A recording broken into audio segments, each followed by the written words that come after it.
Let's go. Hut, hut.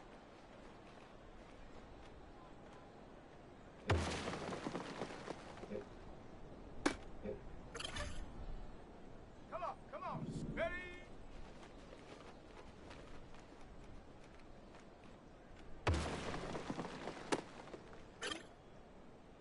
Ready?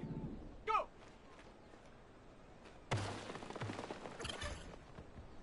Here we go, here we go! Check out!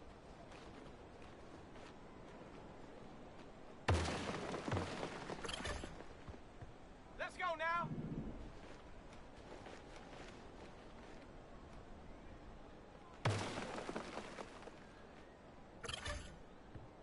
On the double! Hup!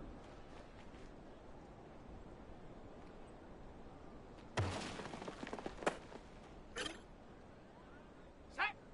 Set up!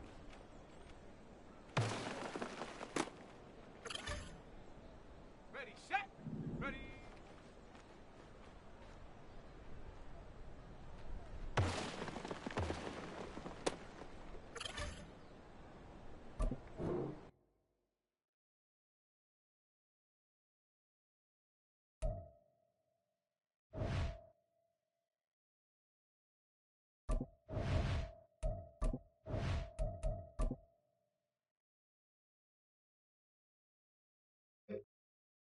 On the ready!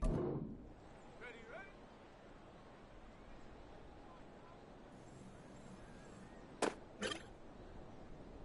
Set up!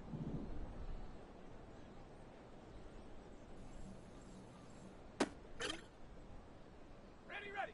Hut, hut!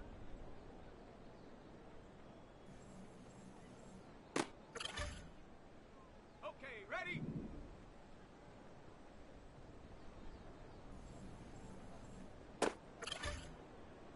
Here we go, set!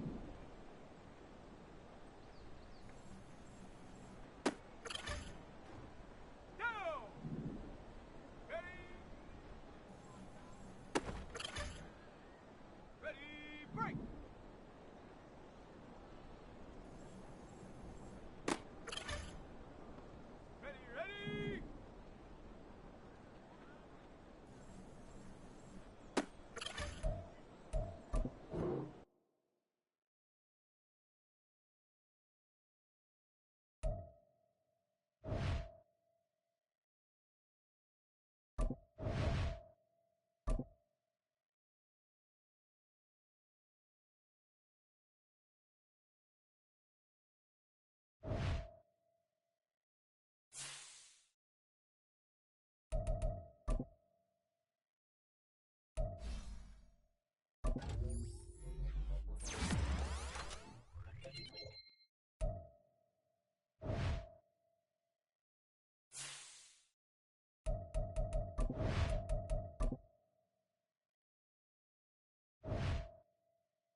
It's week 9 of the National Football League, and we're going to look here at Derrick Henry. He's the NFL's ultimate red zone back and your leader in rushing touchdowns. It's the Titans and the Steelers on Thursday night. Oh, the cold weather certainly helping set the stage for what should be a physical primetime contest at Pittsburgh's Acrisure Stadium. But tonight we start week 9 with a good one in primetime, as it'll be the Tennessee Titans taking on the Pittsburgh Steelers. With Charles Davis, I'm Brandon Gaudin. Charles, we look at this Steeler ball club entering play. They come in playing pretty good football, winners of 4 of their last 6 games. And if you look back to last week, it was all about their defense. Anytime you hold an NFL team to single digits, that's saying something. Meanwhile, for the visiting Titans, they coming off their very first loss of the year, suffered a week ago. Yeah, it will not be a perfect season, but I'm interested to see how they bounce back now that they know that chasing the 1972 Dolphins is out the window.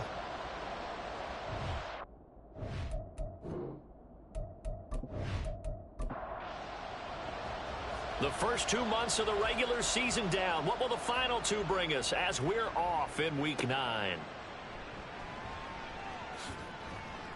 And he will make it to the 20-yard line and no further. So a new face at quarterback for the Titans in 2023. It's the 24-year-old rookie out of Kentucky, Charles, Will Levis. Well, his ratio was good last week. Most quarterbacks are really excited about a 3-to-1 ratio, but it's flipped in the wrong direction. He threw 3 interceptions, not touchdown passes, and he only had the 1 TD pass in that game. So he's trying to turn that around and find a way for his team to win. Derrick Henry all alone. And all the way down to the 39. A big play there on the first play of the game. 41 yards. Well, he currently stands second in the league in rushing, and runs like that are a big reason why. Heck, runs like that might get him to first. And when you've got goals in front of you, if you're second and you want to be first, that type of running gives you something to shoot for and hopefully attain. No gain on the play. It'll be second down.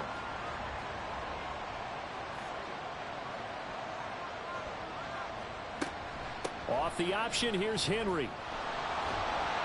Yeah, maybe a little over pursuit there as he's able to take this down to the 25-yard line. 55 yards rushing for him here as he starts to draw closer to a 1,000-yard campaign. 1st and 10, it's Levis. Oh, his first throw of the game going to be intercepted. The safety, Terrell Edmonds, picks it. And the Steelers are going to take over at their own 11-yard line. Well, that is a quick lesson on how difficult this defense is to throw against. An interception on their initial drive of the ball game. Now we know why their offensive staff spent the entire week awake trying to prepare for this one, because you can't totally shy away from throwing the football. But at the same time, you're looking at them and going, where are the weaknesses? How are we going to move it? One of the top defenses in the NFL for a reason. We just saw one example right there.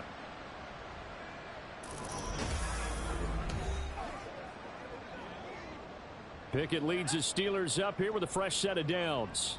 At their own 11. They'll try and start this drive in the air. Pass complete. George Pickens with it. And able to get this across the 20 before going out of bounds. The numbers from a week ago for Pickens. 7 catches, 87 yards, and a touchdown. And he was able to haul that pass in there, but he knows he's got a tough task ahead of him. This unit in the top 5 in the NFL against the pass. He's going to have to really work hard to get open. That swung out wide to Harris. And they work this well upfield across the 45. 25 yards there on the catch and run. Well, I think when they look at their offense, they think to themselves, weapons everywhere, and they want to move the ball around. They want to spread it to different people, but you absolutely know they want to get this man involved as well, and that's what they just did on that play.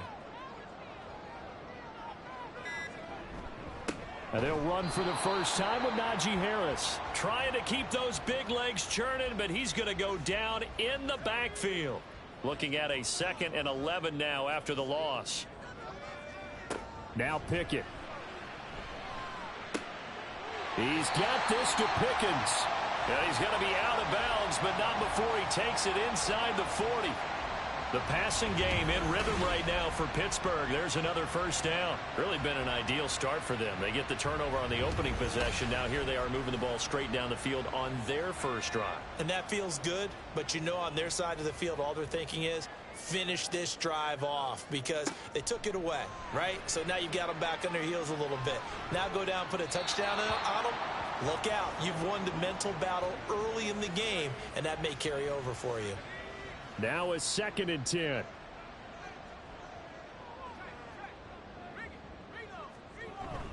Off the play fake, here's Pickett. It's brought in by Harris. And he gets it down to the 32.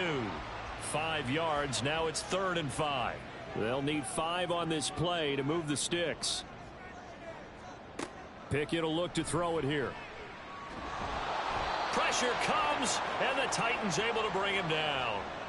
Multiple players combined for their team's first sack of the game. A few issues here on the offensive line. Apparently, he got sacked 5 times last week. They got to him here in the first quarter. And I would think that running the ball would be paramount here because it's a different team they're facing, but they watch the film as well. So they'll take many of those same principles and try and apply them in this game to see if they fixed what was wrong with them in the last game.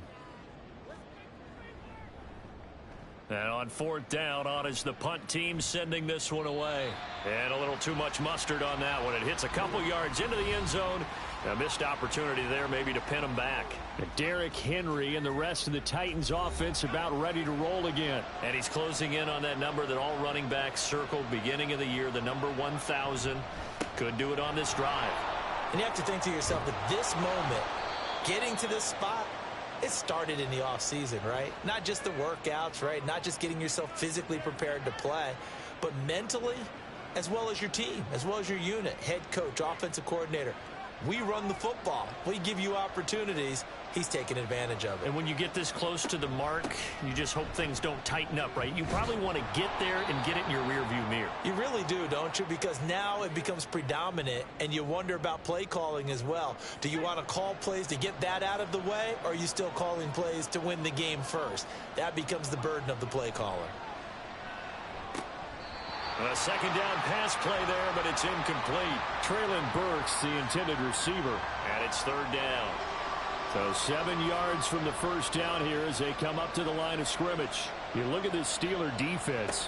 They were very good in the win last week against Jacksonville. And what I saw on film was nearly an unstoppable pass rush. They had 5 sacks last week, plenty of hurries. So now do you just max protect on offense, keep everyone in and run, 1 or 2 receiver routes to make sure your quarterback stays up? We'll soon find out. You ask tight ends about their favorite routes to run, and surprisingly, this will pop up as one of their staples because they run so many routes in the middle of the field. How about this one? Starts downfield, bends it to the corner, great touch on the football, and they turn that one into a big play. A first down carry for Henry. Gets through, and now an opening. And he takes this just a few yards shy of the red zone before going out. 80 yards rushing for him so far as his terrific season continues here.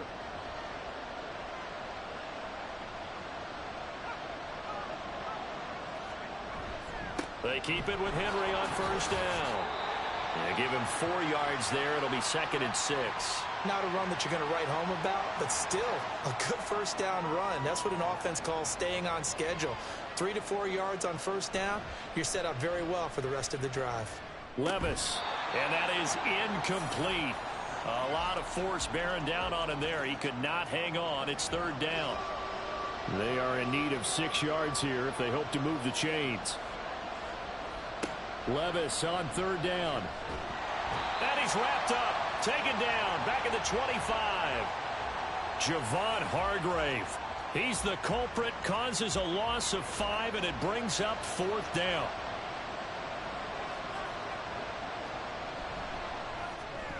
Rosa's kick is good. And the Titans hit the scoreboard first. It's 3-0. Well, both teams kind of feeling each other out here. And now after 3 drives, we have a score with that field goal. Yeah, they're still waiting for their breakout drive to come to them, all right? They're using the playbook well. They're looking for that extra section that says touchdowns instead of field goals. But they'll take the 3 for now and try and get set up for more later. George Pickens and the Steelers headed back out for another series. Sitting right around the midpoint of the season, on pace for 1,000 yards. Good year so far, and I'm sure film study being devoted to him a little bit more on the other side. They have to, because the pace that he's carrying right now, if you're pushing 1,000-yard pace as a receiver, that means he warrants your attention. And right now, precision is going on with their offense. Kind of like that timepiece you wear on your wrist. That good stuff. You got to knock that off somehow. Chip away at that timing. Change things up a little bit. And the Titan defense steps up here, and down he goes. That time, multiple defenders getting pressure, and it's a loss of 6. Protection certainly going to need to be a bit better here on 2nd and 16. Pickett. They'll find Juju Smith-Schuster. And he's going to have another first down as the tackle's made at the Titans' 34-yard line. The Steelers able to pick up 18 yards there. Well, that certainly has to feel good. It's not all the time that the play caller should get all the credit. Sometimes I think in the huddle, the quarterback just says, hey, who's going to make a play for me? I just need something right here. And the end result there, nice first down. Drive keeps moving. And now some motion before the snap. And this will be our first penalty of the night's proceedings. That flag accepted, and it backs the offense up a little bit. A false start backs him up 5, 1st and 15. Looking to throw, Pickett. And he just gets rid of it. Throws it away. A wise move there. Looked like nobody open. Now second down. So they'll come up after the incompletion for second down. Harris running straight ahead. Busting through contact. Just wasn't a huge hole there for him to operate. Stopped just inside the 35-yard line. Third down and 10. Back to throw. Pickett. Oh, he rifles one, and that's going to be intercepted.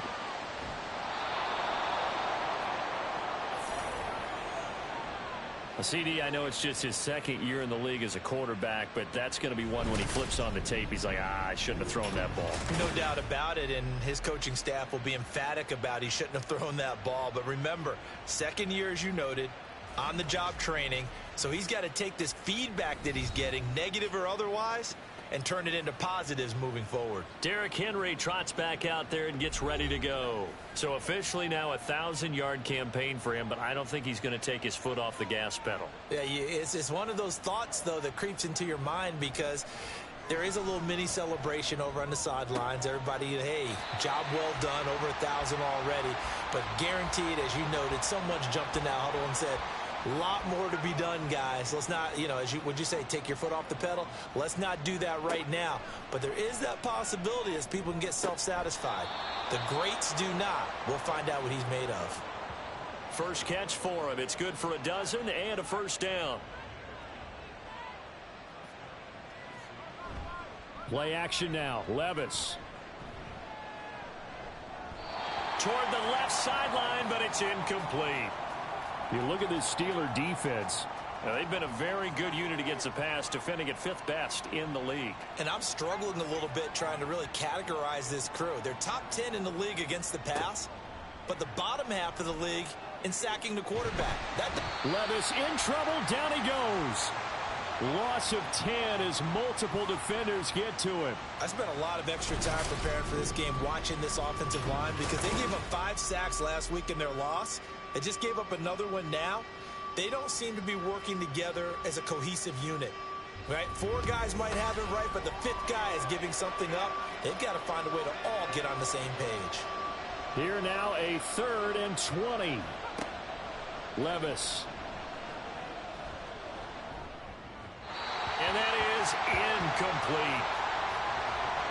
Oh, that's going to hurt a bit because they needed to come through with a completion there. Now a drive that started with great field position is facing 4th down.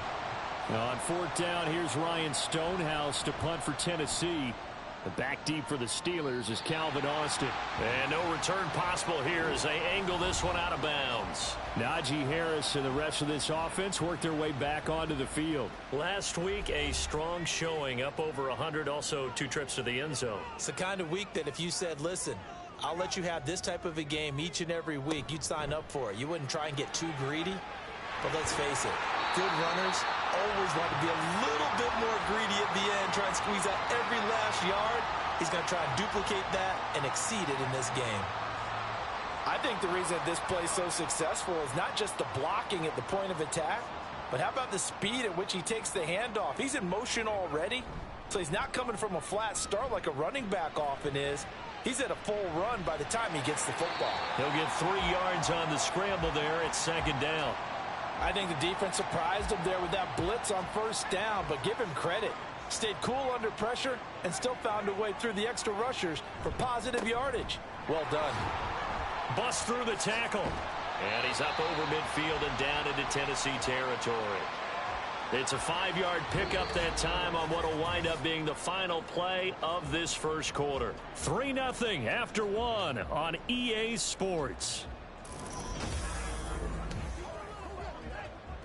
Second quarter action from Pittsburgh. It is the Steelers in control of the football as they've got it with a 3rd down coming up. And he will have a first down as they get him to the ground at the 37.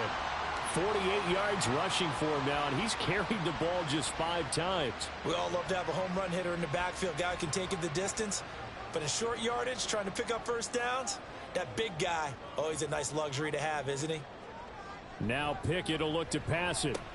Oh, he tried to fit it in on the slant, and it's intercepted.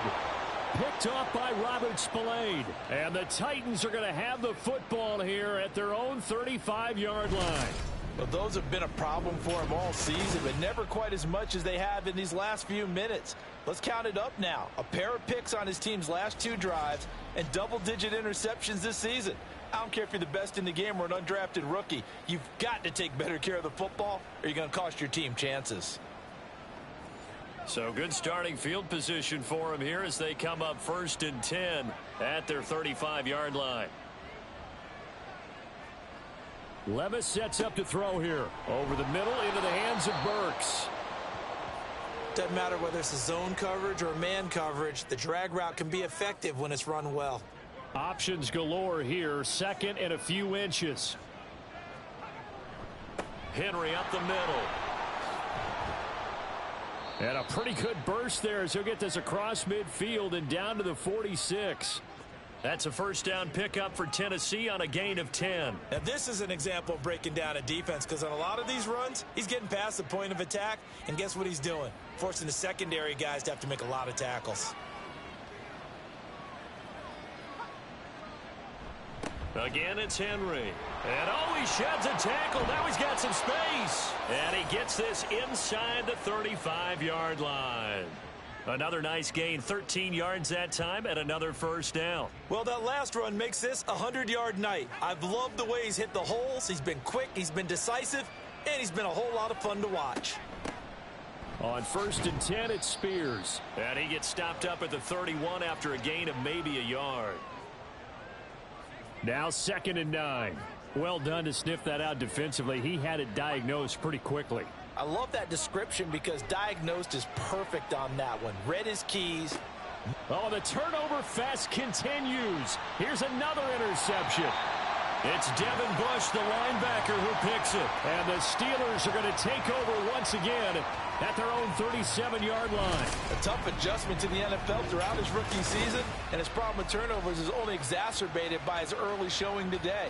That's a couple for him here in this 1st half, and he's cleared the double-digit mark for the entire season.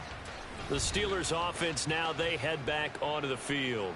They're riding a 2-game winning streak into this Thursday nighter. How easy is it when you're on a roll to stay on a roll given the quick turnaround? Well, you would think it'd be pretty easy because everyone's locked in practice and meetings because everyone feels good about themselves. And for coaches, this is where they have to tell themselves, don't add too much. Don't worry about game plans as much as players. So look at your play sheet and think, give it to the guys who played best, and don't worry about the rest of it. On 2nd down, this is Harris. Breaks the tackle. He's got room to run. And he'll get this up past the 45 to the 47.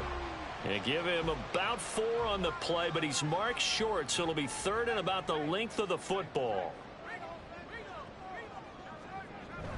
Trying to pick it up on the ground with Harris. And he's got the 1st down yardage as he brings this up to the 47. Well, after an interception, last thing you want to do is go 3 and out, give the ball right back. They avoided that. Yeah, you definitely do not want to do that. I remember in college I played with a really big-time player on defense. We ended up getting an interception as we passed the offense coming out. He told him, if you don't take care of this football, you have to answer to me later. You definitely want to take care of it, pick up 1st downs. And how about that, partner? That happened in a hurry. Sudden, explosive, gets into the backfield and spills the play. And he was AFC Defensive Player of the Week last week because of plays just like that. Meanwhile, Pickett's throw into the hands of Pickens. And he's going to have another 1st down as the tackle's made at the Titans' 33. A gain there of 21 yards. Well, there's no disputing. He's made some poor throws in this 1st half, but this was a good one. And you can bet this is an offense that isn't going to pull back. They believe in what he can do. So all you can do is look forward, and they pick up a 1st down. On its intercepted. They got Pickett for the 3rd time in this game. Picked by Kevin Byard. And the Titans are going to take over here on the INT at their own 5-yard line. Well, I'm not sure that the wheels, Charles, are coming completely off, but they're shaking a little bit. That's 3 interceptions, and now interceptions here on back-to-back drives. And I think about what a Hall of Fame coach told me, that he always told his teams, When a mistake happens, just move on to the next play. Let it go. Hard to do when you've thrown this many interceptions. That's exactly the attitude that has to be adopted. They'll start on the ground. It's Derrick Henry. And he's able to break out of one tackle, but then quickly brought down. 5 yards on the carry. Good pickup on first down. Now 2nd and 5. They'll run it again with Henry. Shoves him away. And brought down, but not before reaching the 25. 126 yards for him on the ground so far tonight, as he has been terrific in this first half. I'm not sure how much more evidence they need, partner, than to understand that if they don't start to slow him down, it's going to be a long afternoon here at the stadium, because he is just shredding them at this point. And let's face it, coming into the game, they knew he would be the focal point of their attack. This is going to take an 11-man unit on the defensive side to start making plays. This offense finding its legs now. Here's another 1st and 10. Henry running right. Give him 5 on the carry there, and it'll be 2nd down.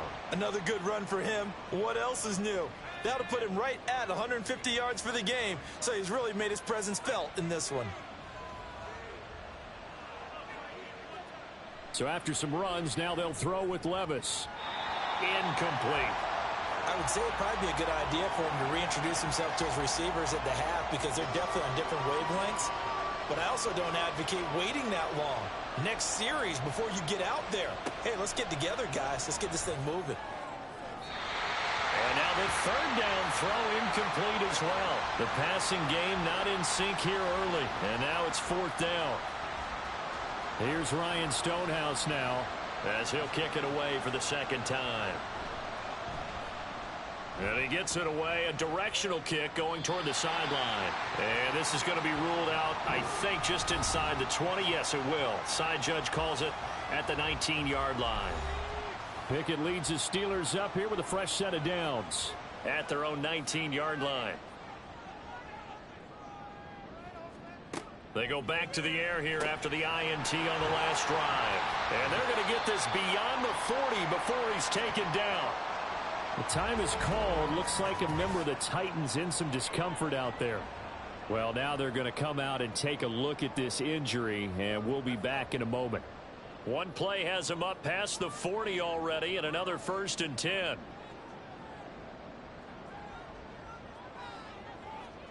Pickett, he'll look to throw it. He'll rifle this one deep right side.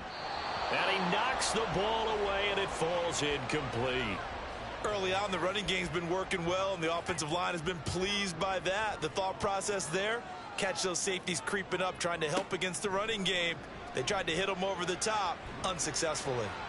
Pickett, another throw on 2nd down, and this one incomplete as well. I tell you, Brandon, this defense is playing with some confidence. Haven't allowed a point yet. Flying to the football. I'm telling you, it's almost 11 to the ball on every snap.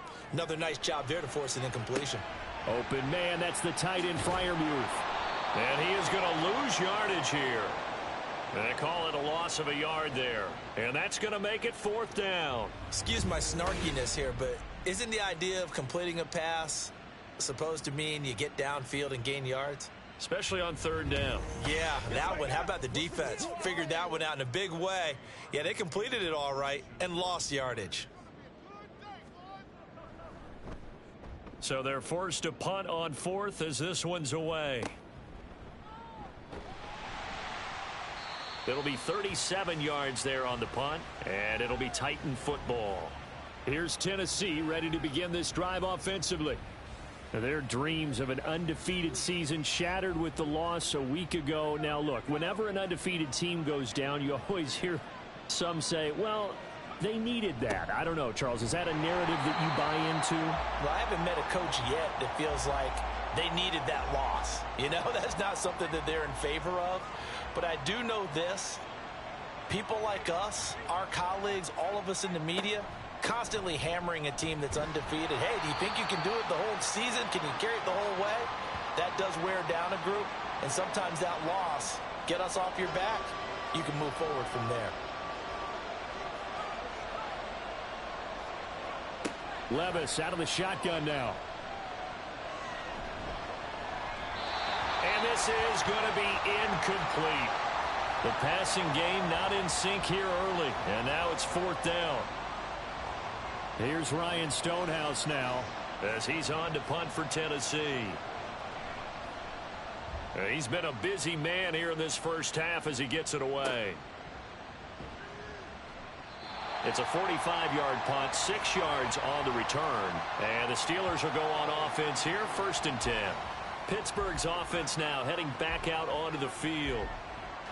And there, of course, was a lot of talk about this ball game coming into play. 2 division leaders in the AFC. Could this be a potential playoff preview down the line? Yeah, and I think when you're talking about the talk about this game coming into play, you're talking about me because I blew up your phone all week prior to this one.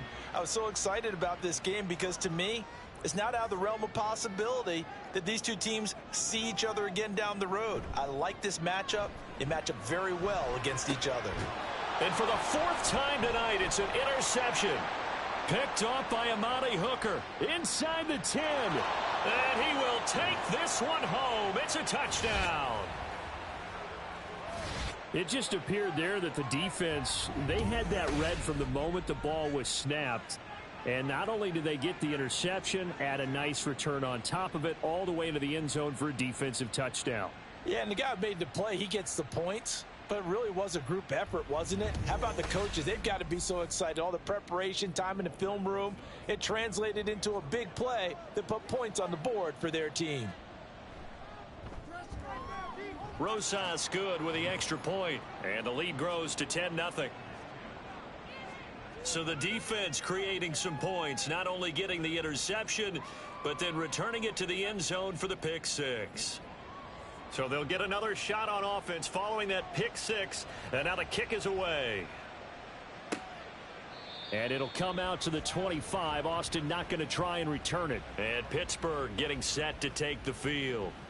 Now remember, they were just out here a moment ago through the pick 6, so we'll see if they can take better care of the football this go around. And sometimes, partner, I think it's almost better that you just throw the pick 6 and you come right back out on the field. You're not over on the sidelines dwelling for it for very long. You're not hearing everyone say, oh, hey, you'll get them next time. Hey, don't worry about it. All that stuff just goes right out the window. You're right back out on the field with a chance to atone. From the gun, here's Pickett. And he takes a shot on the release as this will be incomplete.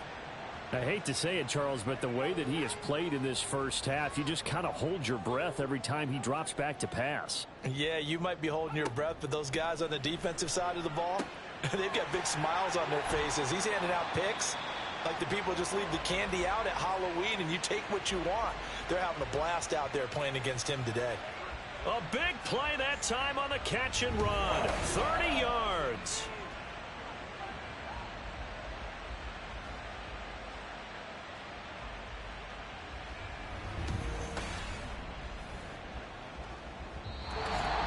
We've hit the 2-minute mark of the first half. 10-0 our score.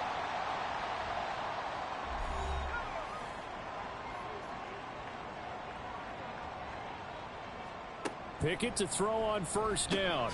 Got an open man. It's Pickens. This will be stopped about 2 yards shy of the marker. 8-yard gain, 2nd and 2. 2 yards to go, 2nd down. Here's Pickett. Now they set up the screen. That's complete. Escapes the defender. And they eventually get to him at the 17 after a pickup of 17. Into the red zone. First down. And this pass rush has really been bringing the heat and has already gotten home a few times here in the first half. So how about the play call there? Sometimes if you can't protect, you've got to fool them. Screen passes like that can take a little steam out of what's been a relentless rush so far. They'll try and set up the screen. It's complete. The time is called. Looks like a member of the Titans in some discomfort out there. The medical staff will attend to him, and we will step aside. 2nd down and 8.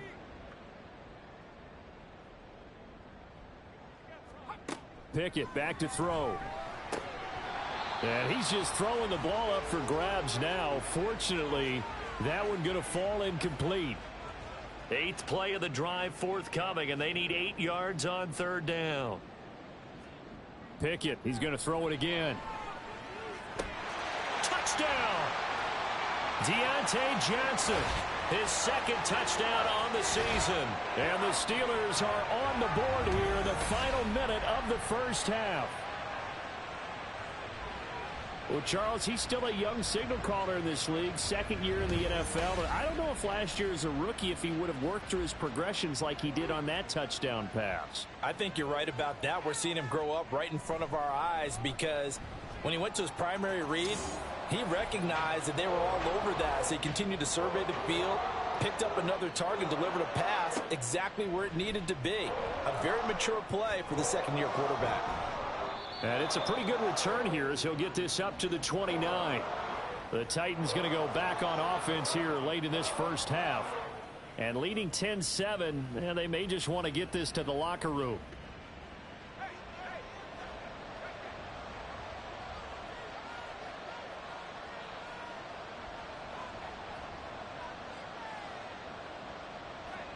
Levis now on 1st and 10. And this one complete to Smith. Now Tennessee going to use the second of their timeouts as they'll stop it with a little over 30 seconds to go in the first half of play. Here's Levis. He gets this one to Burks. That one a first down pickup of 8. I think that's a big pickup for a first down because when you run a drag route against zone, you're sometimes asking for trouble because you might run into a defender. Yeah, well, there they ran into a first down, executed it to perfection.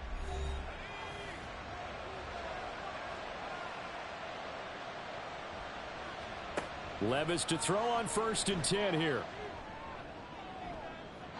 And that's going to be too high, out of bounds and incomplete.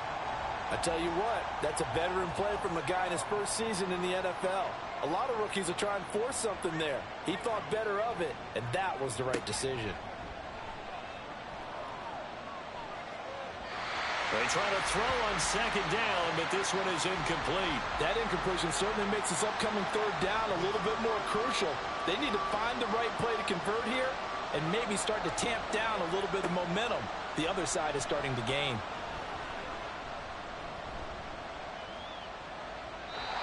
Now yet another incompletion here as they fail to connect on 3rd. Well, they came up with points in their first 2 possessions, but it looks like they'll come up empty here on their 3rd drive. The defense finally starting to get locked into them a little bit. Might have to go a little bit deeper into their playbook on their next possession. On 4th down, the punt team is on as this is sent away. So halftime over, no problem with us. We skip right to the 3rd quarter and continue this midseason contest. And we welcome you back live now inside the booth alongside Charles Davis. I'm Brandon Gaudin, set and ready to rock for the 3rd quarter. Now once again, Kenny Pickett leading his offense out. Any surprise in your mind he's out there to start the second half after 4 first-half interceptions? I used to be surprised by a lot of things, partner, but in this case I'm not because you know they want him to be their guy. And the only way to truly establish that is to give him a chance to work through some of the issues he had in the first half. A good game there on 1st down. That run will get him 7 up to the 32-yard line. Well, no matter how they phrase it, staying on schedule, staying ahead of the sticks, whatever you want to call it, 7 yards on 1st down, that fits the bill. Harris going to get it again on 2nd down. And he stopped immediately there. As usual, the hallmark of a good run defense, linebackers making plays near the line of scrimmage. Absolutely nowhere to run there. Try him with Pickett here on 3rd down. And oh my goodness, here's a 5th interception. Picked up by the USC man, Adoree Jackson. And the return will be stopped at the 34-yard line.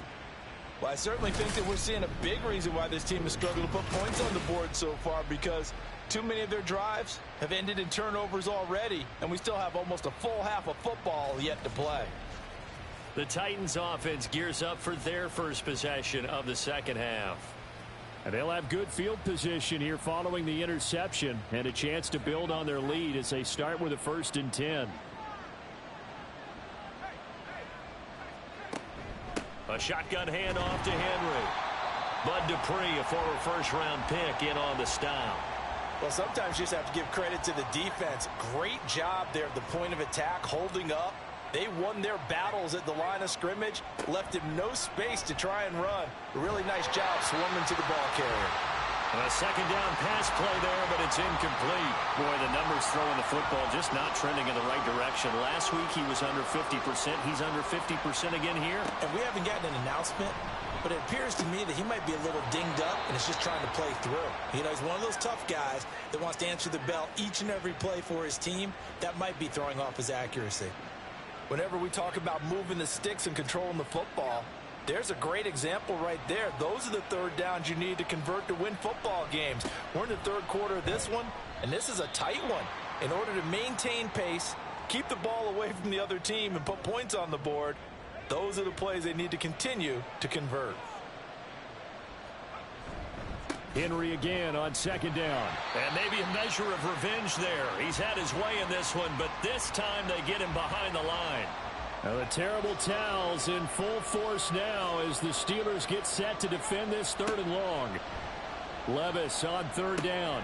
Work in the middle of the field, and he's got a man complete. And the Titans are going to have first and goal as they try to finish off this drive with 6 points. That's a play that will likely be forgotten when you talk about big moments in this game. But plays like this are critical to keep drives going. And if points result, we'll call this play significant.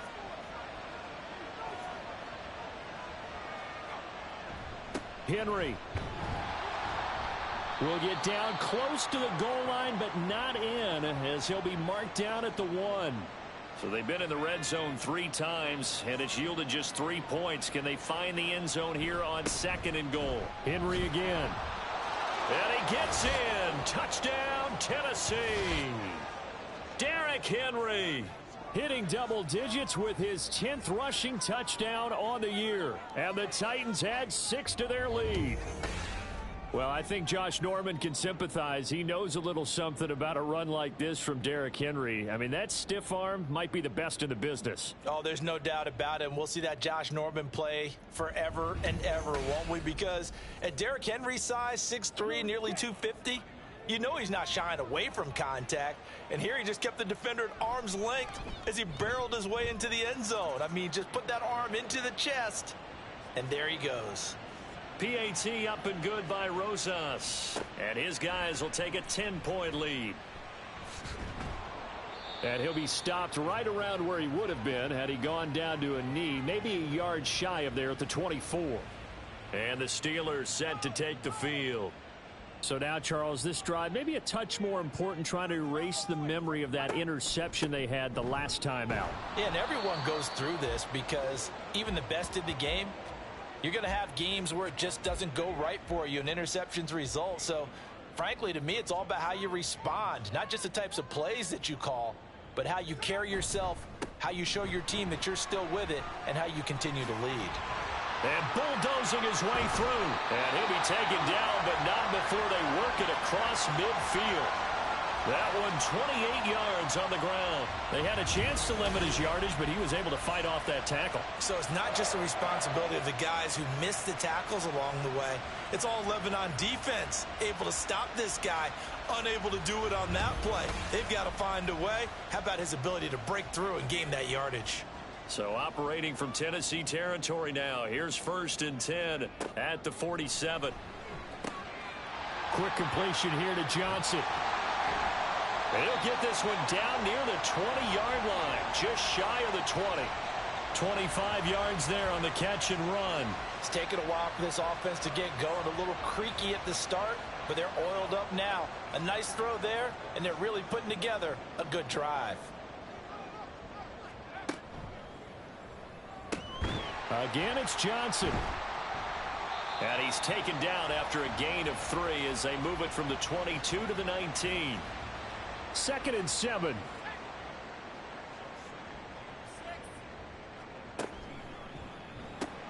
And my goodness, another interception. It's Roger McCreary with a pick. And the Titans force the turnover. They'll take over at the 10. Boy, so another interception, CD. It feels like he's starting to unravel a little bit. And as you would expect, still a work in progress here in his 2nd season. He has to start ironing out some of these mistakes, though, because now his head coach, his offensive coaches, they have to evaluate whether you keep playing him and let him work through it, or you start thinking about going to his backup.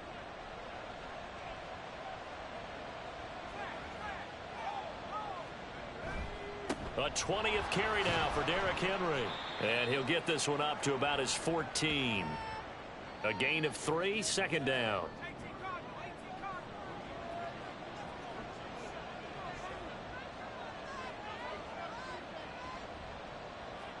Levis looking to throw. And this one incomplete. Too much contact to hold on to that one, and it's third down.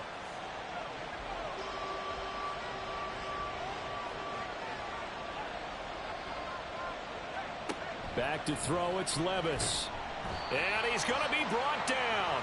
Back at his own 6-yard line. Devin Bush with a big-time sack on third down. It's a loss of 7.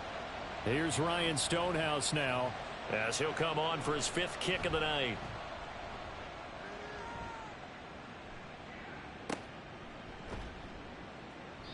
That'll be put in the books as a 53-yard punt. And out will come the offense as they take over. Pittsburgh offense making their way back out. They're sort of seeing themselves spiral out of control. Let's see if they can get things back on track.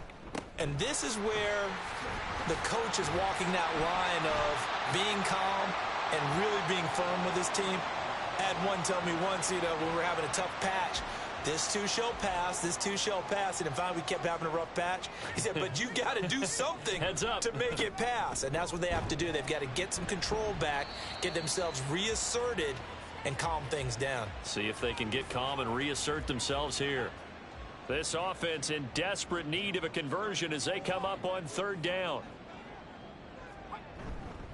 They stay on the ground. Again, it's Harris. And he won't be close to a first down as he runs into a wall right around the line of scrimmage. No gain on the play there, and it'll bring up fourth down. His carries tonight, they're getting up there, so maybe one of those every now and then is understandable. I would agree with that. Understandable every now and then. Sometimes you come back and you fake it to him and go play action. But other times you say, okay, they got him on that one. We'll come back to him in another carry. And the punt over the side in the air, and the spot will be inside the 35. And we spotlight Derrick Henry now. He's had a good performance, moved the ball effectively on the ground. Of course, he has the 1 touchdown. And when you're able to move it as effectively as you've described, that leads to finding a way into the end zone. And now he's just trying to do it for a second time. And, of course, with that comes additional yardage. Yeah, looking for additional yardage. And, again, that second score here in the third quarter. Here's 2nd and 3. Levis to throw off play action. His throw incomplete. And those two just haven't been in sync thus far. They've done a nice job against him, but still, with his talent, you would expect them to have more completions to him in this game. 3rd and short, it's Levis. And that's incomplete. Sometimes the game is pretty simple. Put a few extra defensive backs on the field, give them nowhere to throw the football, force the incompletion, and get off the field on third down. On is the punt team now as this one's sent away. And this one hits at the 3 and then bounds into the end zone for a touchback. Here comes the Pittsburgh Steelers and running back Najee Harris. He is knocking on the door for 100 yards in this ball game. And it's so important. It doesn't seem like it's that big of a deal. Just short of it, a little bit over. A little bit over feels better to everyone. Offensive line, running back, team totals. Just something magical about breaking that barrier. He's right there on the doorstep now. First play of the drive goes the wrong way. Here's 2nd and 12. Pickett will look to throw it here. He's got this to Pickens. And he'll be corralled well upfield right around the 40-yard line. 22 yards there, a first down. Well, he's had the interception woes in this one, Charles, and that time a little bold to throw it into double coverage, but he beat the double coverage. Yeah, but I admire that he still will challenge defenders downfield, even though the ball's been in jeopardy a few times in this game. A nice ball there, against multiple defenders, and they advance it downfield. They try and run on first down, but this one going to lose a couple yards as they get him behind the line. But if these guys are going to chop into that deficit, they're going to have to do a much better job in the run game. Caught behind the line of scrimmage, no yardage to be found. Again, it's Harris on second down. Loose inside the 30. Inside the 10. And he gets it all the way down to the 3. So down inside the 5-yard line. I have to say, really just a poor job defensively there. You're exactly right. As a former defensive back, that was not played well at all. But give credit to the offense and give credit to the guy running the football. He gets it down all the way inside the 5. After the big play, a chance to finish now on 1st and goal. Harris. And maybe a measure of revenge there. He's had his way in this one, but this time they get him behind the line. A loss of 2 there, 2nd down. Good job there defensively to push them back on 1st down. I'm not sure if this is 4-down territory or not because they can kick the field goal and get it back with pushing and fighting his way in for a Steeler touchdown. James Conner. A 6-yard touchdown run. And the Steelers are able to cut into this deficit here in the final minute of the 3rd. And maybe that's the magic touch right there. They didn't use him at all in the first half, at least running the football. But here they entrust him with some work down in the red zone, and he responds. 1 carry, 1 touchdown.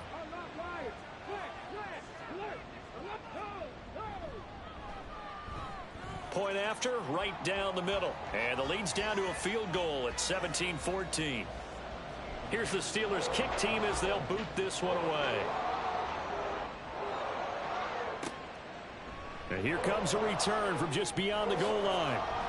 And he returns this to the 22. Tennessee offense set to go again. Their lead down to a field goal now as they start with a 1st and 10.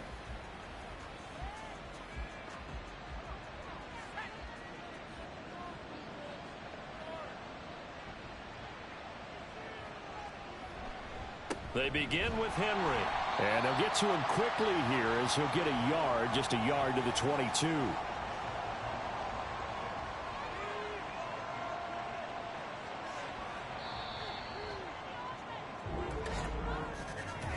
One quarter remains here in this Thursday night matchup. You're watching the NFL on EA Sports. Back now in Pittsburgh. It's been a very hotly contested game to this point. Just a field goal separating these two teams as we get set for the 4th quarter. 2nd down, they go again with Henry. And he's able to plow forward up to about the 29, just shy of the 30. Give him 6 yards on the carry. It's going to be 3rd and 3 now. Coming up here looking for 3 yards to pick up the 1st.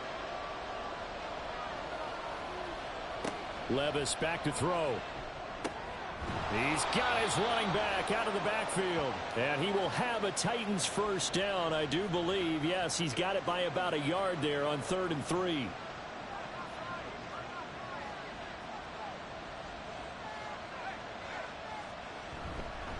Inside handoff, Henry. And he'll be taken down right around the 34 after a pickup of only a yard. That's it. That's what you want. Straight ahead positive gain. Just keep that clock ticking. Henry again on 2nd down. And he's across the 40, 3 extra yards to the 43. A good run as he works his way for 9 that time, and it'll leave him with a 3rd and just a few inches. They'll try to run for the 1st with Henry. And he will have a Titans 1st down, and he'll have it by plenty as they're able to keep the drive alive on 3rd and inches. At carries like that, that's how they're going to continue to salt this thing away here, Charles, in the 4th quarter. Yeah, how about that? A new set of downs. Clock continues to move. No better way to close out a game than to tap those mastodons you have up front and say, guys, keep pounding them. Let's keep the ball, keep their offense on the sidelines, and let's close this one out. This drive's taken more than 3 minutes off the clock already as they come up on 2nd down. Levis sets up to throw here. And that'll be incomplete. Took a pretty good shot as he tried to pull that one in. Couldn't hang on 3rd down. They'll come to the line here needing 9 yards to pick up the first.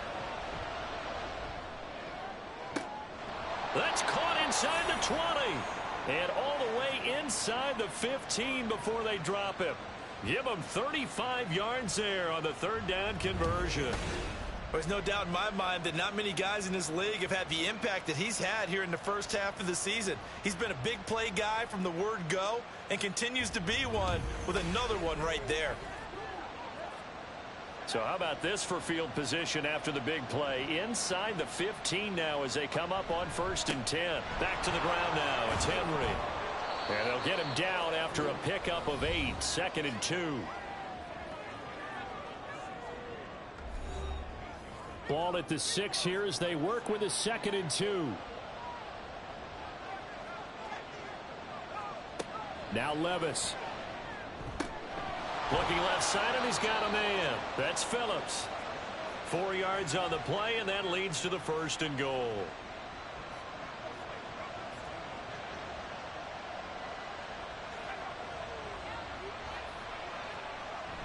They'll try and run for it with Henry. And maybe a measure of revenge there. He's had his way in this one, but this time they get him behind the line. That's going to go as a loss of a yard, and it'll be 2nd down.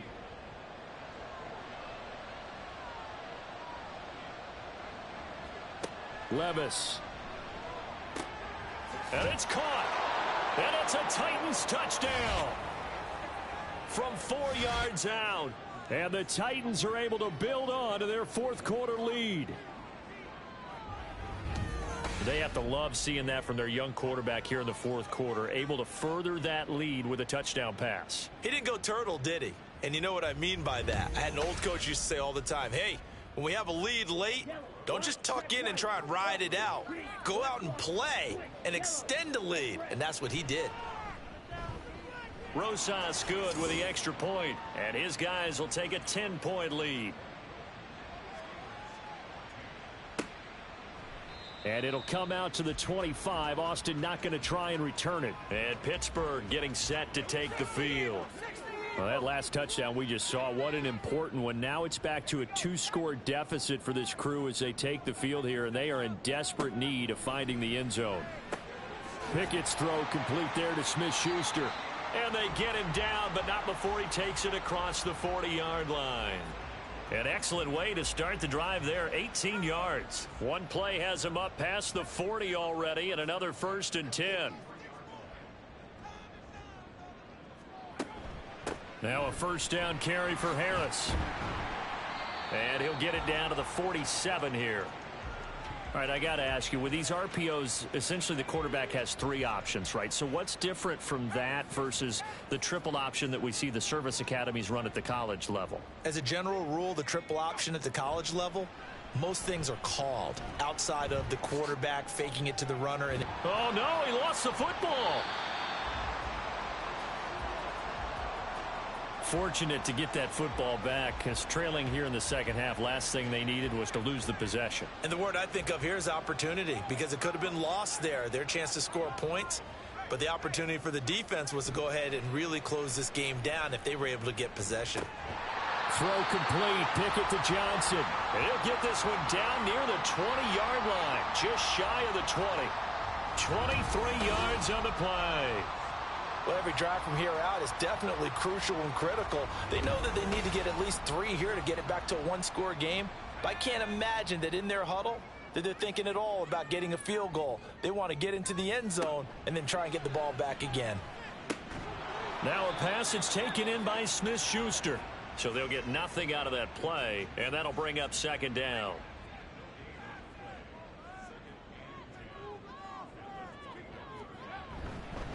Harris running straight ahead. And for one of the first times tonight, he's going to be held up at the line of scrimmage. And the Steelers on 3rd down. Not quite 50%, 4 for 9. This is 3rd and 10. And now here is another interception. Picked off by the USC man, Adoree Jackson. And the Titans force the turnover. They'll take over at the 10. Gosh, you add up last week and this week now. That's 9 interceptions in this 2-game stretch, and we're not done here. It's almost as if they can't even believe their eyes. Or maybe, partner, is the confidence level in him so high that they believe he'll get out of it and make plays for them to win a game. Well, they've said they believe in him. That's being tested right here.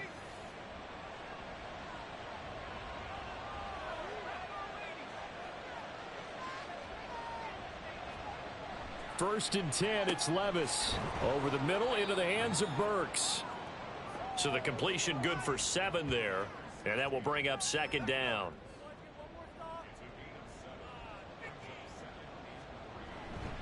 They'll try the right side with Henry. And he's going to get this one across the 30-yard line. Give him 16 yards there, a Tennessee first down. No doubt those are the types of carries they're looking for here, Charles. The lead in the 4th quarter. This is when coaches that have a reliable running game, they breathe a little easier on the sideline. Yeah, they love the idea that they can take the air out of the football at this point of the game. That means they're really counting on that offensive line, counting on the runners, taking care of the football. Because you're going to tell your quarterback, hey, no time to be a hero. We're not going to throw it here. Just eat up that clock. And if you have the ball, they can't score. Well, they go play action. Here's Levis. Throwing for Smith on the out route, and it's caught. And he goes out of bounds just shy of the 45. An 11-yard pickup for the Titans and a first down.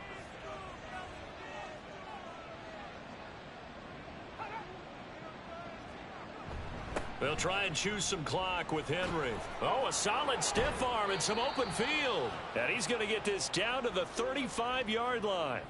That's good for 21 yards and a first down. Well, that's a carry they have to be satisfied with. And throughout this game, they've been satisfied with what he's given them. Whenever they've needed a big run, a first down, he's the guy they've turned to. And it doesn't matter what the defense thinks. They feel like they've got the confidence to keep handing it to him and keep picking up good yardage.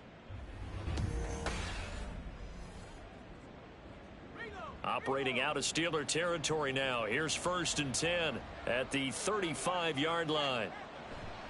Again, it's Henry. And he's going to get a solid gain of 9 before being brought down. 2nd and right at a yard.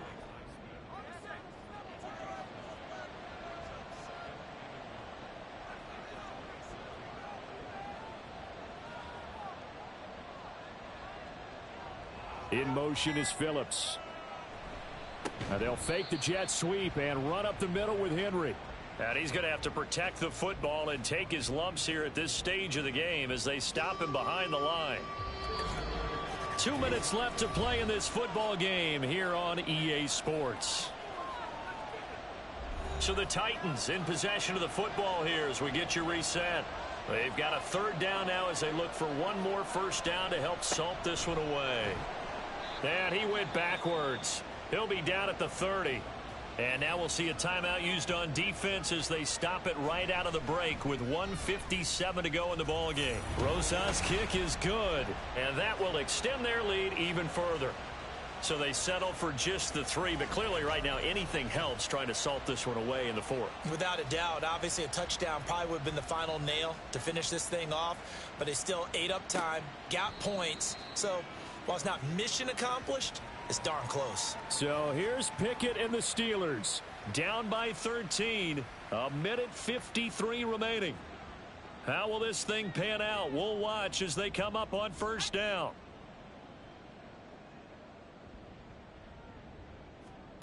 Here's Pickett. He's got Pickens complete. And he's going to get a good gain of 9 here up to the 34. Now Pickett. Well, we've talked about it, CD, but it bears repeating. They are struggling to throw the football. All the interceptions and more incompletions. It just doesn't look like things are in sync out there. I would agree with that, and it's not a good day when you feel like an incomplete pass is almost a win for you because it wasn't intercepted. And I think the receivers now, when they're running their routes, they want to catch the ball, but they also want to make sure that the defenders don't take it away. Pickett to throw. And that is incomplete. He couldn't hold on through the contact. Brings up second down.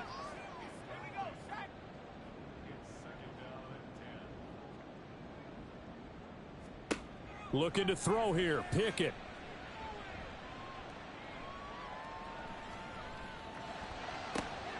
Throw left side complete.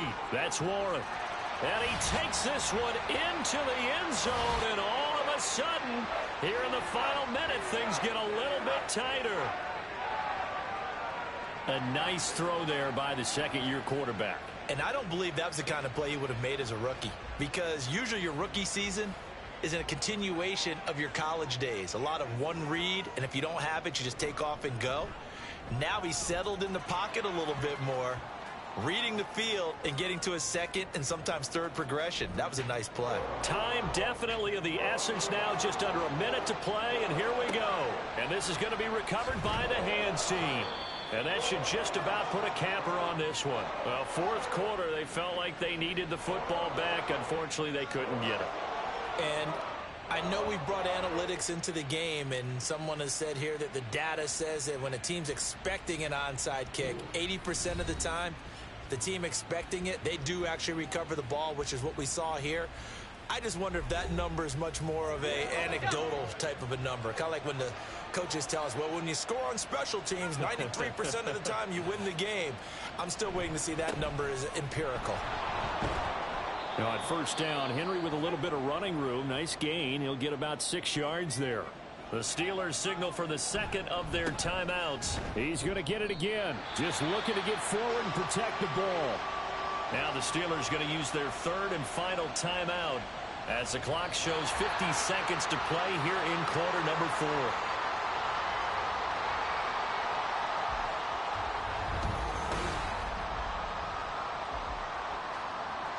And no move to get the offense off the field. They're going on 4th and 5.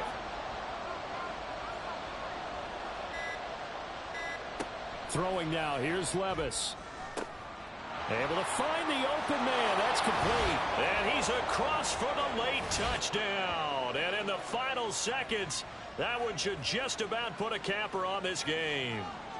So a little icing on the cake there before the clock hits all zeros. What a way to finish things off. Exactly what you want. Not much time and a touchdown to put things away.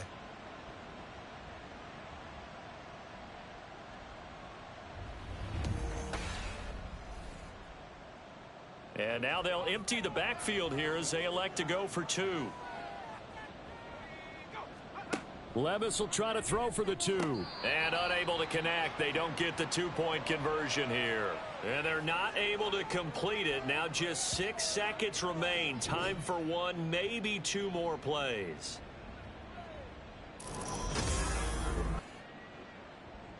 There's the Titan kick team as they run up and send this one away.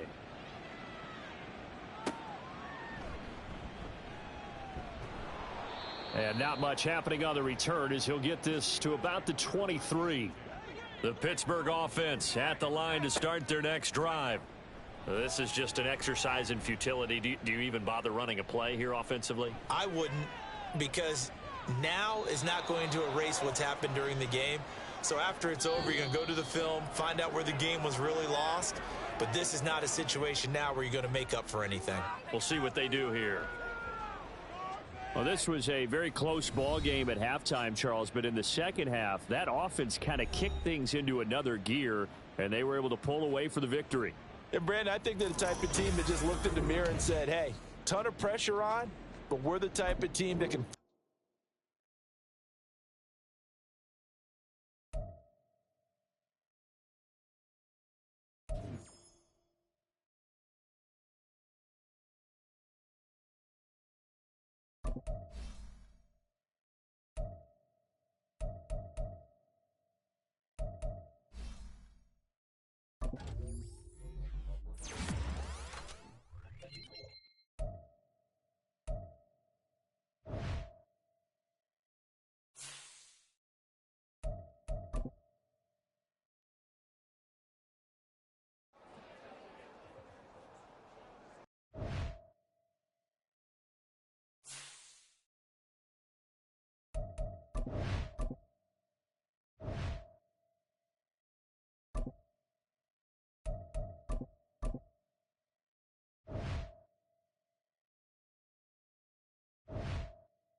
Clear.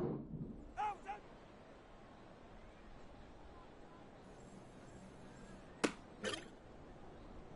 Ready. Set.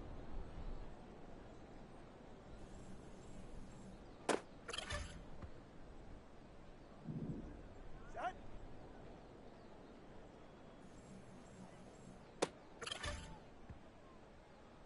Out.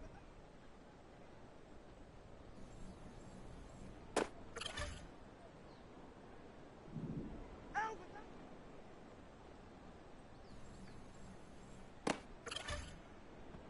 Go ahead. Out.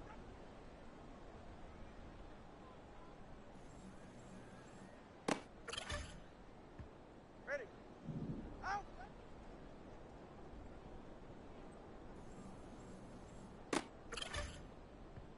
Ready. Set.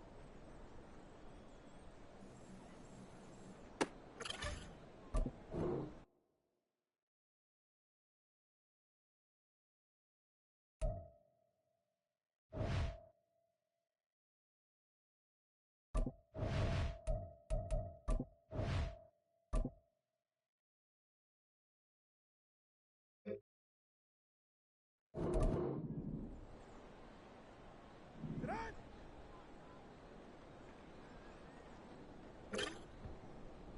Yeah, ready. Set.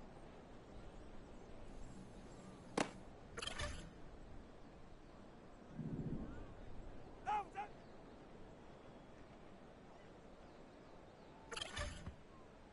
Ready. Sit on. Set.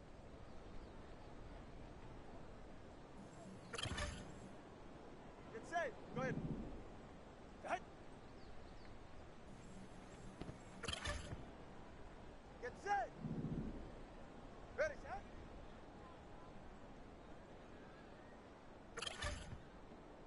All right, come on. Out. Set.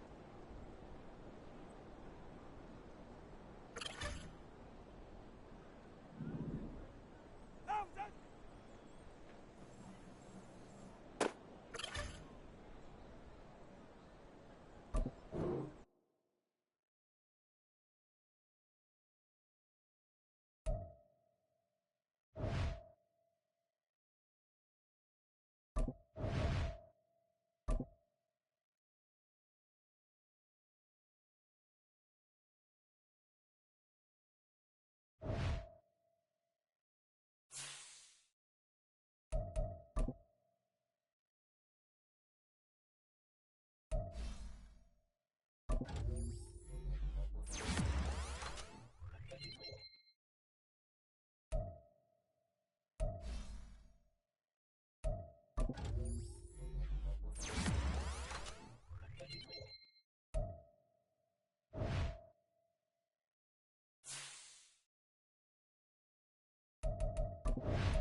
side.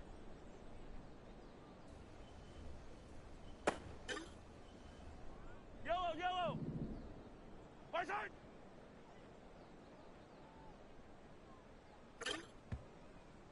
Eye down these two. Eye down these two. Right side.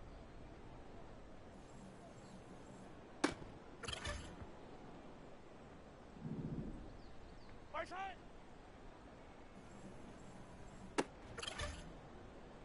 Yellow. Right side.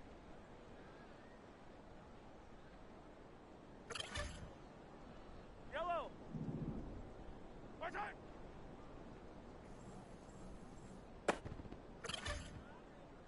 Yellow. Right side.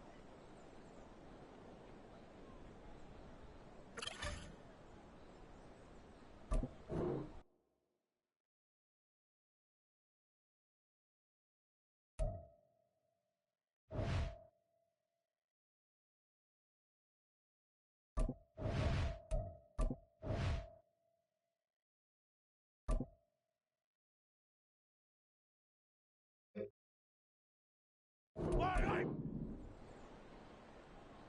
Right side.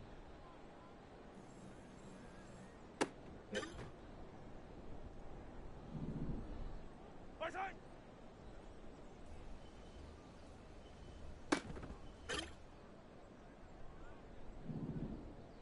Right side.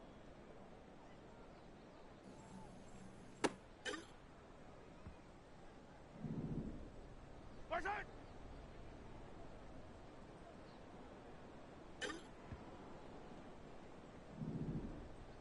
Side.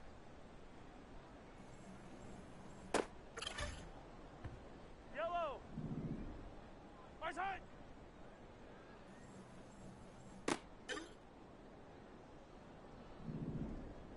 Right side.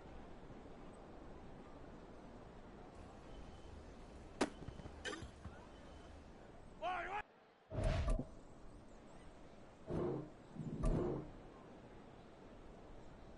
Right side. Yellow. Right side.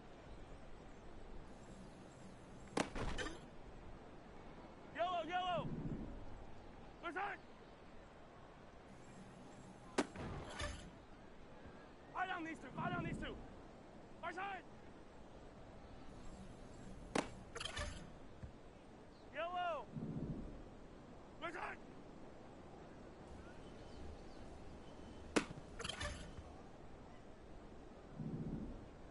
Right side.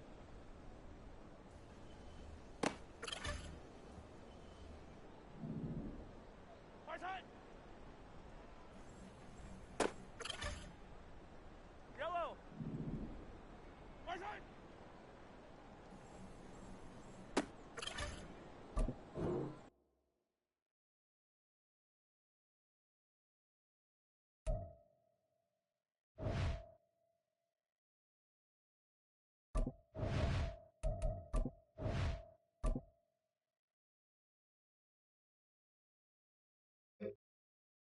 Yellow. Right side.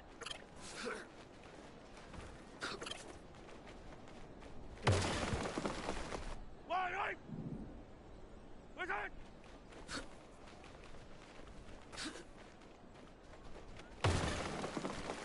Yellow. Right side.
Fire down these two.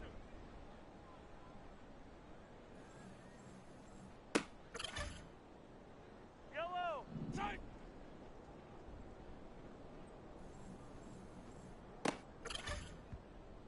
Yellow. Big side.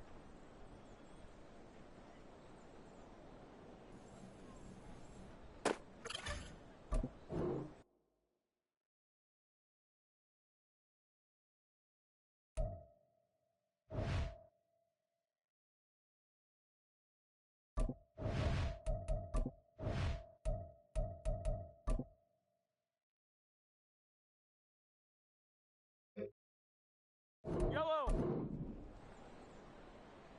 Inside.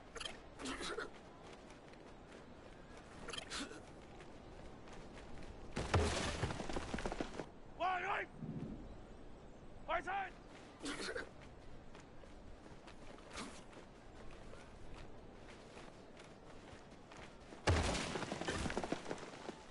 Yellow. Right side.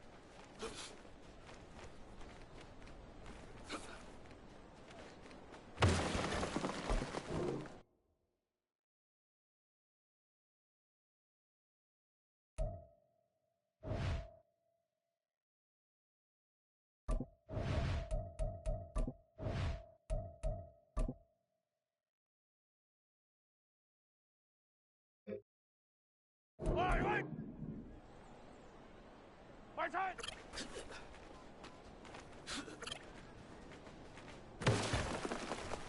Yellow. Right side.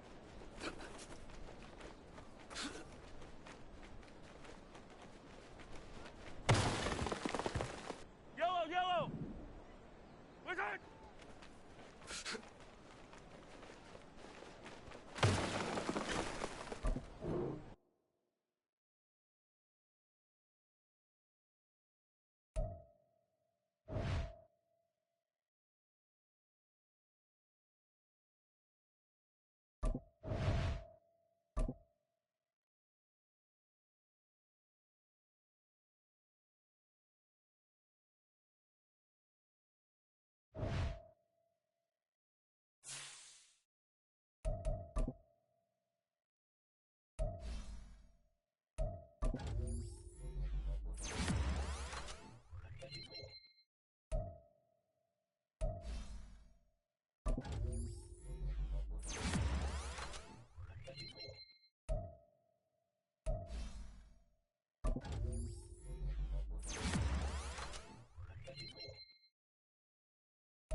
It's week 9 of the NFL, and the Beast of the East will take on the best of the West.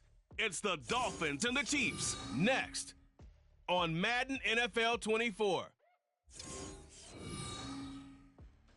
The NFL has come to Germany as you get a look inside Deutsche Bank Park here in the bustling city of Frankfurt. Today, it's a Week 9 matchup We are all set to go, as it'll be the Miami Dolphins taking on the defending Super Bowl champions, the Kansas City Chiefs. With Charles Davis, as always, I'm Brandon Gaudin. Charles, you talk about storylines in this one. I think it begins and ends with our two quarterbacks, certainly two of the best in the business. And nowadays, I don't think you can get by for long periods of time without a top-flight quarterback. The way the game is played, with all the responsibility he has and how the game flows through him, if he's not on the top of his game, your team's not going to benefit at all.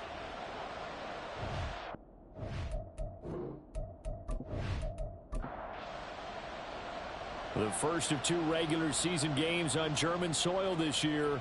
Here we go with the Dolphins and the Chiefs. And no run back on the opening kickoff. It'll come out to the 25.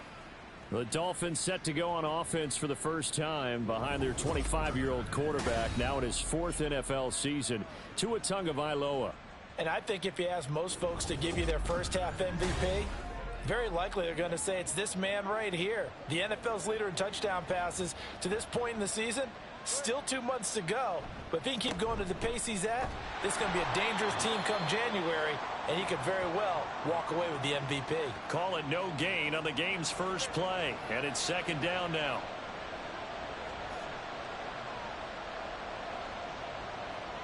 Here's Tua. And the pressure gets there, and Tua is going to be taken down. Chris Jones in there to drop him for his 11th sack of the year. And I don't think this is the script they had in mind for their opening drive. This is third and long. But just 2 plays in, and Charles already their first sack defensively. Yeah, how about that? That didn't take long, did it? And now they look at third down, and that's another time to try and go and get the quarterback too. That was their first third down try of the game, and clearly something was off in the execution of that play. Good news, they've got a whole game left to clean that up and start clicking on those key third down throws. On is the punter Hawk as he gets this one away. So just a 3-yard return following a punt of 45. And it's Chiefs football, 1st and 10.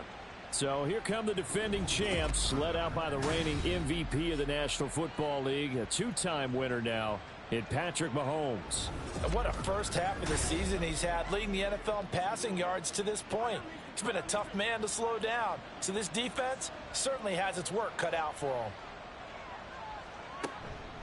A first carry now for Kareem Hunt, and he's going to take this ahead for right around 3 yards, but no more than that. Second down.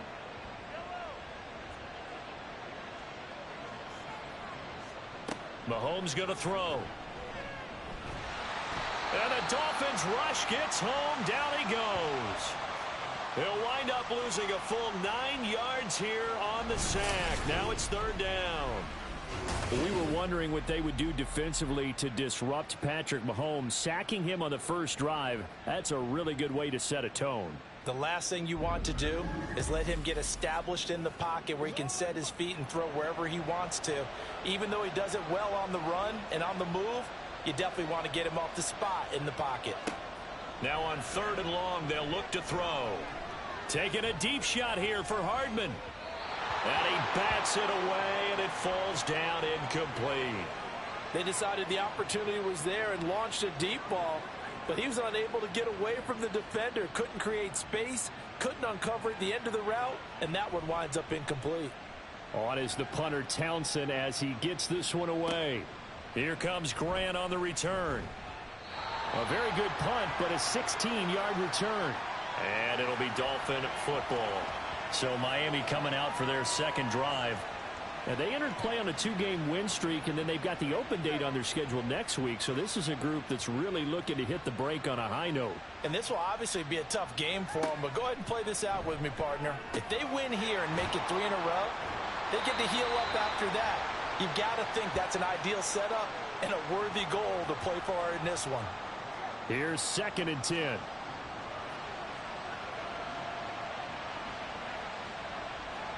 Going to the air, Tagovailoa. This will be caught. It's Waddle. And he'll be out of bounds just shy of the 40. Coming into the week, he's the NFL's leader in receiving yards. There's his first catch, and it's good for a first down. So, Charles, this defense going to have its hands full all game long, you'd have to figure, facing the man second in the NFL in passing yards. What's the course of action here defensively? Well, we all know that every down seems to have equal importance. But for this game, they're putting it all on third down. Make sure they stop them there, get off the field, and that way they can turn the ball over to their offense and feel good about how this game's progressing.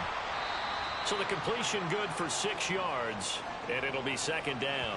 This defense for the Chiefs, they were terrific last week in the win over Denver. I have to admit, I was extremely impressed by what I saw on tape because they stayed in the face of the quarterback the entire game, ended up getting 4 sacks total, and made it difficult for him to step up and find receivers downfield. Also made it hard for him to escape the pocket and run. They'll come up now, 3rd and 3. Now Tua. He'll dump this off to Achane. And he's going to be a yard short. A 2-yard pickup leads to 4th and 1. If this were baseball, we'd call this small ball. Instead of pushing it downfield, they throw a short pass trying to pick up the first down, but the defense rallies to the football and stops him short, bringing up a 4th down. They'll go. Achane. And he will have a Dolphins first down. Well, they take a chance there on 4th and 1, but it's a gain of 3 and a new set of downs. Achane here, they stay on the ground. And he stopped right at the 25 after a gain of 5. These are his numbers from last week's contest. A boatload of carries, 92 yards, and a touchdown. And we all know he had a big workload last week, so I'm eager to see if they decide to back him off a little bit. Personally, I hand it to him 20-plus times again. When a running back's locked in like he is, I want him to keep touching the football. Throw caught by Achane. And he'll be brought down inside the 20 at the 19.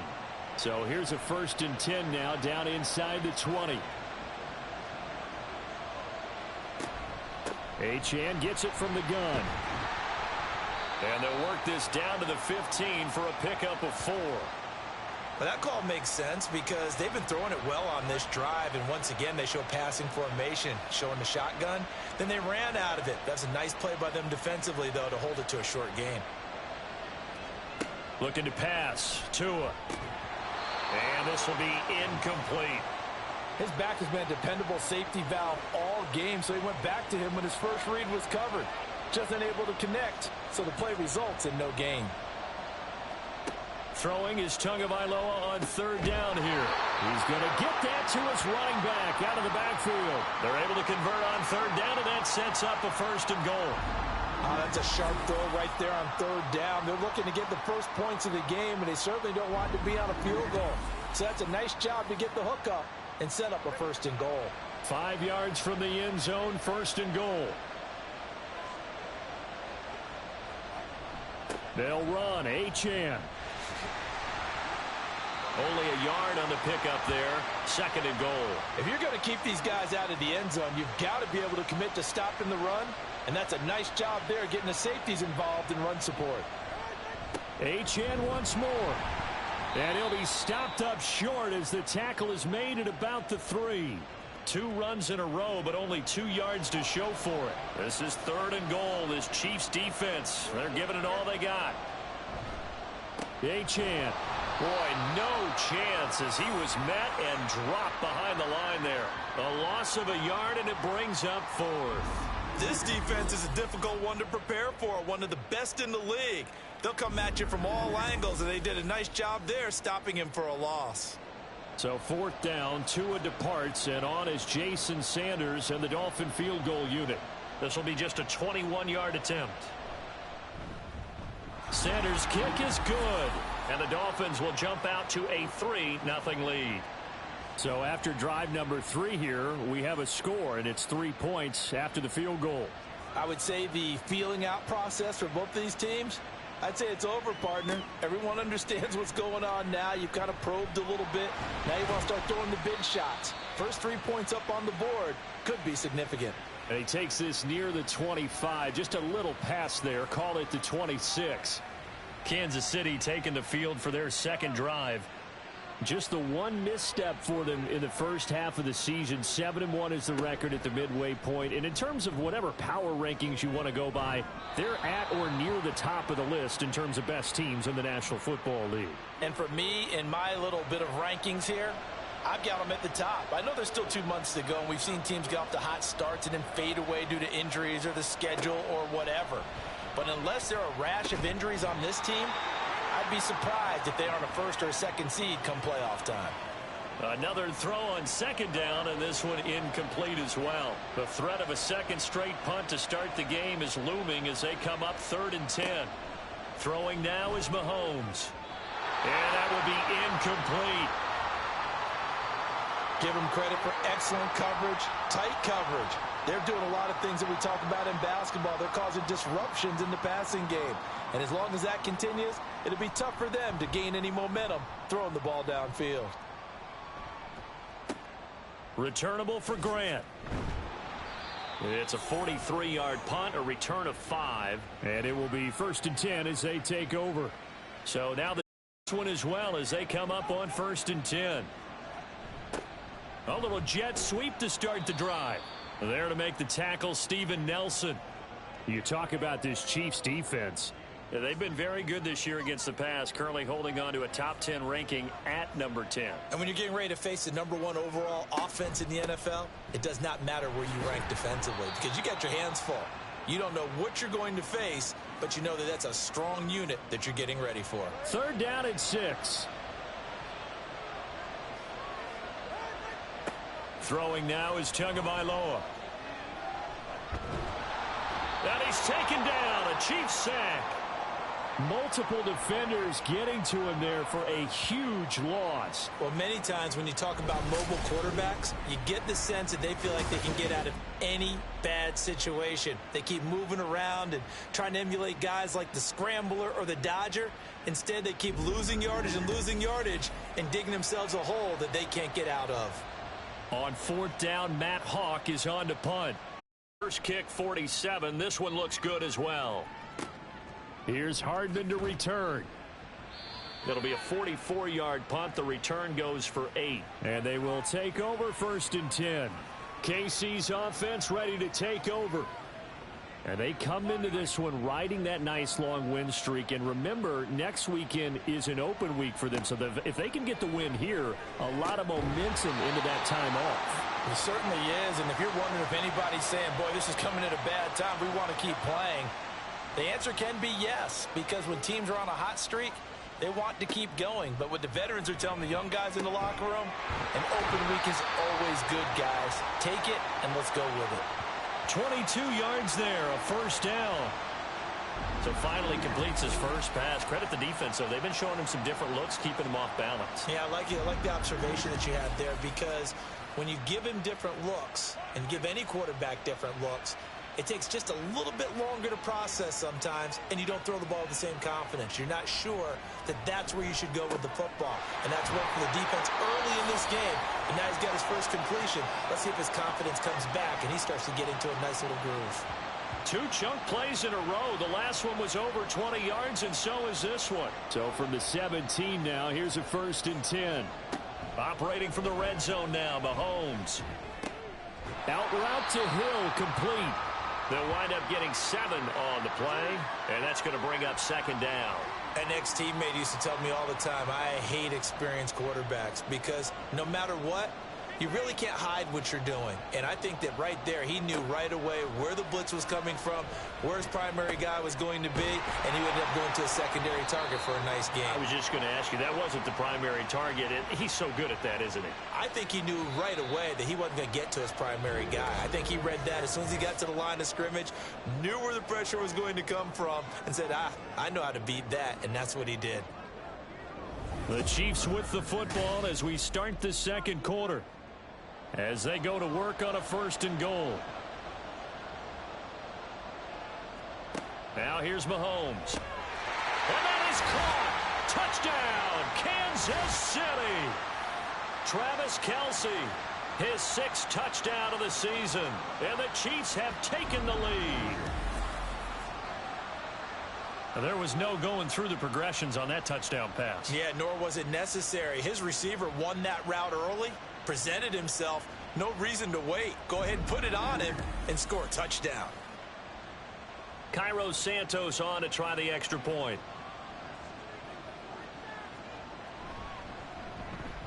And this is up and good to make it 7-3. So the drive there took 6 plays. And it culminates in a Travis Kelce touchdown. And he brings us out past the 20 to the 24. Miami's offense set and ready to go. Well, partner, fast forward with me for a second. Remember, next week they have the open week, so they're going to get some extended rest. Does that change how they manage the rest of this one? I think it does a little bit, but not by too much, because you're right. You get the extra rest, you get a chance to heal up and kind of, do a little bit of a reset for this team. But it's also 7 extra days to think back to the last time you were on the field. So now, a little more importance on what they're getting done because they carry it with them for essentially 2 weeks. In motion is Grant. Now a fake on the jet sweep, and they'll instead run up the middle. And he'll get this up to about the 40. It's a 6-yard gain on the ground, and that'll make it 2nd and 4. Even though they gave up more than they wanted to on that play, it actually illustrates how well they've bottled him up throughout the game because that was his longest run of this contest. Meanwhile, Tua's throw here taken in by Gesicki. First target, first catch, and a first down. And the tight end is certainly a position built to move the chains because they can control space underneath. If they've got good hands, then, of course, they're a dynamic target. But one other thing is they're right in the sight lines of a quarterback on just about every play. And that makes it easier for the quarterback to pick him out and deliver. Good coverage downfield led to him taking off, picking up the first down on a 13-yard run.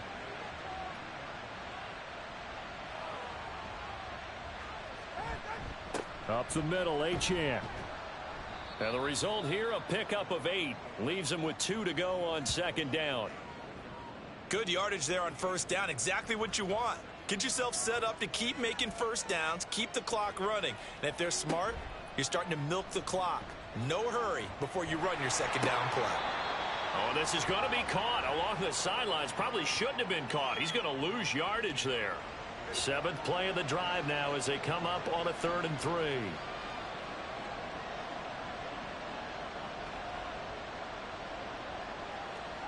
Tua sets up to pass it. He's got his target. That's complete. And he'll be brought down with a first down as the tackle's made at the Chiefs' 22-yard line. The drive stays intact with a pickup of 13. So he turned to a trusted, familiar face in that 3rd down situation. It paid off. Yeah, you go to your veteran receiver in that spot, so you can't underestimate him when he's on the field defensively. Make sure you know where he is because he understands how to get open in key situations. Back to the ground, Achane. And he is going to be stopped cold behind the line of scrimmage. He'll lose a yard there, and it's 2nd and 11.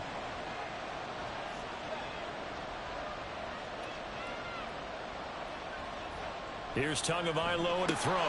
Over the middle, complete. That's Parker. Call it a gain of 6 on the play, and it brings up 3rd and 5 now.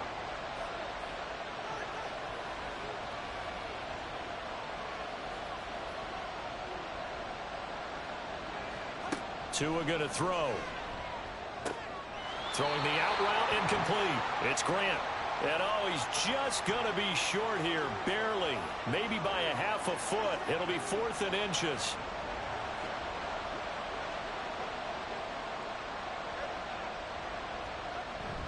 They'll try and run for it. And he'll take this into the end zone for a Dolphins touchdown. Devon Achane. His 8th rushing touchdown on the year. And the Dolphins' decision to go for it pays off with 6 points. So they only needed a couple of feet there on 4th down, but they got more than that and then some as he takes this into the end zone. And I love your description right there, right? 4th and short. They got that. No problem. Let's go ahead and get the rest of it. Finish it off in the end zone. Touchdown. Everyone goes away happy on that one. Extra point up and good by Sanders. And the lead is now 10-7. Now after the touchdown, ready to kick it away is Sanders. And bring this out to the 25. No return there for Hardman. And now here comes Kansas City. And they have the game here followed by the open date on their calendar next weekend. And Charles, this is a crew that you have to think really is relishing the opportunity to be on the couch for a few days. Yeah, they certainly are, but let's face it, partner. They can't get caught looking ahead to that couch time while they're playing this one. They've got to take care of business first. That play going for 16 yards to start the drive. First down.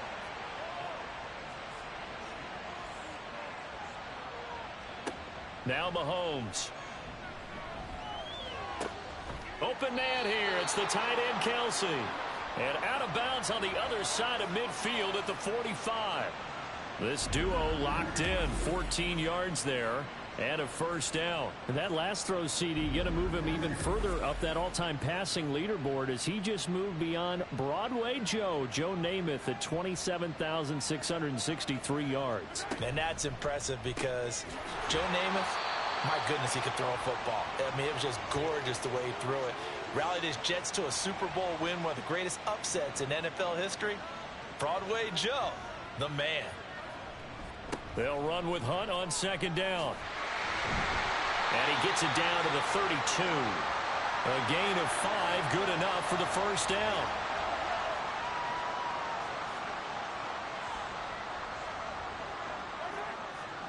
Looking to throw is Mahomes.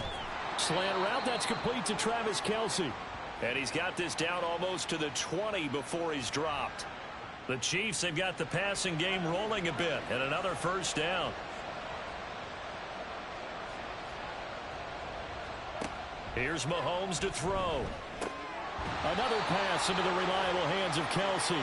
And he's going to be taken down right at the 10-yard line. And what a nice example there of a tight end doing exactly what he needs to do. How about how he worked his way to the outside, made sure he secured the catch, and then anything after that, we count that as a bonus. And indeed, he gets enough for the first down. And he gets halfway home from the 10 to the 5 on a pickup of 5. Here's a 2nd and 5. Mahomes going to hand it off to Hunt. And he is in. Touchdown, Kansas City. Kareem Hunt, his first touchdown on the year. And the Chiefs have retaken the lead.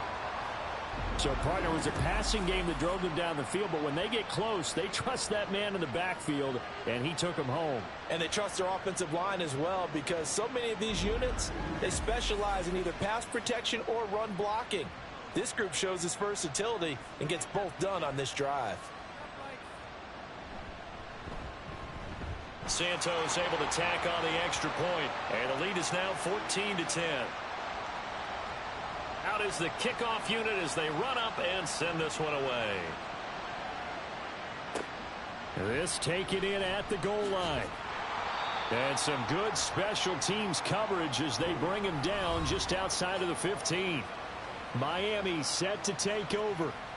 Sitting in first place in the division. They've got an open date on the calendar coming up next week. So, Charles, you and I were talking about this before the game. This one for them kind of has some extra importance. It certainly does, because if they can get the win here and pad their lead a bit or at least keep pace, then they can really kick their feet up and say a job well done at this point and not have to worry about ball at all until they're back in their facility, back in their meeting room, getting ready for the next game.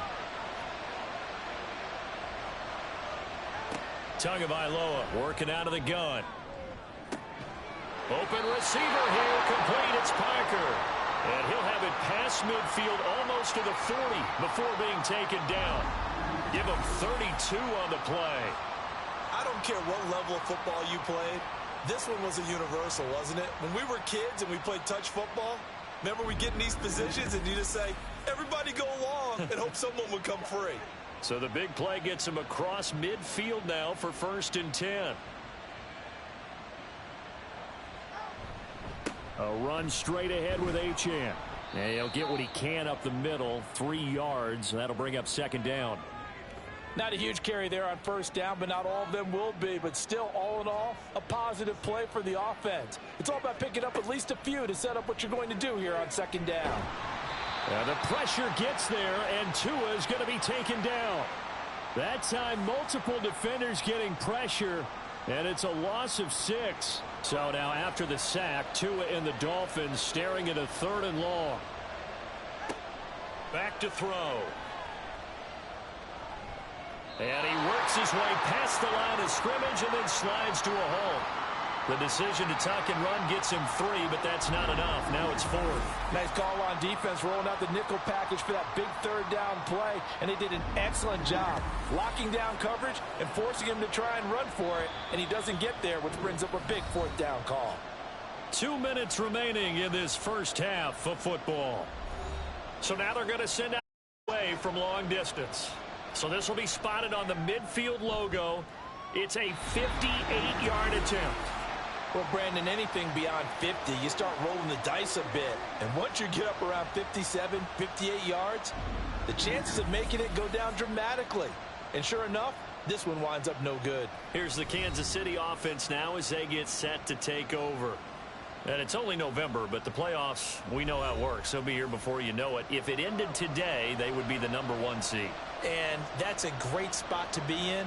But I love the phrase, if it ended today. And I'll guarantee you, that's what they've discussed in their locker room, in their meeting rooms. Yeah, we know where we would be if it ended today, but we also know it's not ending today. Right. So they've got to continue to play the type of ball that put them in the spot where they're #1 in their conference. To throw, it's Mahomes. Swings this out for Hunt. It'll be a gain of just a yard. And now 2 yards to go on 3rd down. Creeping up on a minute to play in this first half. Mahomes looking to throw on 3rd and 2. And incomplete. He had nowhere to throw, so he just tossed it away. But that brings up 4th. Problems on 3rd down so far in this first half. Relatively small sample size, but they're now 0 for 3. And the average in the league, somewhere around 40% on 3rd down for offenses. So what's the answer to this? Either convert them or don't get to 3rd down. And he's brought down. Can't do anything with a football. It's a sack and a turnover on downs. Andy Reid went for it, but it won't pan out. And this defense is going to get the football back near midfield, right at the 48. Well, it was too far for a field goal try. You don't really gain a whole lot out of a punt, so I don't think you have much of a problem with that, do you? No, not at all. I think it's the right play, the exact right play, because even if you want to play defense and pin them deep, you know how hard it is for a punter to knock one dead inside the 10-yard line. That's not necessarily easily done. So I think going for it there was the right call. And the Chiefs are going to get him. Now the Dolphins going to burn the first of their timeouts as the clock's going to stop with 47 seconds to go in half #1. And he's got his man out of the backfield. That's complete. The Dolphins going to take their second timeout as they stop it here with just under 40 ticks to go in this first half. And that's a good job there by the corner. And we do talk about this a lot, that a lot of corners see their job as simply covering receivers. Tackling isn't everyone's thing. But in this case, he came up quickly and made a nice, sure tackle. And he will be brought down at about the 43 that time. The Chiefs now going to use the first of their timeouts. So as they talk it over, we step aside. And he was looking for the checkup bounce, didn't get it. That scoots all the way into the end zone now for a touchback. Travis Kelce and the Chiefs set to take over again. Where he stands right now, as you see, already over 1,000. You have to think 2,000 is a real possibility. Long way to go in the season, but what he's done so far, spectacular. It is, and you know what he's also hoping for? That he's going to play a lot of man coverage from here on out, because one of the best ways to slow down production is to go to zone and double, triple team, put a number of people in the air. Oh, this is intercepted, intended for Hill. Nick Needham picks it off. And they're going to take over right there at the 22-yard line. Certainly feels like the classic second guess, but let's be honest about it. They had a chance going to halftime with the lead. Why did they take a chance with a throw there? I don't understand that. Well, that's what I'm wondering. And now this defense has to try to protect that lead going into the locker room. Dolphins offense returning to the field. And they will begin in field goal range already as they search for a potential score.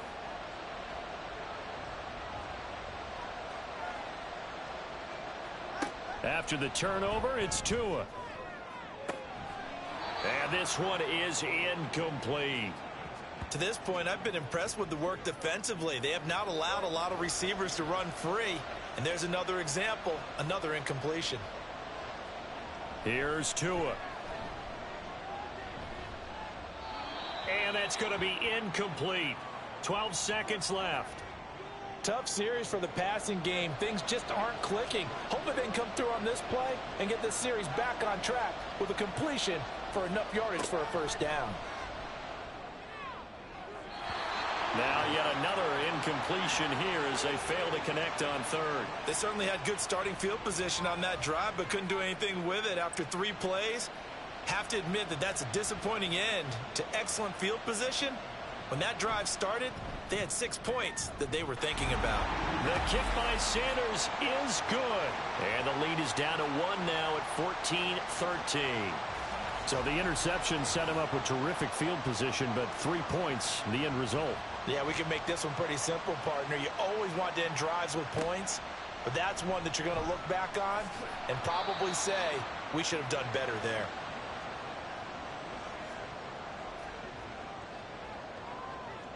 He'll take the knee, and the final couple seconds will tick by in this first half.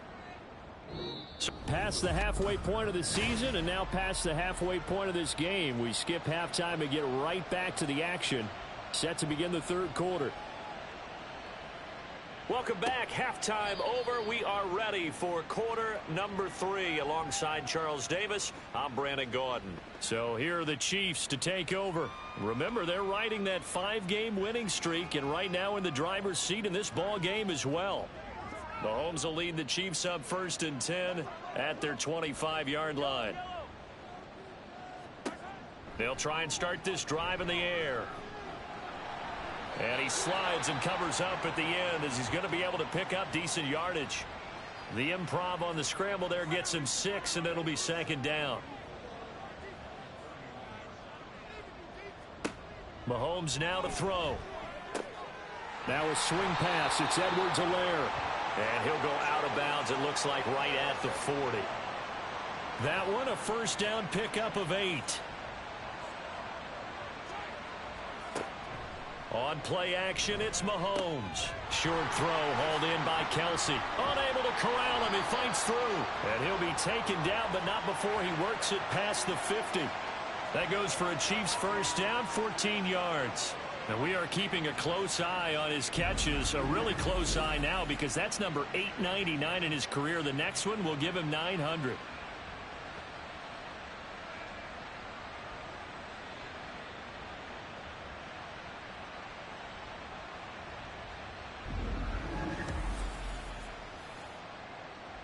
So now 1st and 10 as they've crossed into Miami territory at the 47. Now Mahomes gives to Hunt. And he is tackled inside the 40, not quite to the 35. 11 more on that one and another first down. They're making it look easy out there. Another first down. So far on this drive, let me do this little bit of math here. 4 plays, 3 first downs. That's a pretty good recipe for success. On first down, they go right back to Hunt. And brought down, but not before they're inside the 25. 12 more yards there and another first down. We don't talk about it very often, but sometimes there's a dip in intensity when you start the second half, which can manifest itself in some sloppy tackling. And how about right there? He ran right through that weak tackle attempt. But now a throw on first down there, but it's incomplete. Well, a momentary speed bump there with that throw, partner. The defense had other ideas, and they're trying to mount a small stand before this drive reaches the end zone. Another throw on second down, and this one incomplete as well. Well, every point certainly counts at this stage of the game, but after driving so far, you absolutely know they want to finish it with 6 instead of 3. Throwing is Mahomes on third. Oh, the ball comes out on the hit, but they'll say it's incomplete. I have a few questions about that throw because to me there just wasn't a lot there. I thought he tried to do a little bit too much, almost tried to will a receiver open when there was no chance he was going to be. Nice job by the linebacker, being all over that one and knocking it away. Santos' kick is up and through, and that'll move their lead up to 4 now. Well, looking at it from a defensive perspective, that keeps a deficit very, very manageable. You know, all things considered, not a bad job on the defensive side. I would say that you've pointed out something pretty good right there, and that is you actually have both sides happy with that exchange. You know, happy in quotes, of course. One team, hey, we've kept it within range. The other side saying, hey, we put points on the board and did stretch out the lead. Let's see how this one turns out. Yeah, still bottom line, though, 3 points for the opening drive of the third quarter. And the Dolphins now with a 1st and 10 at their own 27. Going to the air, Tagovailoa. Oh, he tried to fit it in on the slant, and it's intercepted. And this one will be brought back to the 22.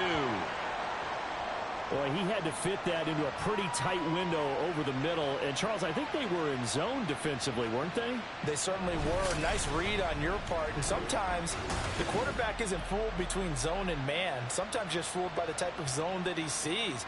Because oftentimes those linebackers will vacate and run downfield with receivers. In this case, he played a pure zone and was in the wrong spot for the QB. And Kansas City's offense now set and ready to go.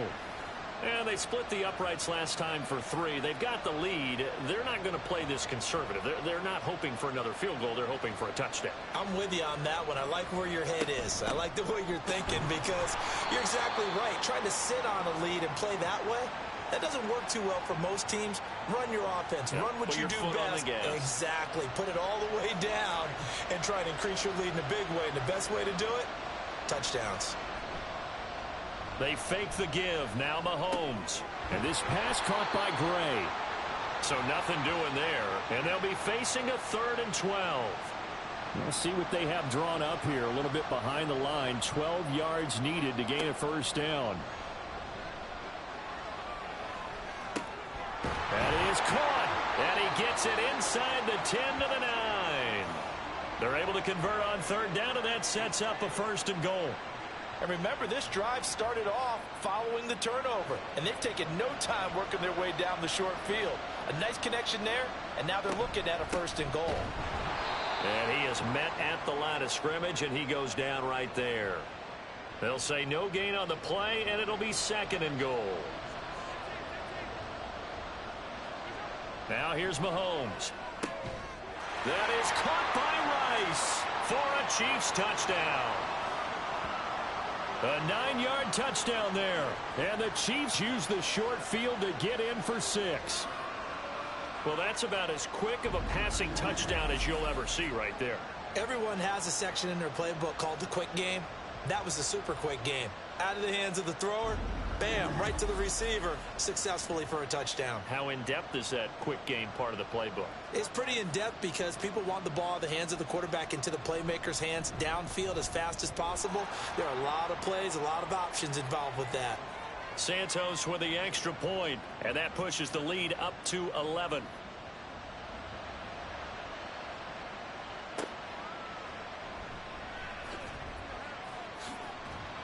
And he's up past the 20 to the 22-yard line. Out comes the Miami offensive unit now. They get set to take over. And we'll see if they can bounce back from that last drive, in particular if they can bounce back at the quarterback position, Charles, after throwing their first interception of the ball game. Yeah, and some guys, you know, they're going to want to try and get a big play right away and take control back. Others, they're going to look to hit a couple shorter passes and get a little momentum back that way. But for the defense, that goal's not changing a bit. They want another pick. You're exactly right about that. In fact, you got to watch them a little bit because in coverage, they may cut down their gaps a little bit, maybe their splits a little bit in order to try and get to the ball even faster. 36 yards on the play. And that last throw right there putting him already over 3,000 passing yards now for the campaign. And given where we are in the season, Brandon, you have to think to yourself, if he stays healthy, I think 4,000's a given. I think 5,000 is not out of the question if he stays hot. Now Achane on 1st and 10. And he is met in his tracks behind the line of scrimmage. Stopped and handed a loss by Willie Gay that time. They have 3 tight ends in that formation. That's almost a universal sign that they're planning to run the football. But how about the defense there? They met force with force and caused a stack up behind the line of scrimmage and threw him for a loss. Ooh, moving from his tight end spot there. Do you think that perhaps the play call was for him? And that false start penalty certainly not helping their cause here. 2nd down and long. Tua sets up to pass it. He'll dump this off to Achane. And just 3 yards on the catch there. He couldn't get away. And they're going to be staring at a 3rd and long here. A tall task ahead of him here, needing a full 15 yards to move the chains. Now on 3rd and long, they'll look to throw. And he overshot him there. It's out of bounds, incomplete. And a smart play there. He's probably saying, I wish I would have done that on the last drive instead of throwing the interception.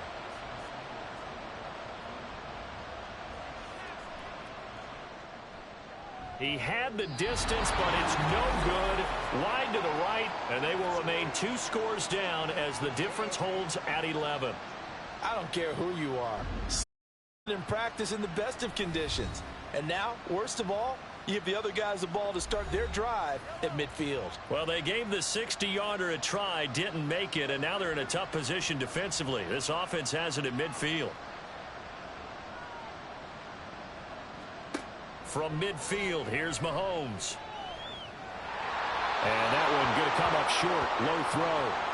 Not his best throw there, but where we sit right now in the 3rd quarter, he's had a pretty good game throwing the football. He certainly has, and it's not exactly at the point where we're doing 4-minute offense yet, but they've got to think about, I'm not going to say milking the clock, but understanding clock management here on out. That'll leave them with a 3rd and 2 coming up. They got 8 yards there. They'll come to the line, needing only 2 yards to gain the first here. On 3rd down, here's Hunt. Now they needed 2. They could only get 1. 4th down. Well, they picked up a portion of it, but not all that they needed. Now that leads to a decision on 4th and 1. Let's see what they decide to do.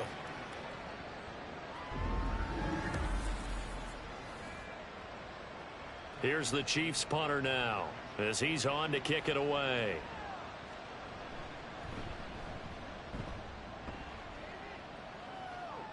This one will sail out of bounds. It'll depend on the spot here. And the side judge says that went out at the 7-yard line. Miami's offense set and ready to go. And they've got to be a little bit frustrated about that last drive. Missed field goal. Always hurts a team because, you know, you've put something out there. You've given yourself a chance. You're in range, and the ball doesn't go through the posts. But it's not something to panic about. And they're going to sack him again. The 5th time they've gotten him today, and this one results in a safety. At this point, I think it's a surprise when he isn't close to being sacked on a passing down. The amount of times he's hit the deck today, I think a lot of us are reading safety before they even took the snap. Simply a merciless pass rush every step of the game, and that rush earns a crowning achievement there.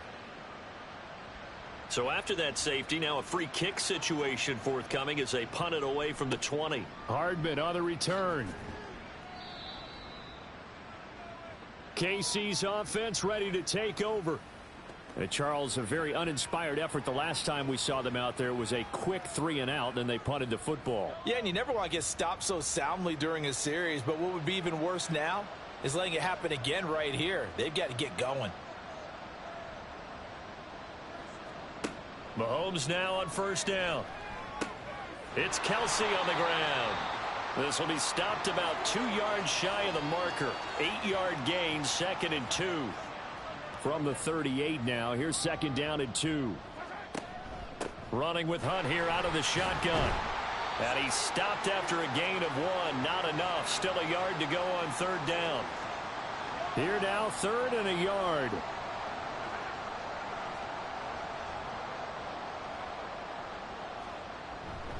They'll try to run for the 1st down with Hunt.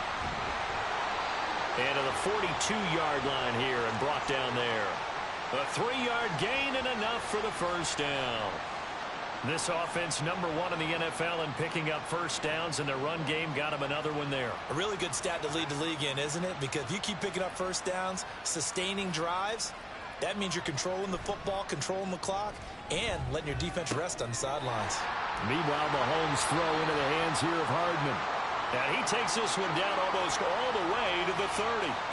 A good pickup there, 26 yards. And now we get into the psychology of the whole thing, because a lot of teams with a 2-score lead in the third quarter, they almost become defensive with their offense, just playing not to lose. I think with this team, you got to figure at this point, this is a great spot for them to go into attack mode, really try and put the hammer down and finish this one off. Mahomes now on first down. And down he goes. They sack him back right around the 41-yard line. Loss of 10 as multiple defenders get to him. Okay, I'm not sure you could actually draw a better pass rush than that one right there. Nowhere to go outside. He had to keep backing up and backing up and backing up. Eventually dropped for a huge loss. So now 20 yards to go on second down after the sack. Work to be done. Shotgun snap to Mahomes. Looking left side, and he's got a man. That's Hunt. And he's going to be out of bounds down around the 35-yard line. 7th play of this drive coming up, but a long way to go on third down. Working from the gun, Mahomes. The Dolphins get there this time, and they bring him down. Give the sack to Jerome Baker. This is a little hard for me to compute because I'm watching sack after sack happen, but somehow they're still behind in the game. I would expect all of this defensive pressure to translate to them taking a lead, and thus far, it hasn't happened. Time's winding down. They don't want to waste this type of performance from these ace pass rushers. Here's the Chiefs punter now, as he'll punt it away for the 4th time today. And this will depend on the spot as it sails out of bounds. And they'll say it sailed out at the 10-yard line. Tagovailoa and the Dolphins come up 1st and 10. From back at their own 10-yard line. They'll send a receiver in motion to the right. Hand off to Achane to begin the drive. Knifes his way forward here, but just 3 yards on the play. 2nd down. Here's 2nd and 7.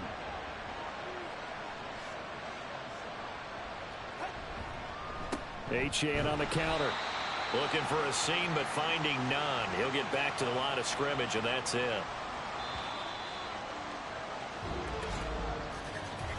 So they'll get a little extra time to come up with his 3rd down play as we've played 3 quarters. You are watching the NFL on EA Sports. Back now here on EA Sports. And this offense on 3rd down today, they've converted just twice and have had plenty of opportunities. This is 3rd and 7. And this turns into disaster. He's not going to get forward progress. That'll be a safety. Well, there is still time to recover from this. It remains a 2-score game even with the 2 points there. But let's just say things not trending in the right direction. I like that phrase. I'm going to say it along with you. Things are definitely not trending in the right direction. They needed something on that drive. Instead, they gave up 2 points and a lot of hope. So a free kick situation forthcoming from the 20 as they'll punt this one away. Oh, my goodness. Now that is going to be out of bounds on the free kick. And that's a big mistake. So they accept the penalty, of course, and push the offense backwards a bit. Good starting field position for them here as they come up 1st and 10 right at the 50-yard line. Handoff up the middle, Hunt. And he'll work this forward for about 3 at 2nd down. I'm sure that that's going to be the formula. Just keep the ball on the ground. Keep that clock moving. And when you have the lead this late in the game, above all, stay in bounds. Yes, take care of the football. Yes, gain yardage, but stay in bounds and let that clock tick. It'll be a loss of a couple on the play, so now 3rd down coming up. When a draw works, it can be a thing of beauty. But when it doesn't, oh, it can be ugly. And in this case, loss of yardage ugly. Completes it to Hardman. And I don't think he got there, no. He's short by maybe a foot, maybe. Call it 4th and inches. Yellow.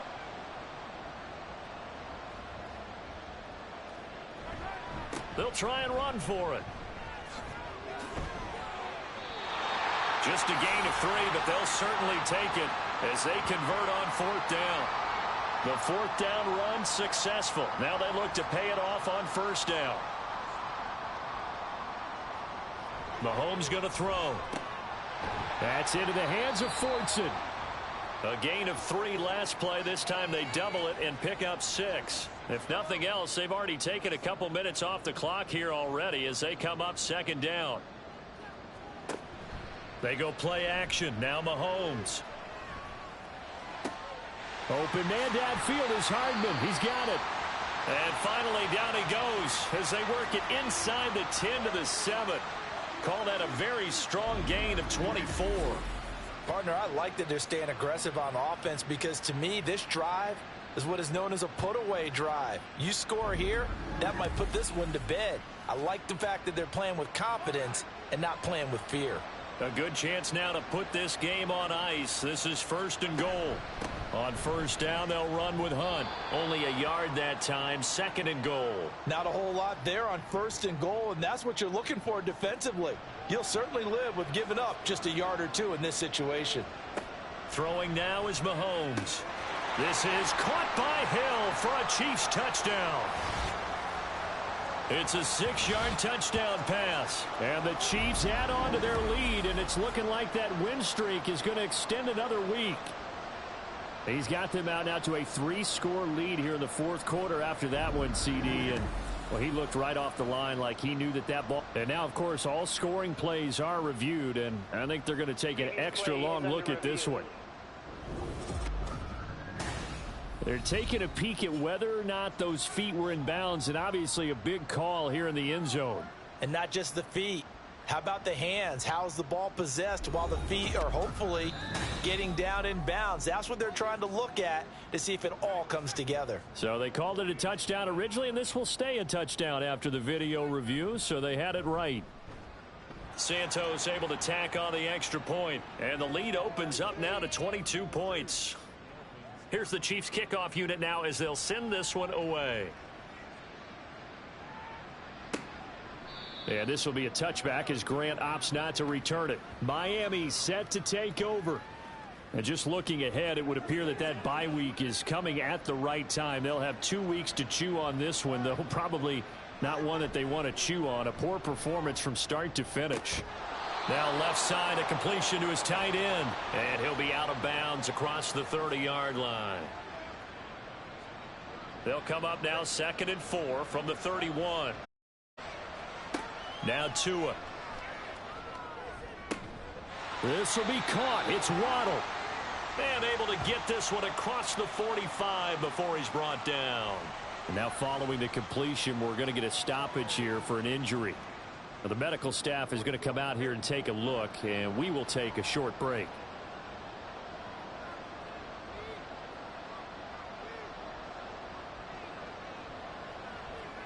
Tua now on 1st down. They lead big, and a major part of that has been how they've taken their play to a whole new level this 2nd half. No points allowed since the break, and you can add another incompletion to the total number that they forced in this runaway contest. On 2nd down, Tua. And he drops it incomplete. And their struggles continue here. Well, the trials and tribulations of being a quarterback in this league, it's tough. It's got to be wearing on him out there. Well, he has been sacked a number of times. He had an interception, so I'm going to give him a skosh of credit for hanging in there and trying to make something happen, despite the amount of pressure he's been under this entire game. And he'll be brought down with a 1st down as the tackle's made at the Chiefs' 37.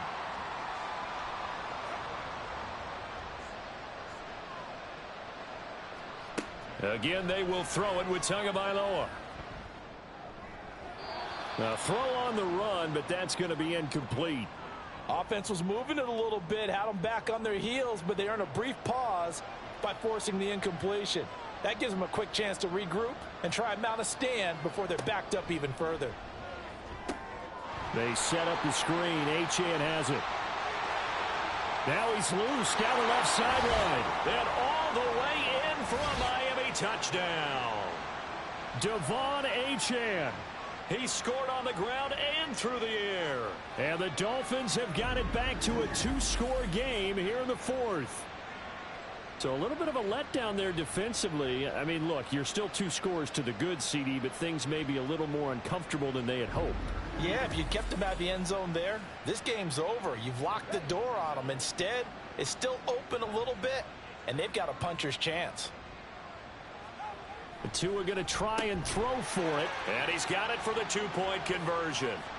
So they tack on a pair more here to narrow that deficit a bit further. So they go with a pass there on the 2-point try and able to convert it, Charles. And a good job by the offense figuring out their 2-point play and using it well. It's interesting how people are using the strategy nowadays, though, isn't it? It really is, and I don't know how much that particular play factored in, but with the PAT moving back in 15-16, that kind of changed things, didn't it? It's really a part of everyone's strategy now. When I talk with coaches and when we sit with them, they always talk about they actually have 2-point periods in practice now, something they never really did before. Here's Mecole Hardman. And able to get this across the 20, but not much further as he's dropped it to 23-yard line. And now here comes Kansas City. Well, there are 2 scores on the plus side. Still time here in this 4th quarter, but maybe you start thinking about playing keep away? Yeah, I think here's the situation. You're not thinking touchdowns anymore. You're just thinking first downs. To keep up with your theme there, playing keep away, first downs, they can't touch the ball.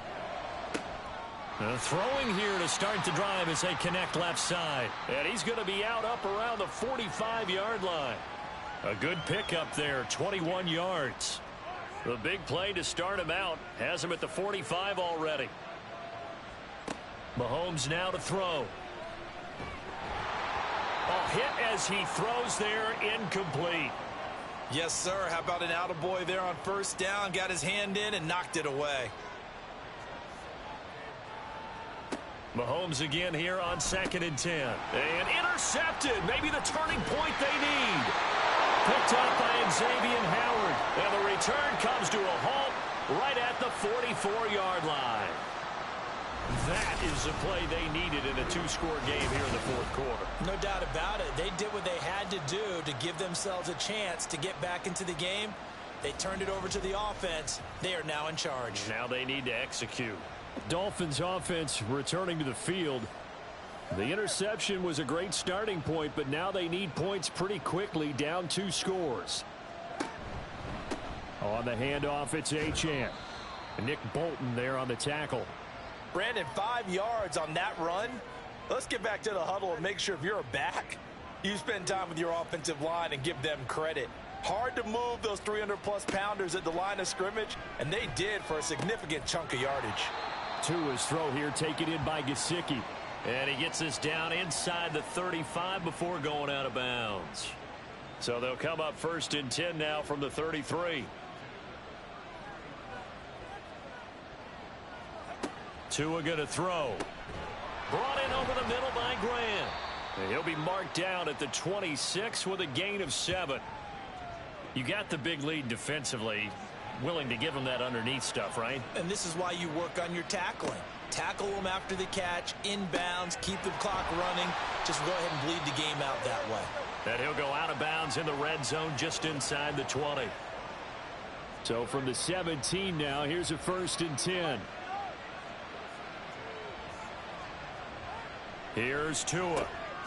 Over the middle, he's got Gesicki, the big 6'5" tight end.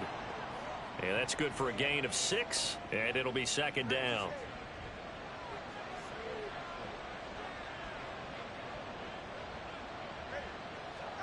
Tua setting up shop to throw again. Over the middle and complete to Waddle. And the Dolphins are going to be looking at 1st and goal as they move this down to the 4-yard line. 1st and goal, and they got to be thinking a chance to get right back into this football game.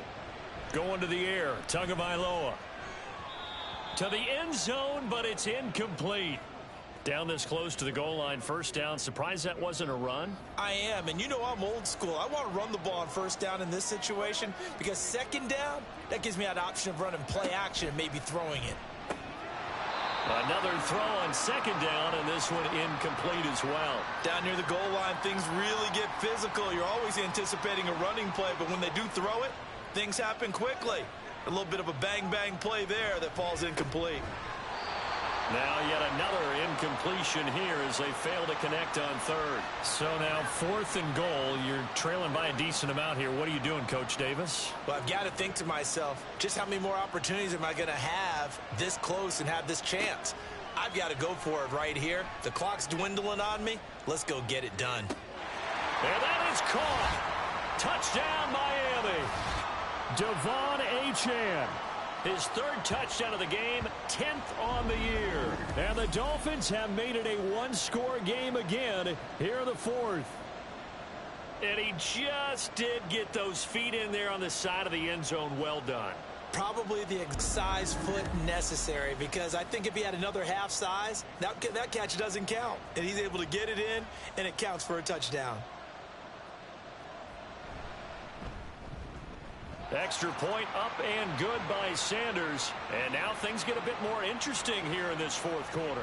Now after the touchdown, ready to kick it away is Sanders. This fielded right at the goal line. And he'll get it up across the 20 to the 21-yard line. Now the Chiefs offense, they get ready to head on the field.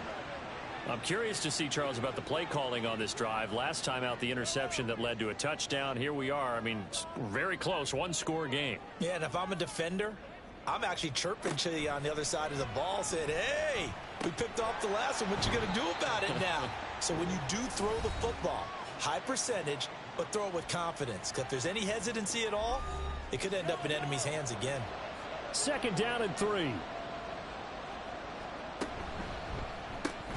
Throw left side, taken in by Hill. And down he goes, but he takes it up to the 40. The quick slant, good for a 1st down, a gain of 12. From the gun, it's Mahomes. And this one too low. As defensive coordinators around the league tell me all the time, that throw is not for every quarterback, because you've really got to drive the ball downfield. It's going to be a tight window for him to fit that one into. In this case, unsuccessful. And slow going there, as he'll only get a yard, maybe, up to the 41. The Chiefs on 3rd down. Not so hot. 2 for 9 to this point. This is 3rd and 9. Now here's Mahomes. And the Dolphins rush gets home. Down he goes. It'll be a loss of 8 on the sack, and it's going to lead him to 4th down. And this dominant defensive performance continued on that play. This poor quarterback has not received the protection he needs and has had to pick himself up off the turf far too often.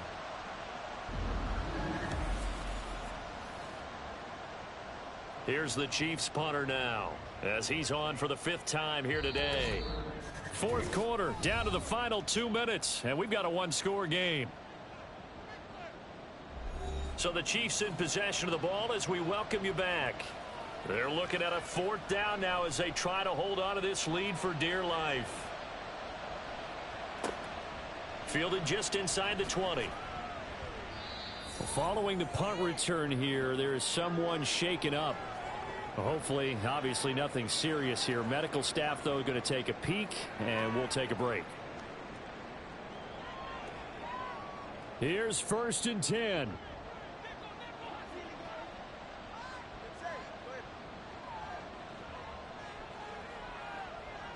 Here's Tua. They'll swing this out wide. Here's Achane. I don't know that those medium 5-ish yard gains are going to do it right now. Probably should have dropped it, right? Yeah, that way you save more time on the clock. But I know receivers, they think they can catch it and break a tackle and turn into a big gain. Tua. He'll dump this off to Achane. That's a nice job defensively to make sure everyone was accounted for, because ordinarily you pick up the guys downfield and sometimes you forget about the running back. In this case, they did not and dropped him for no gain. Now Tua. And that is incomplete. But the pressure there on 3rd down, forcing the errant pass. 4th down coming up. With that incompletion, reality is staring them right in the face. This entire game is down to the next snap. Throwing Tua. And this is caught by Parker. And they bring him to the ground just shy of midfield. All 3 timeouts still at their disposal. Here's 1st and 10 now. Throwing there, but this pass is going to wind up incomplete. Whew, that's certainly not the worst thing. It stops the clock and lets your offense catch its breath and lets us exhale a little bit. Now I expect them to call a couple plays in the huddle so they're ready if a tackle happens inbounds. Meanwhile, Tua's throw is taken in by Waddle. Now the Dolphins going to burn the first of their timeouts, as it'll come with 36 seconds to go in half number 2.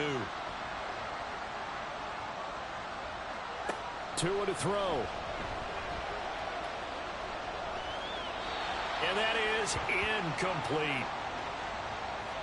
Partner, they've got one chance left to keep this one going, and I think for you and me, let's think along with their offensive coordinator now. Has to think back, cycle through every play of this contest, and remember what's worked and what hasn't.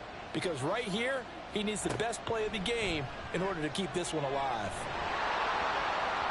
Now on 4th down here, that pass knocked away and incomplete. They had to go for it with such little time remaining, and the Chiefs defense comes up with a stop. 4th down, and they take to the air, which really isn't a major surprise, but how about the coverage there, able to bat it down? The Chiefs ready to rock again on offense. And still 2 timeouts defensively, but even if they choose to use those, 3 kneel downs should be enough to get out of here with a victory. And that's exactly what's being stated into the head coach's headset. Oftentimes they have a guy upstairs who monitors this at the end of the game. A little clock management 101. Now the Dolphins will use the last of their timeouts as they stop it with 22 ticks to go in the 4th. Here's the Chiefs punter now, as they're forced to kick for the 6th time today.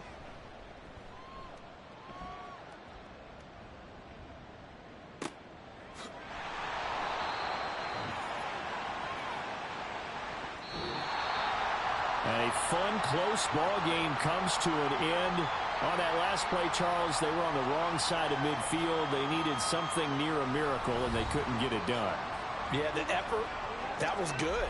Very good, in fact. They were just a little too far out to get a decent look at the end zone for that last opportunity. Couldn't get it done, but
Ready, ready.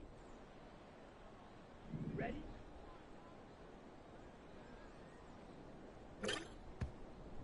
Come on, set. Hut, go.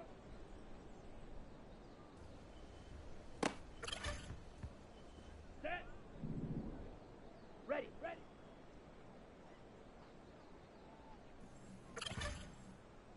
Ready, break. Ready. Down. Ready.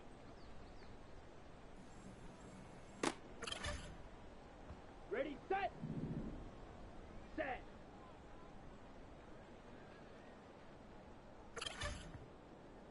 Set, ready. Hut, hut.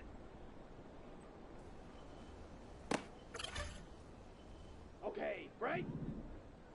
Set, go.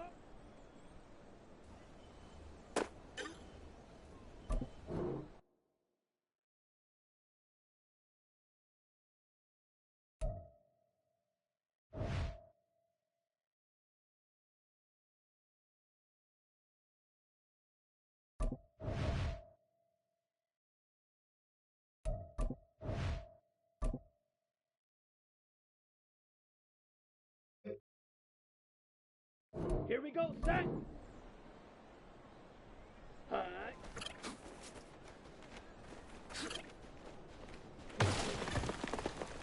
On the double. Ready, go.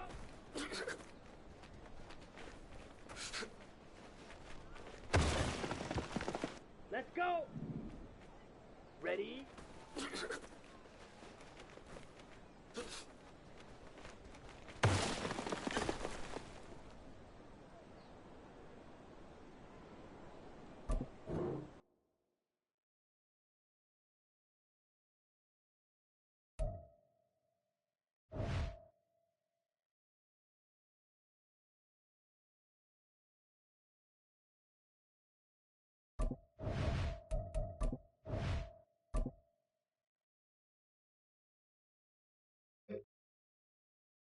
Here we go.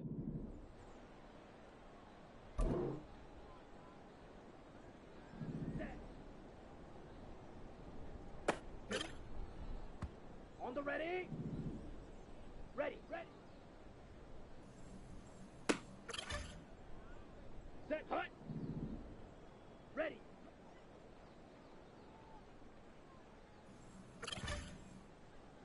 go now.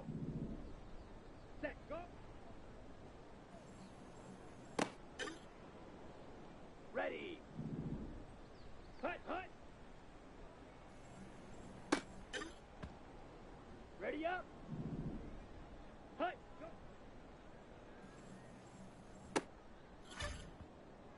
On the set. Hut, hut.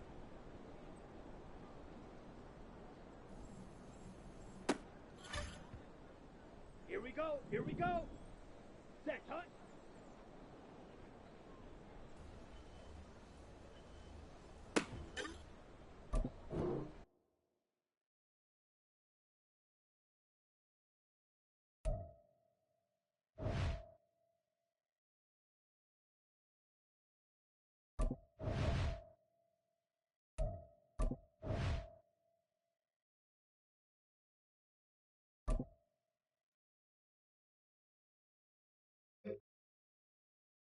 Ready. Hut, hut.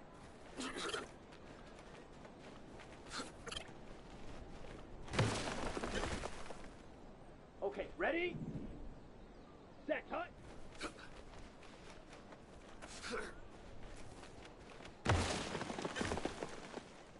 Ready, ready. Set.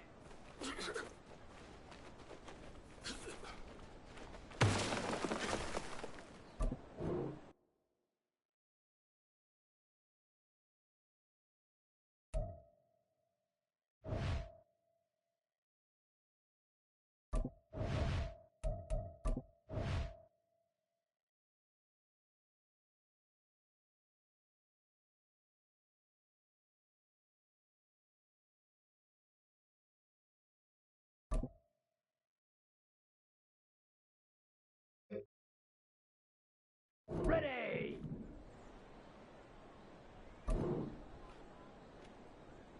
Ready?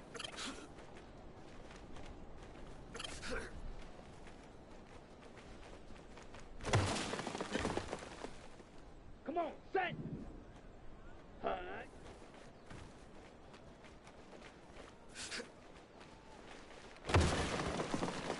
Set! Ready!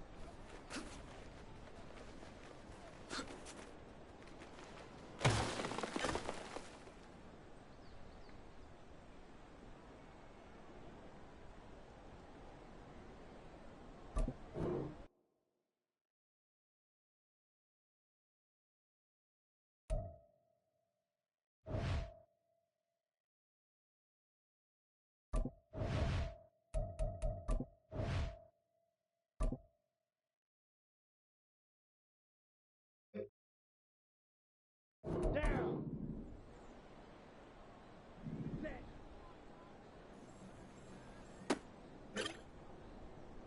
Set. Ready. Hut, hut. Here we go. Set. Hut.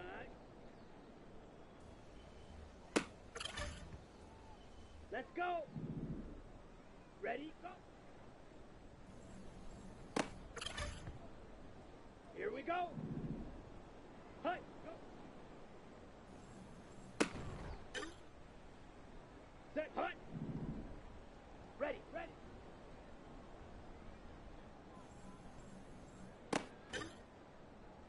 Let's go now. Ready, go.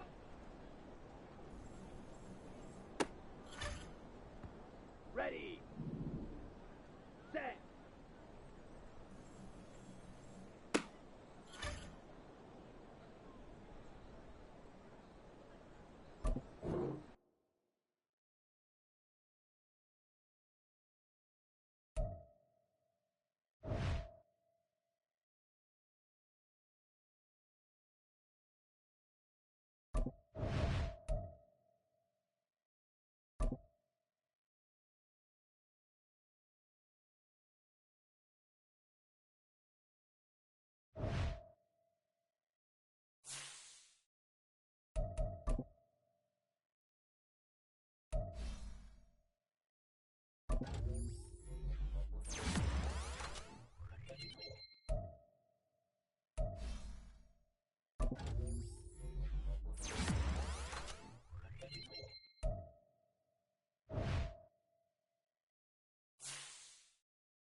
It's week 9 of the NFL, and we'll keep our eye on A.J. Terrell.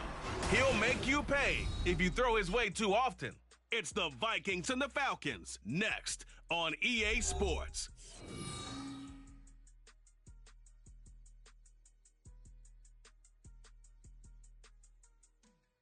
The weather this time of year in the South, perfect. Fall football weather, and we've got the roof wide open here at Mercedes-Benz Stadium in the heart of Georgia. Today, it's a Week 9 matchup. We are all set to go, as it'll be the Minnesota Vikings taking on the Atlanta Falcons. Hello again, everyone. Brandon Gaudin along with Charles Davis. And, Charles, we take a look at this Falcons team as they enter play. They come in playing some decent football, 5-3 in their last 8 games. Meanwhile, for our visitors, the Vikings, they come in the midst of a pretty bad stretch here, losers of 5 straight. So many different reasons teams hit the losing skids, but the best way out of it, something has to happen positive early in the game.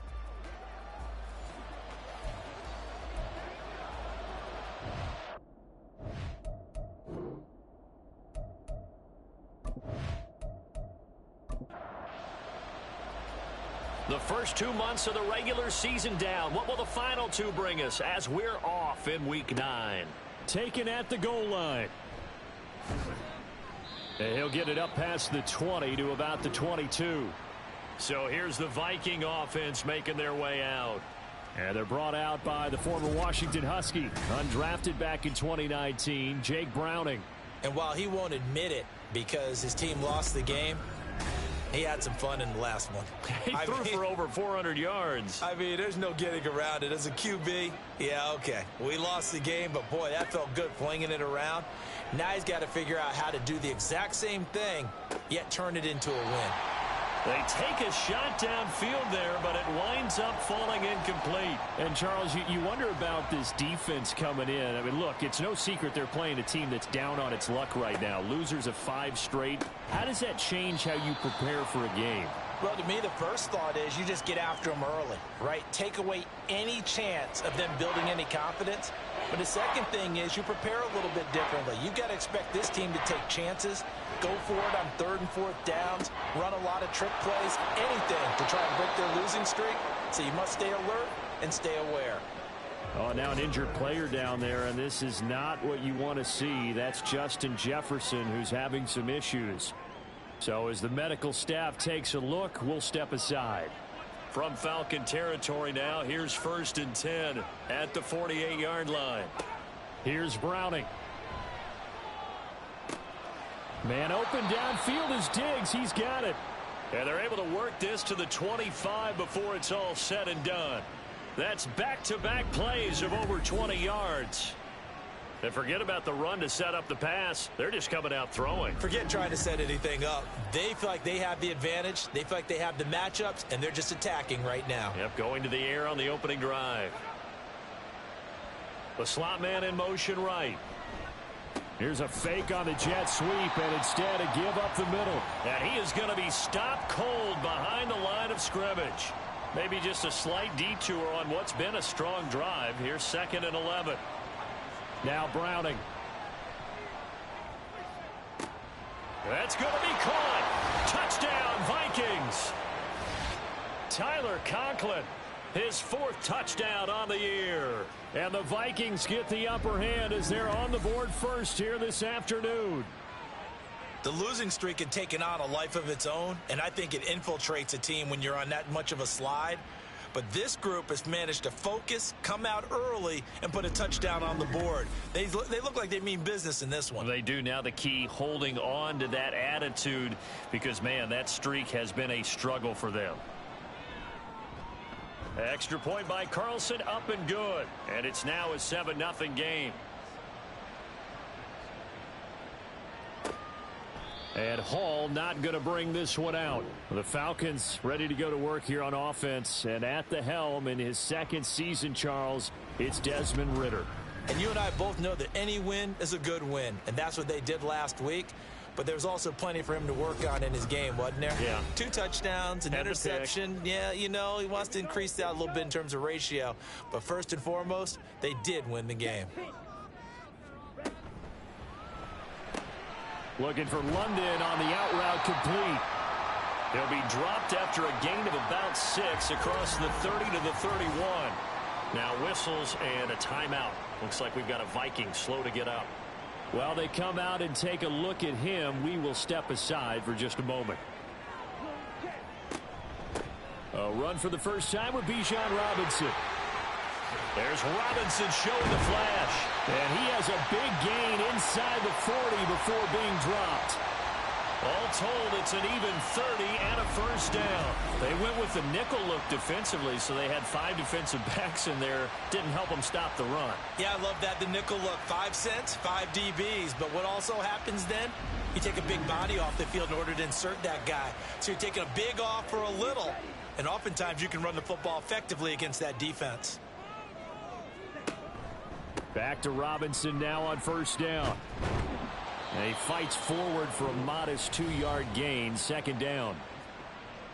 The numbers in last week's ball game for Robinson: 22 carries, 92 yards. After the last game, they have plenty of reason to be confident in their running game. And even though they're facing a top 10 defense, they're not going to shy away from doing what they do best. Make them adjust to them. Make them stop what they do before they go to any type of a changeup. And they get him behind the line, so that short gain on first down quickly negated. It'll be a loss of a full 3 yards there, and it also brings up third down. Backed up here. Tough spot, needing 11 yards to pick up the first. Ritter throwing on third down. Pass incomplete, but the flag in the backfield, and this might be a roughing call. Personal foul, roughing the passer, defense. A bad time for a roughing penalty, and they get the gift of a 1st and 10. And that's going to be incomplete. Too tough to hold on to that one. It's second down.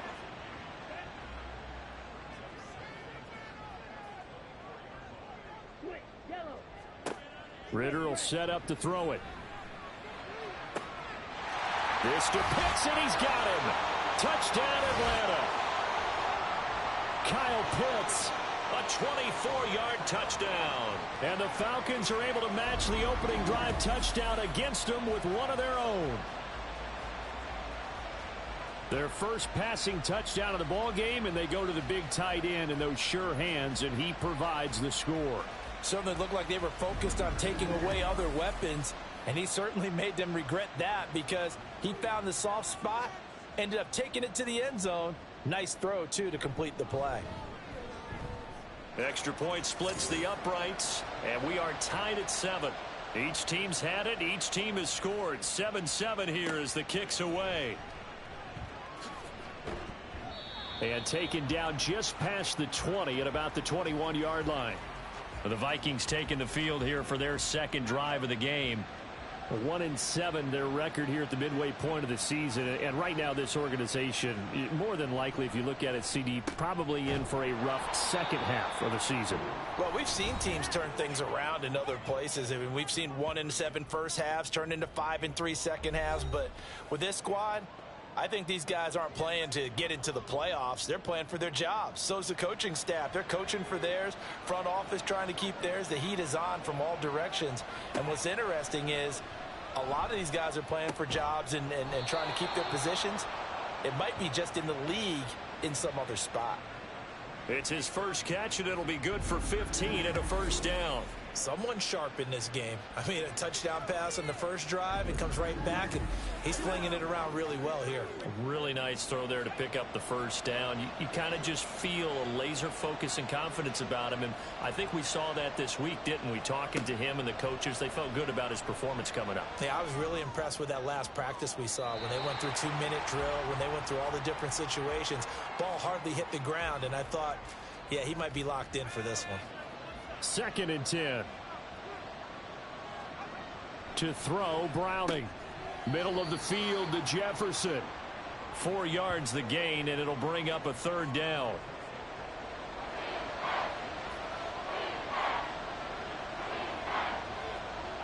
They'll stick with the passing game as he looks to throw. Pressure brought in, and the Falcons get there for the sack. Grady Jarrett Able to get him down for a loss of 11. And it brings up 4th down.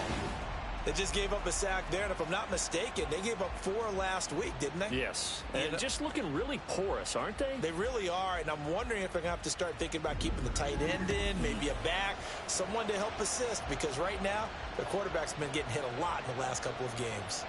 So on 4th down, on is the punter, Ryan Wright. And last week in the loss, 5 punts as he gets this one away. Fielded at the 20.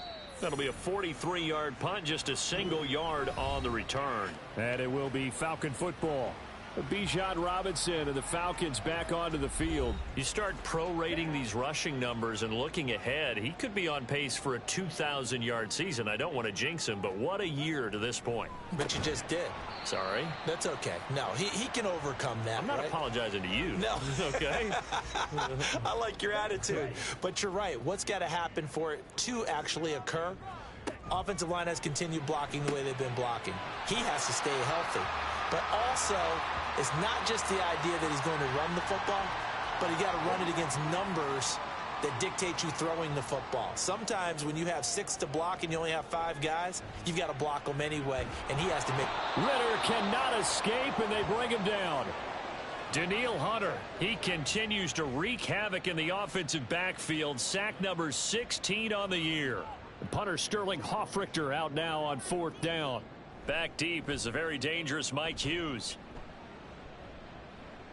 Fair catch taken just inside the 40-yard line. 37 yards on the punt with no return. And the Vikings will take over here, 1st and 10.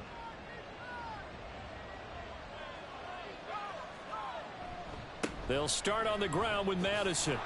To the 43, 2nd down. You talk about this Falcon defense. This crew against the pass, it's been a real struggle. 2nd from the bottom in the NFL, number 31. Theories abound. People have opinions. But too often for this team this season, it's been the big play that's done them in. Here's a throw to his running back. It's complete. And he's able to take it across midfield before going out of bounds.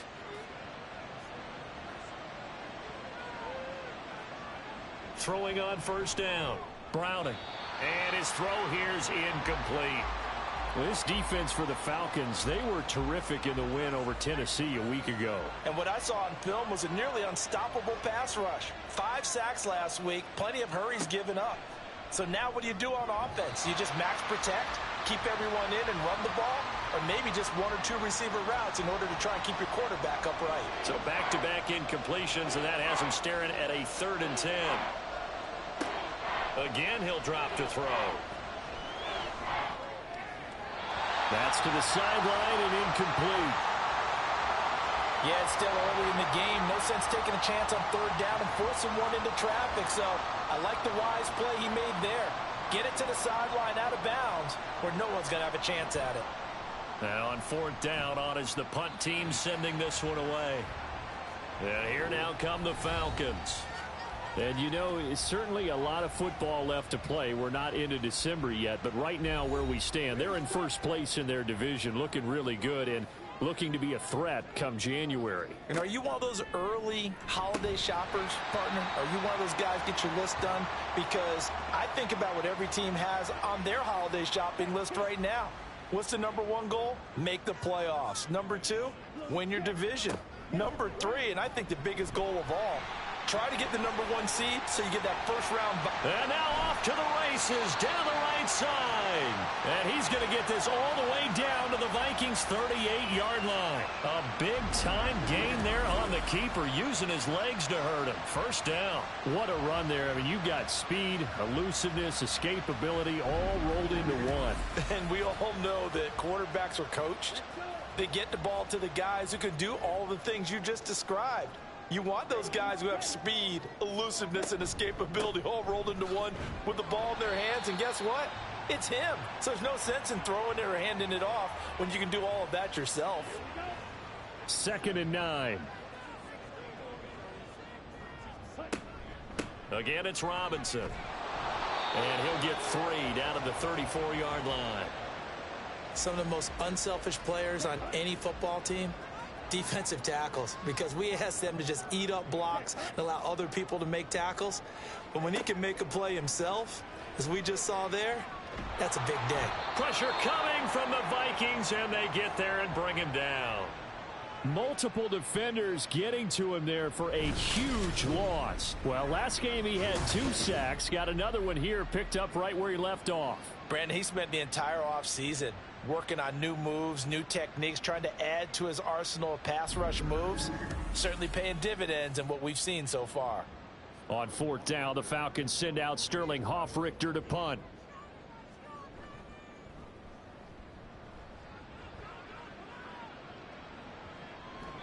And that hits at the 6 and carries into the end zone for a touchback. The Vikings ready to go again on offense. The crowd may be losing just a little bit of the edge after back-to-back punts. They want some big plays. They want to see some offense. They want to see somebody break away, whether it's through the air or on the ground. Now it'll be interesting to see where the patience is on both sides. Each head coach, can you hang in there and not try and force something that could put your team in some jeopardy? Up at the 29 now, they'll head to the line, 2nd and a yard. They'll bring a receiver in motion left. And they're going to give it to him on the jet sweep.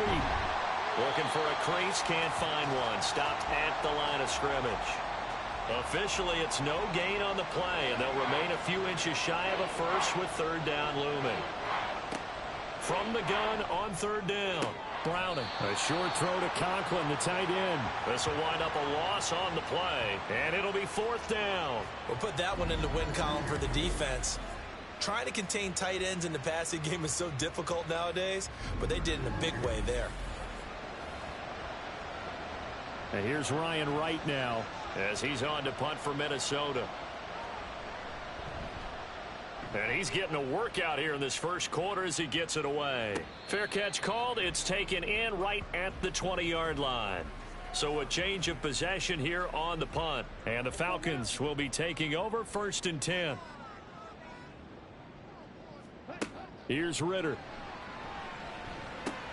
It's caught on the right side by Robinson. And they'll bring him down here up at about the 22-yard line. These two teams all tied after 1. Back now in Atlanta, 2nd quarter action. The Falcons with the football. They work now on 2nd and 9. As they've got it as we resume action.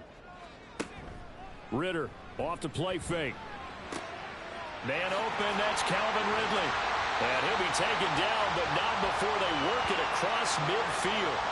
That one covers 29 yards, 1st down. But one of the ways that quarterbacks keep all the receivers alive in a play, never lock in on any one guy. Make sure you keep your eyes moving, scan the field. And here he finds the open guy for a nice pickup. From Viking territory now, they'll come up 1st and 10 at the 49-yard line. Looking to throw it here. Ritter again to Calvin Ridley, and he's got it once more. And a 6-yard gain gets him right around the 43.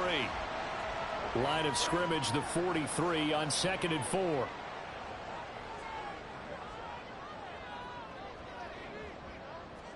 Out of the gun, here's Ritter. And he gets this one to Ridley complete. And down he goes, taking it inside the 10, just shy of the 5 at the 6. That one good for 37 yards. And the offense is saying to itself right now, if only they were all this easy, because he was wide open. And once he made the catch, plenty of room to work his way downfield. That was a breakdown on the defensive side of the ball, one that they want to fix immediately. Now a chance to make that big play really hurt. It's 1st and goal just outside the 5. They'll run here with Algier. And he gets him a little bit closer. He takes it from the 6 inside the 5 to the 4. 2nd and goal from inside the 5. Be interesting to see now what they do offensively down near the goal line after not much there that time. As the offensive play call. And he will fight his way into the end zone for a Falcon touchdown. Tyler Algier, his 3rd rushing touchdown of the year. And the Falcons have taken the lead. Well, elusiveness is certainly one of his calling cards, and that trait on full display there on the touchdown run. And normally when you get down near the goal line, it's power football that wins the day. But here, he shows off his footwork and that make-you-miss ability that he possesses, and he carries it into the end zone. Extra point right down the middle, and that makes the score 14-7.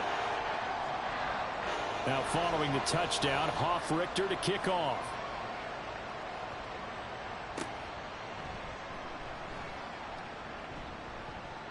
Now a crease here as he's past the 30. And a nifty return there all the way across the 40. Now the Vikings offense gets set to take over here. That 7-0 lead of theirs short-lived as they've now given up 2 straight touchdowns to fall behind by 7. Yeah, but no cause for discouragement here. Yeah, they've fallen behind, but haven't they proven that they can go down and score? So what was the formula that got them down there the first time? Get back to something close to that, and maybe they can get this game tied up. And he'll get it into enemy territory just across midfield at the 49. In need of only about the length of the football here on second down. Off the play fake. Browning. Another one on this play for Justin Jefferson. And he goes down, but not before getting this inside the 25. That one covers 24 yards. It's a first down. Second and short, that's a rundown, so it's definitely a good time to go play action if you're feeling it. And they do so and pick up a first down.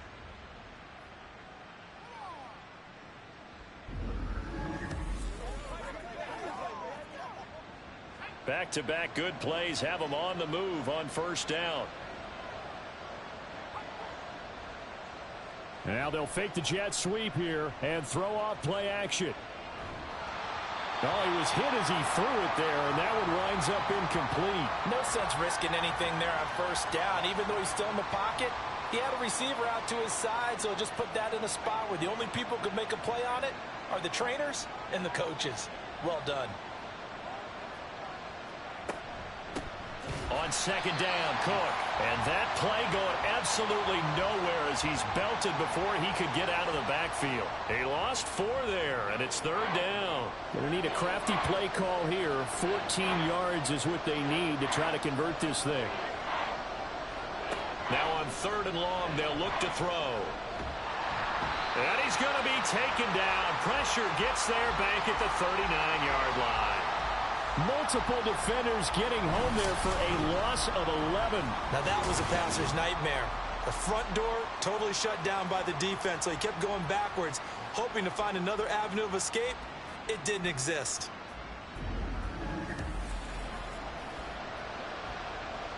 So now on comes the field goal unit, and wow, this is no ordinary try here. This will be from 56 yards out. And his kick is good. He got every bit of that one as it's good from 56 yards out. And they'll cut the lead back down to 4 now at 14-10. So they're able to end that drive with 3 points in this one-possession ball game. And ideally, you want to end every drive with points. Most quarterbacks would tell you, let's end it with a kick, right? A PAT, that's number 1. Field goal you'll take. Punts, you really don't want to do that. In this case, they'll take the field goal and get prepared for the rest of the game. About set to begin their next drive, the Falcons offense at the line. And that last drive, so effective in the passing game, resulting in the touchdown. Maybe not many people were focused on the trenches. There was good protection there. Excellent protection. So now, defensively, you've almost got to get down to those starters blocks like you're a sprinter. Get lower than those guys on offense and find a way to roar through them or around them to get into the face of the passer. Easier said than done, though. Way easier said than done. But they've got to try something because right now they're just cutting them to shreds. A throw over the middle taken in. It'll go down as a gain of 6, and that'll make it second down.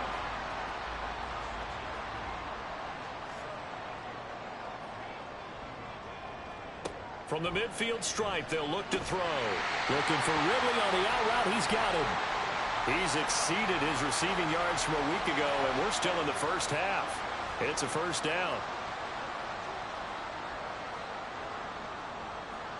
Looking to throw once more. Here's Ritter. The coverage may be too good that time as he breaks away for 19 with his legs and a first down. I can't be sure how much of that was planned pre-snap, but it certainly opens up some avenues for their offense. And if he can stay a threat to break off those kind of runs, it'll pull defenders away from coverage and open up some choice throwing lanes for him moving forward. Ritter on 1st and 10. Short throw caught by Pitts. And he'll be out of bounds as he gets this down to about the 21 or 22. From the 21, here's a 2nd and 5. Ritter back to throw. Got his man complete over the middle. It's Robinson. And able to get him down, but he does reach the 5. That one good for 17 yards, and now they've got it 1st and goal. Good strong throw and catch right there. And so far in this game, the alleys have been open for them to get completions, and they're taking advantage of it. And they'll let the fullback try and take him home. And the hole closes quickly here. He can fight only to about the 4. It's a gain of a yard, and it'll set up 2nd and goal. Robinson. He is going nowhere in a hurry as he is going to lose yardage here in a big way. That's a big loss of 3, and it brings up 3rd down. Partner, I know we're in a goal-to-go situation, but my goodness, think about running the ball here. Not even a thought, is it? Defensively there. Touchdown, Falcons! Kyle Pitts. A beast in the red zone with his 2nd touchdown of the game. And the Falcons are able to stretch out their lead. In the 2nd quarter, and already his 2nd touchdown reception. Absolutely the definition of a difference maker here in this 1st half. Clearly one of his quarterback's favorite targets in this game, and I figure he's going to draw a little more attention in coverage moving forward. Now the extra point.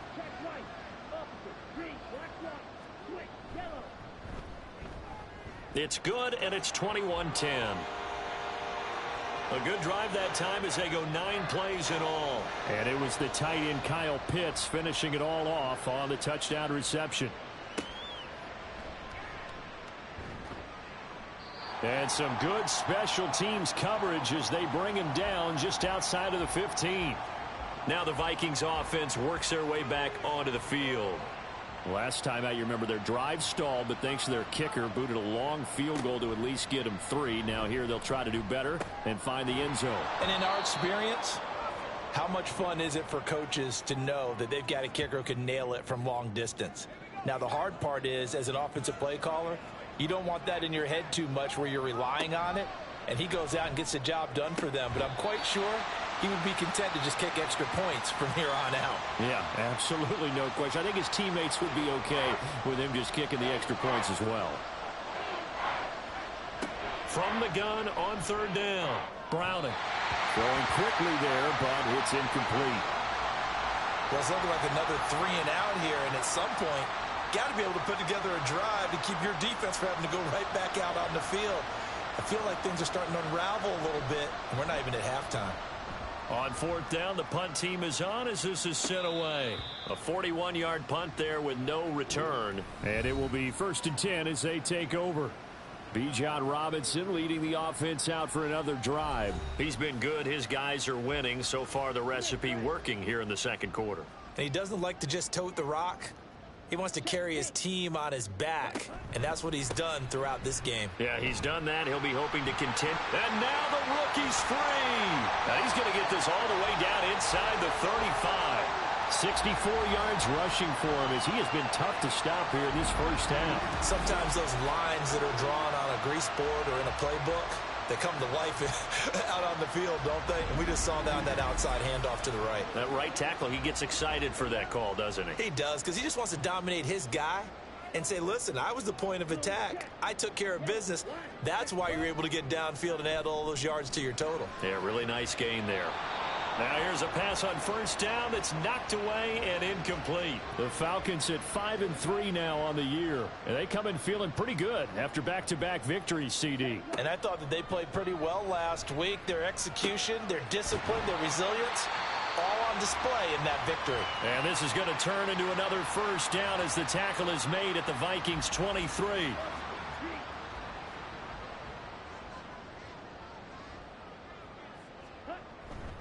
A give left side to Robinson. And he's got 4 down inside the 20 to the 18. But really, that was no surprise there. They've been running it well all game. And I know goals change all the time, but any team will take that type of run each and every time. Now a 2nd and 6. Ritter to throw it. That's out wide here for Robinson. And now they're inside the 10 as he's brought down at the 9. 9 yards on the play there, and it'll set him up 1st and goal. Well, they certainly made a point of getting him involved in the passing game here in the first half. They must have seen something in the scouting that said, hey, we can capitalize on him getting the ball possibly in the open field. And I think in the second half, that may loosen up the defense a little bit to get the running game going back inside. Another shot from the 9 on 2nd and goal. Ritter.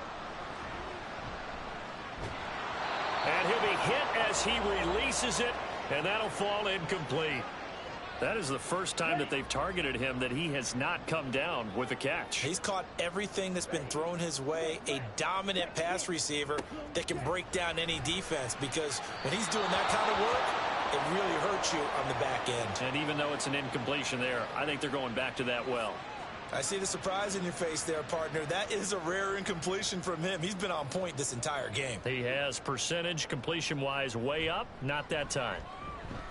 And this one is right through. So he's been automatic to this point of the season, and he connects on the field goal there. And what a luxury it is to have a kicker you can depend upon, partner, because he hasn't missed all year long. Converts on that one as well. And kudos to you. You didn't jinx him. And good coverage there on special teams as they'll get him down shy of the 20. The Vikings going to take over now late in this first half as they take over with exactly 1 minute to go here before intermission. Here's Browning. That's caught downfield by Addison.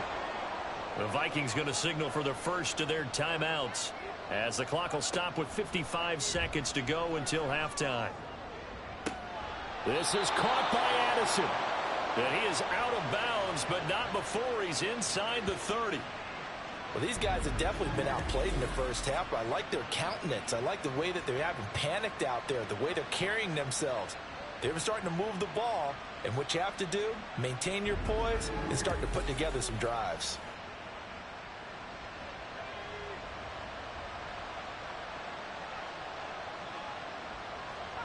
Now Browning. Open man here is Conklin. And finally down he goes as they work it inside the 10 to the 7. A good pickup there, a 22. This is 1st and goal and a golden chance to get a score back here before halftime. To throw, Browning. That's to the pylon and incomplete. I'm really liking what I'm seeing from this defense because their coverage has been playing at a shutdown level so far. Even backed up late, they're forcing incompletions and fighting to keep them out of the end zone as the first half winds down. And a quick throw here, that's complete. And just shy of the goal line as he's out of bounds right at the 1. They've been denied touchdowns in the red zone twice already. Here comes 3rd and goal. Back to throw again. Oh, he had him. He was open, but he couldn't get it to him. It's incomplete. So they opted to pass for it on 3rd and goal. Let's see what they do on 4th and goal. Well, I think they threw it with the idea that if they didn't get it, they would go for it on 4th and goal. So they've got another play in their pocket. They're going to have to call it right now. No field goal here. So 3 points on the board, as easy a field goal as you're going to get, but I can see you shaking your head. I love that peripheral vision of yours, partner, because to me, if it's the 4th quarter and you're up 6, I get it. But now, even if you run and don't get in, you're still setting them up to go a long field, 98, 99-yard drive. How do you look at your defense and not give them that opportunity? The final second ticks by, and that's going to do it for the first half of halftime over. No problem with us. We skip right to the 3rd quarter and continue this midseason contest. Welcome back. Charles and I settled into the booth, ready for quarter number 3. No run back here to begin the half, and we will start at the 25-yard line. The Falcons offense ready to get going to begin this third quarter. And they've got the lead, CD. What do you expect from them in this second half? Well, I like what they were able to do on the ground in the first half because they had a lot of success running the ball, and I certainly think we'll see more of that. But I'd keep an eye on that defense, and I think their coaches up in the box will do the exact same thing. If they start to see one or two guys start to creep towards the line of scrimmage, that'll be licensed to take some shots downfield. An incomplete pass leads to 2nd and 10 from the 25.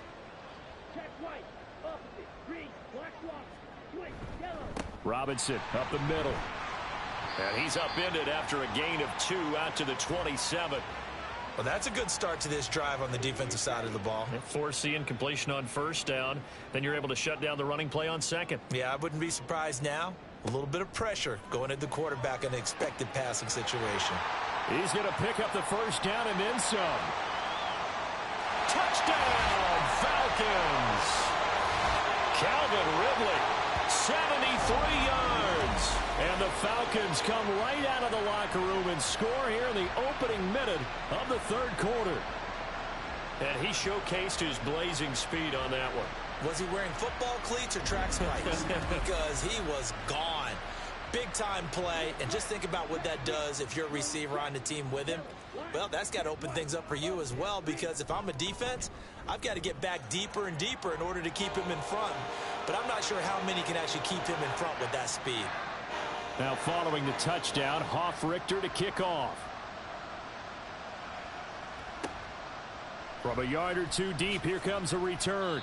And a nice job there on special teams to limit him to inside the 15 as he's dropped at the 14. It's the Vikings' turn on offense. We get ready for their first possession of the second half. And their halftime hole now even deeper, and they need a big drive here just to answer the first touchdown of the second half scored against them. They were down at the half. Now, as you mentioned, they're down a little bit bigger, but no time for discouragement. Just got to get back to it, right? Put your shoulder against the boulder and start pushing and try and get back to where you were to start the half. Well, you had all halftime to think about what you wanted to do to start the second half. They came out with a big one. Does that not beg the question? What was happening in the other locker room at halftime? Was that the one play they didn't cover as a possibility? Because they just gave up a big, big gain.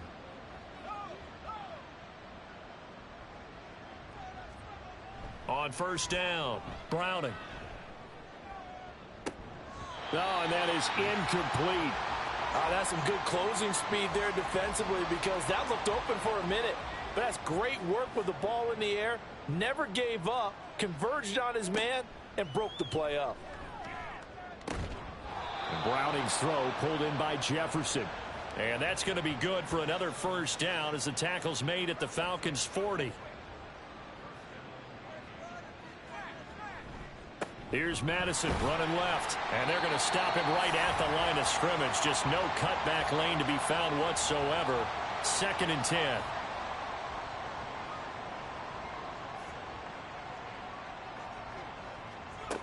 Operating from the gun, Browning. A short throw to Conklin, the tight end. Call it a gain of 3 on the play. 3rd and 7 now.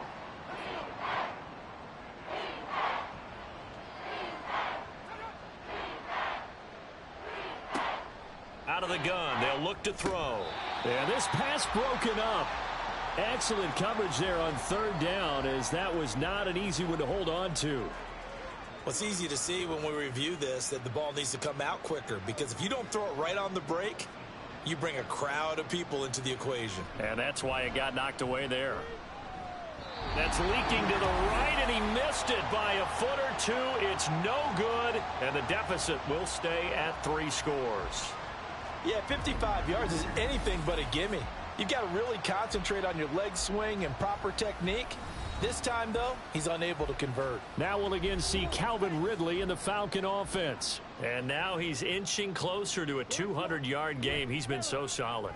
And he's really denting the pride of the guys playing defense, too, because there's certain barriers that you just don't want to give up. Never want to give up a 100-yard rusher, a 100-yard receiver. He's closing in on 200 yards. Wow, that's a really big game.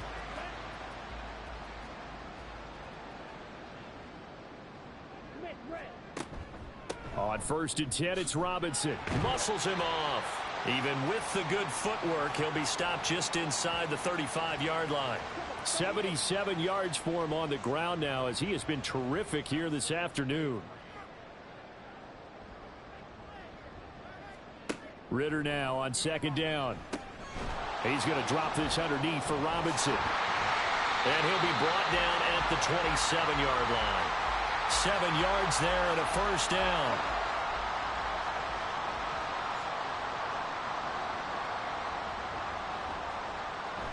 Going play action. Ritter.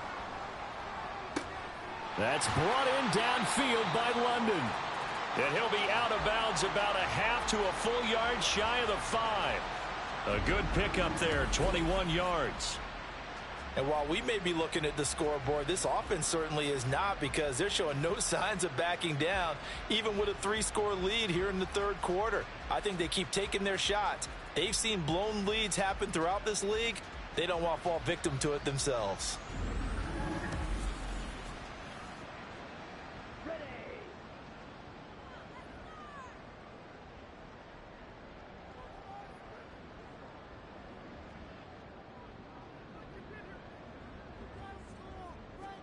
Here's Ritter. And that will be taken in by Ridley for a Falcon touchdown. A great play there. His 2nd touchdown of the game and his 9th on the year, as his guys are able to push that lead out a bit further. Boy, he has been fun to watch throwing the football in this one. It's certainly not fun for that defense, though, Charles. Now up to 4 touchdown passes in this ball game. Yeah, we're supposed to be neutral, but I'm feeling their pain right now because he has absolutely carved up this secondary. A clinic on how to attack a defense and take them out of the game.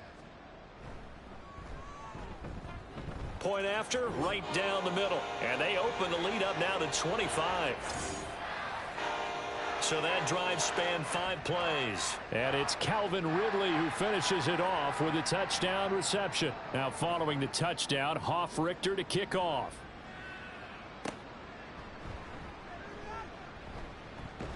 And he returns this to the 22.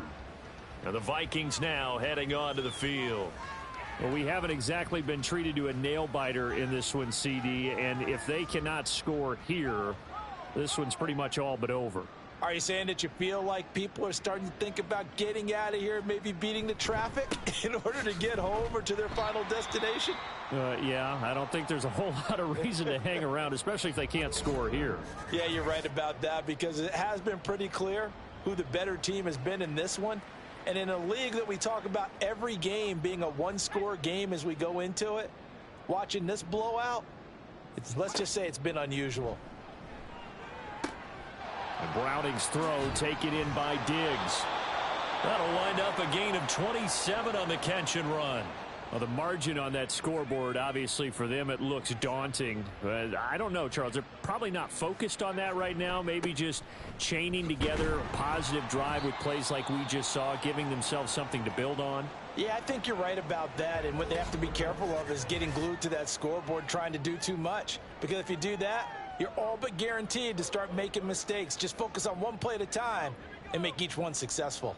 From a couple of yards beyond midfield, here's second and throw left side, taken in by Jefferson. So the completion good for 6 yards, and that's going to bring up 3rd and 2.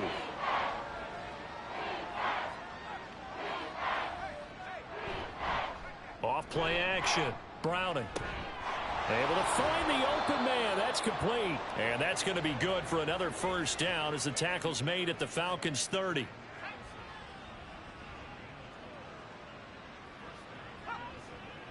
Addison will go in motion left. Now a fake on the jet sweep, and off the play action, he'll look to throw it. Under pressure, and he will go down. Sacked back at the 38. Multiple players getting home there for an 8-yard loss. Got to give him points for the attempt, but there's just a wave of pressure there. A host of people in the area. Evades a few, but couldn't evade all of them.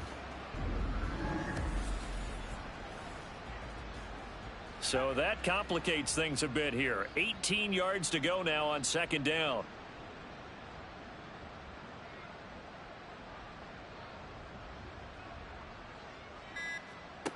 Another try after the first down sack. Browning. And that one too wide and incomplete. He was trying to find Justin Jefferson there. And that takes us from second to third down.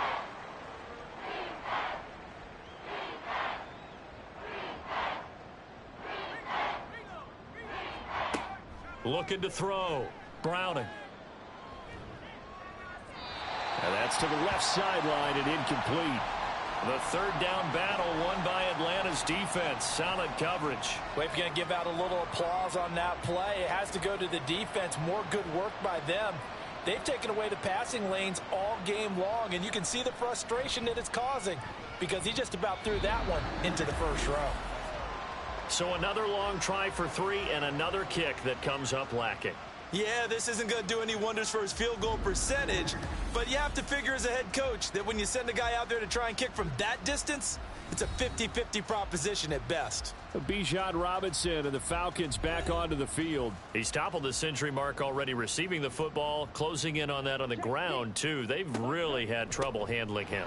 I think from what we've seen in this game, his success through the air has started to open things up for him on the ground because now he's loosened up the defense, right? They've got to play just about every snap as if another receiver can get downfield on them, and he's been that receiver. Now they bring him back to the backfield. I think his yardage running the ball will increase as this one goes on. Well, they might need to devote some extra attention to him, something just to stop the momentum he has. It's a gain of 11, and the Falcons pick up the first. So 1st and 10, and if they score on this drive, might have to start digging in our second half blowout material. A throw there, but that's going to wind up incomplete. Well, they've been back on their heels a little bit here in this drive, but a chance to exhale just a little bit there with incompletion on first down. Now they have to gear up, try and get 2 more stops, and escape this drive. Ritter will set up to throw it. Touchdown! Calvin Ridley, a dynamo since the break, 3 third-quarter touchdowns. And the Falcons get another third-quarter touchdown to add on to that lead.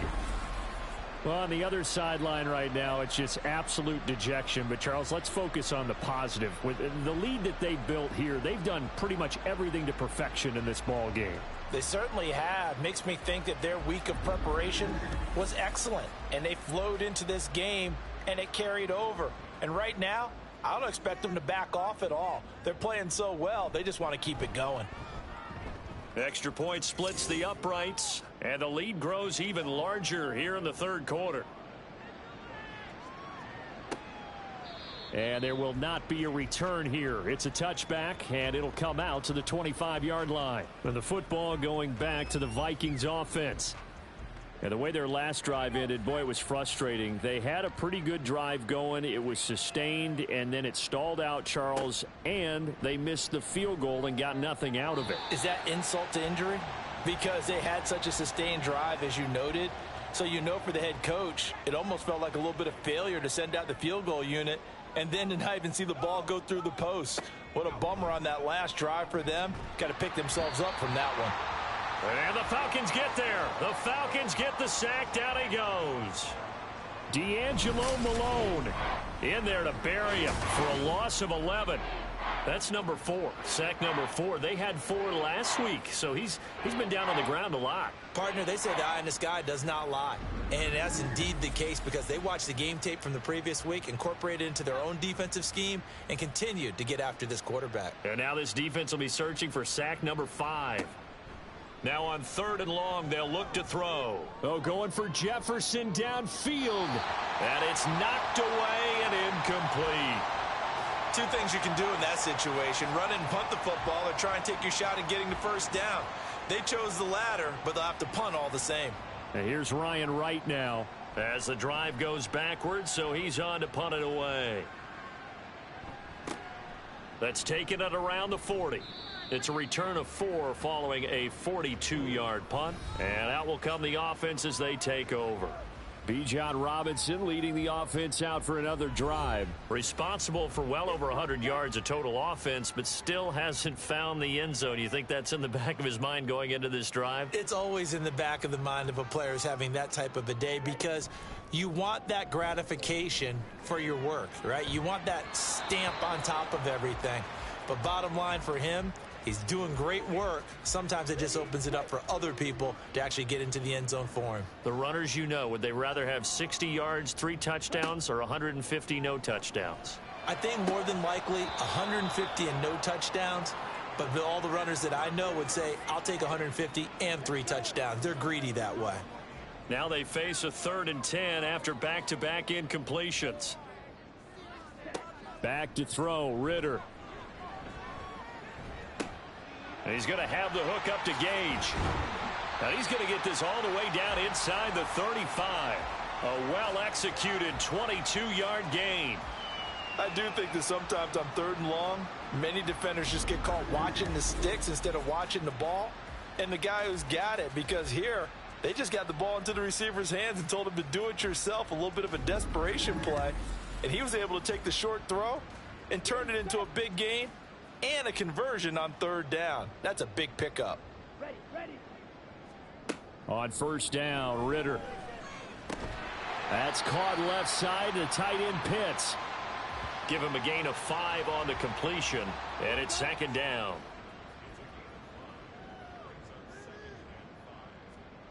Looking to throw it here, Ritter. And he will find Ridley. That's complete.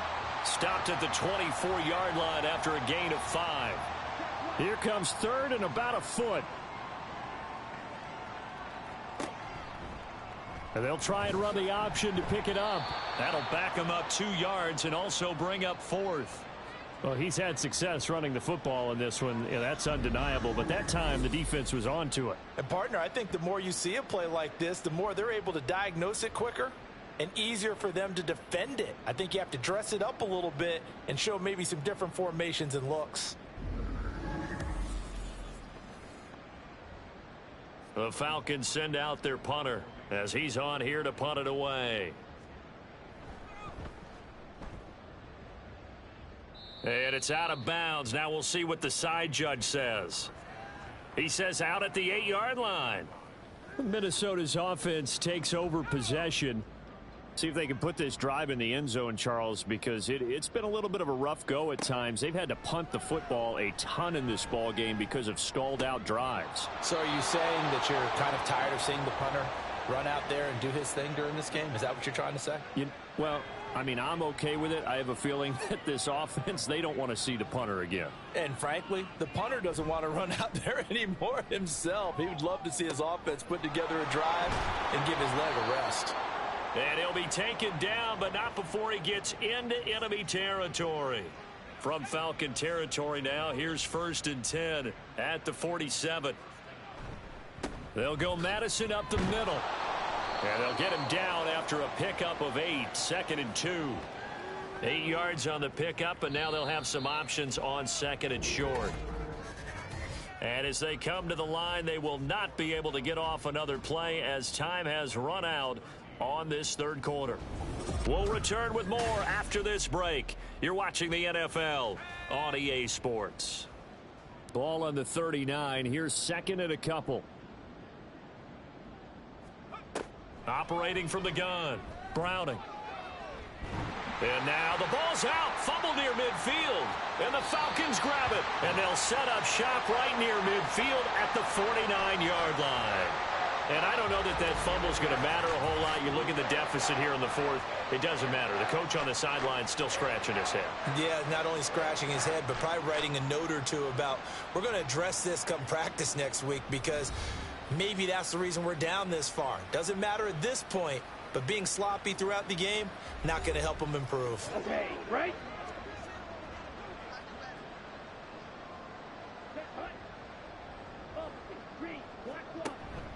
Straight ahead, it's Robinson. And nothing doing. He's immediately taken down at the line of scrimmage.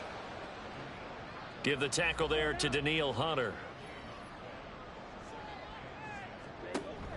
On 2nd down, another shot for Robinson. Brought down, but after we saw a flashy little move, stopped short of the 40. 99 yards rushing for him now as he has been tremendous all day long. Robinson will try to pick it up. And he's going to have the first down at about the 38. They're able to convert with a gain of 4. Brandon, when a defense just simply can't get off the field on third down, and we all know how important that down is for both sides of the ball, you often feel like you're just a step behind whatever they're doing offensively. And one of the differences in this game, no doubt, third down conversion, and that is going to be a story they'll talk about after this one. Give him 9 on the carry that time, and they're set up with a 2nd and 1.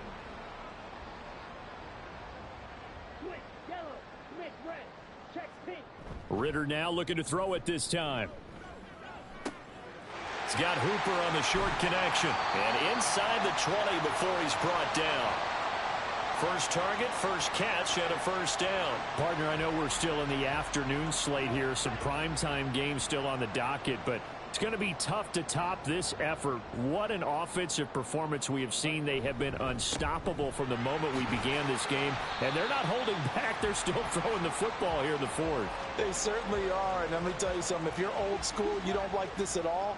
But in today's football, you just go ahead and savor it. Watch a team execute at a high level. Doesn't matter what the scoreboard says. Now Ritter. And his throw's going to be incomplete. Well, their passing attack, even though that one was incomplete, has been really sharp in this one. It's resulted in a lot of touchdowns, and it looks like they're not going to stop throwing the football until the very end of this one. Well, that will certainly make everyone involved on offense pretty happy because that gives them all a chance to pad their stats a bit. But as far as the actual need, you and I both know they can just run this clock out because this one, it was over a long time ago. Working from the gun, Ritter. And he just throws this one away. Smart decision here this close to the end zone, and it brings up 7 on 2nd and goal. Out of the gun, here's Ritter. And that is incomplete. A lot of force bearing down on him there. He could not hang on. It's 3rd down.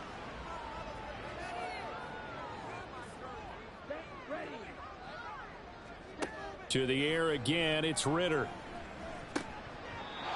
And this is going to be incomplete. The CD, they're up big, but they're still passing it. I mean, this is an offense that's had a lot of success in this game, and it seems like they're just having fun out there. And it does feel like there's been a shift out there, doesn't it, partner? Listen, if you're up, you can continue to do what you want to do. It's up to the other team to make you change how you do things. They'll continue to throw it around until stopped. Well, ultimately not really sure that they're going to need those 3 points, but they'll take the 3 and they pad that lead. Yeah, this one's already wrapped up, but you and I both know if you're an offensive coordinator, you never let up on the gas unless the head coach tells you to do so. And maybe you've actually clicked him off in your headset so you can keep calling plays and trying to add to this lead. And now out comes Minnesota. We certainly had a sense coming in here that these guys were in for a tough one on the road. That has been how this ball game is played out. They trail big as we continue on now here in this 4th quarter. Throwing on first down, but this one winds up to be in.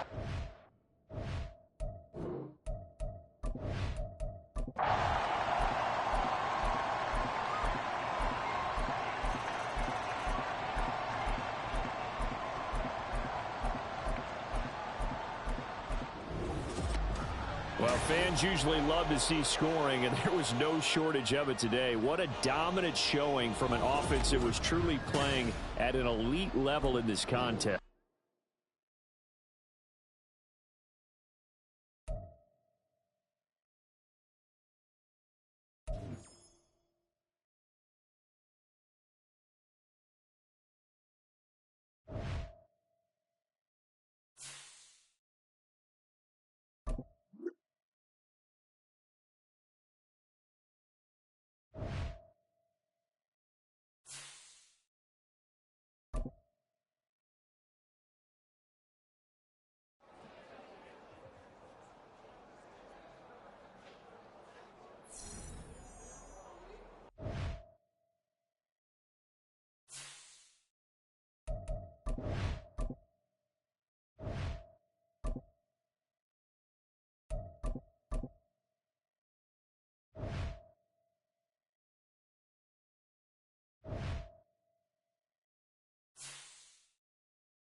One, hut.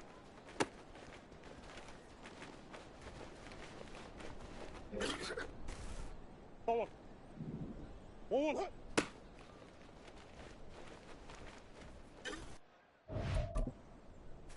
One, hut. Hut.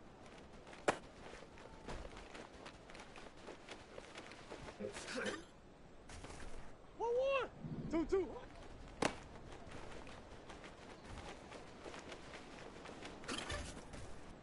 One, right?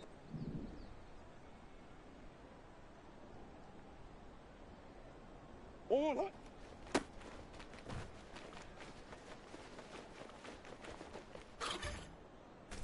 Sit. One, hut.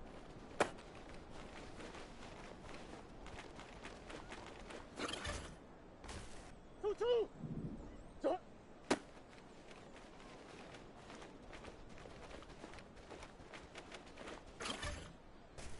One, hut.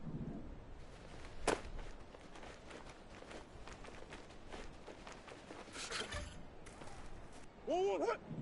Two, two, hut.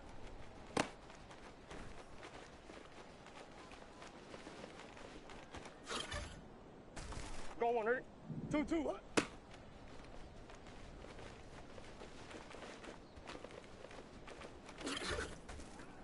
Go one, ready? Two, two, hut.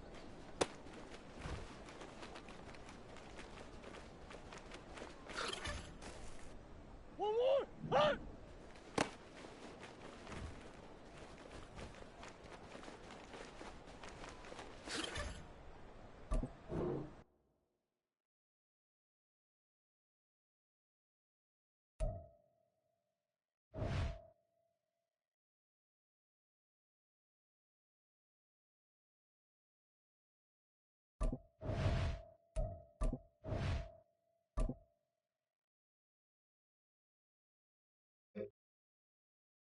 One, hut. One, hut.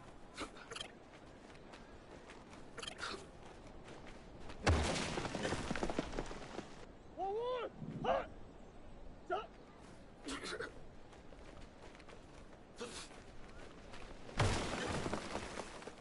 Let's go.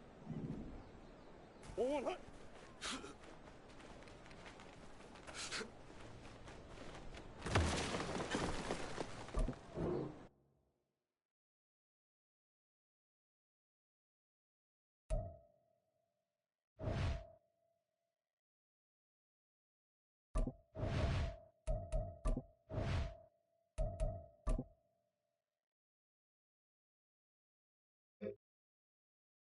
One, stop.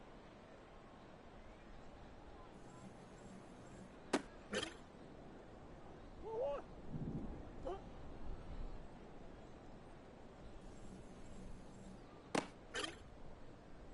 One, ready?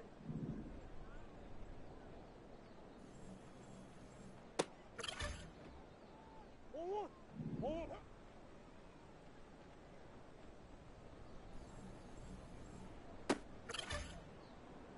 Two, one, hut.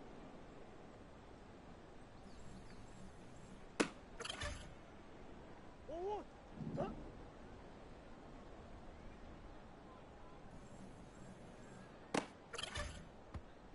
One, two, two.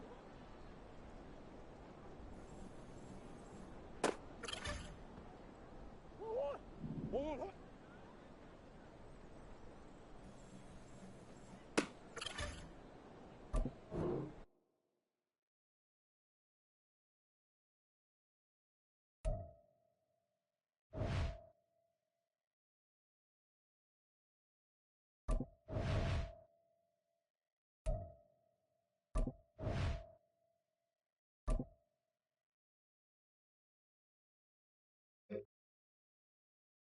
One,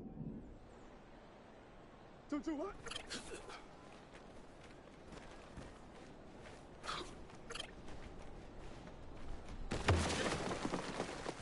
One, hut. One, hut.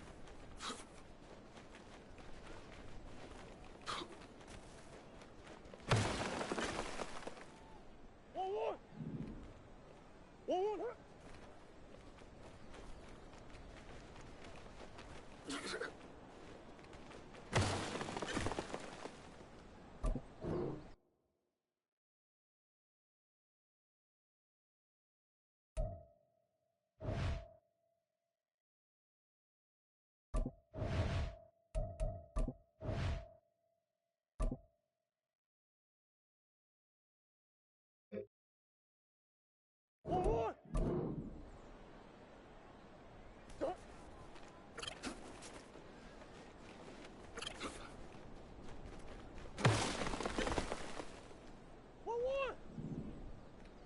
2.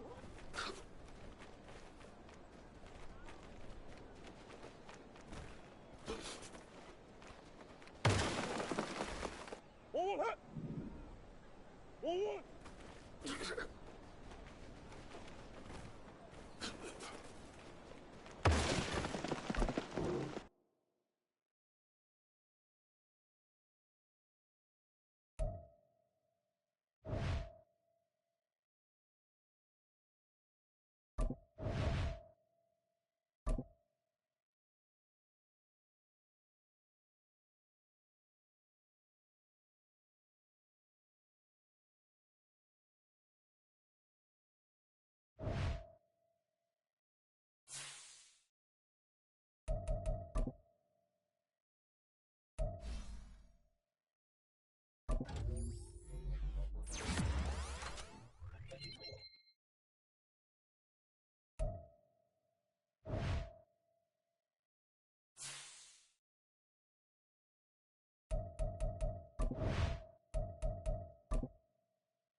Right on.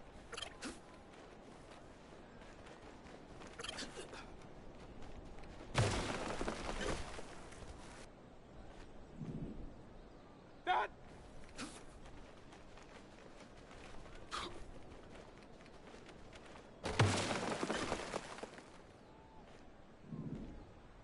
Done.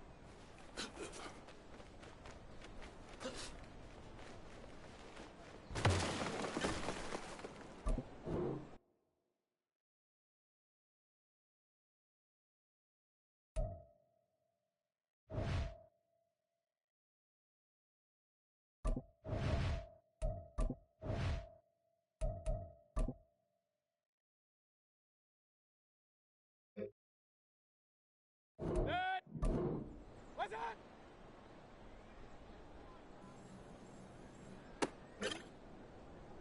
Dead. What's that?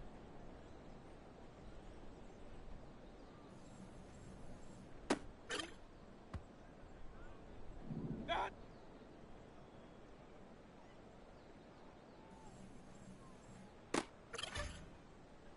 Dead. What's that?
What's that?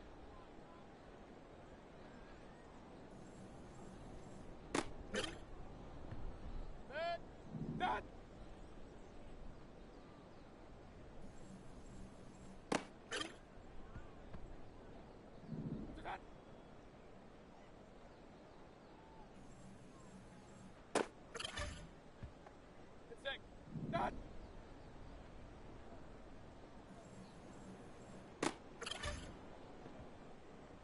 What's that?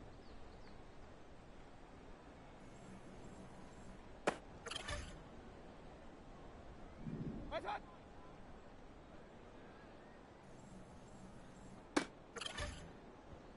That. That.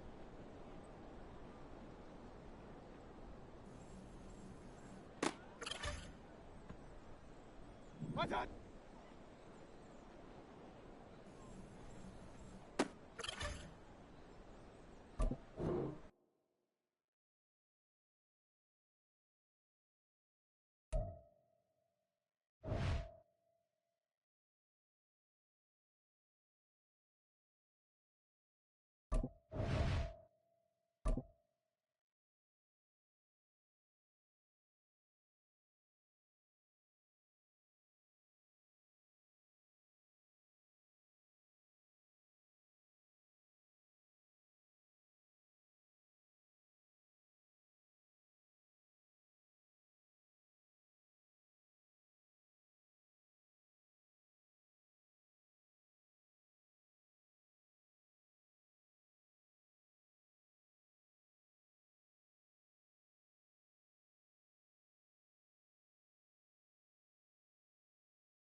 It's the National Football League on EA Sports.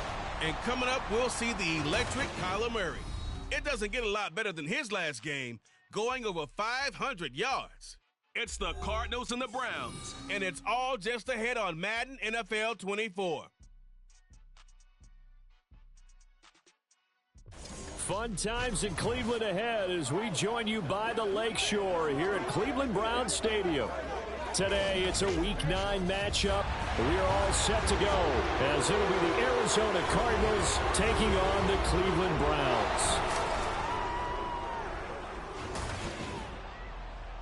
Hi again, everyone. With Charles Davis, I'm Brandon Gaudin. And, Charles, we look at this Browns ball club. They were winners last time out, so they'll be looking, Charles, to make it 2 in a row. And what I enjoyed when I watched their game tape and their victory last week is they put it together in every phase. Good offense, good defense, and some key plays on special teams. Let's see if they can get that second win in a row. Meanwhile, for the visiting Cardinals here, they come in feeling good after back-to-back victories. And the offense last week, they had things humming. If you're a defensive player, you may get overshadowed a little bit, but you're really buoyed by what your offense is doing.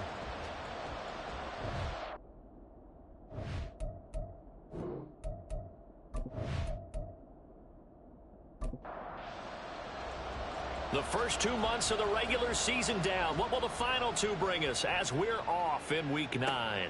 This taken in at the goal line. And he'll be brought down right on the chalk of the 20. The Cardinals offense set to take over for the first time, and they are piloted by their fifth-year quarterback, two-time Pro Bowler as well, Kyler Murray. I know teams always talk about having a 24-hour rule after a game, and eventually we end up rolling our eyes. But it works both ways, right? 24 hours if you win, 24 if you lose. But, boy, it's a fun 24 when you win the game and you win NFC Offensive Player of the Week, isn't it? Absolutely. Murray's throw complete there to Thomas. And he'll go down at the 26 following a gain of 6. From the 26, they'll line up on 2nd and 4. Out of the gun, here's Murray. He'll get this underneath to Edmonds. And he's taken down but able to slip across the 35. A gain of 10, first down, Arizona.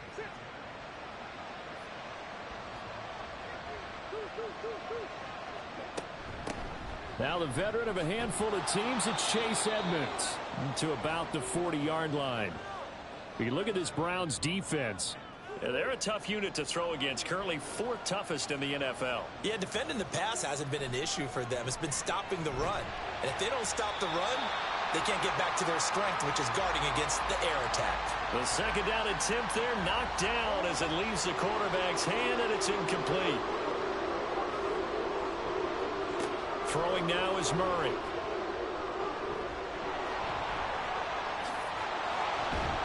And taking it across midfield and inside the 45. Able to make something out of nothing there. 17 yards and a first down.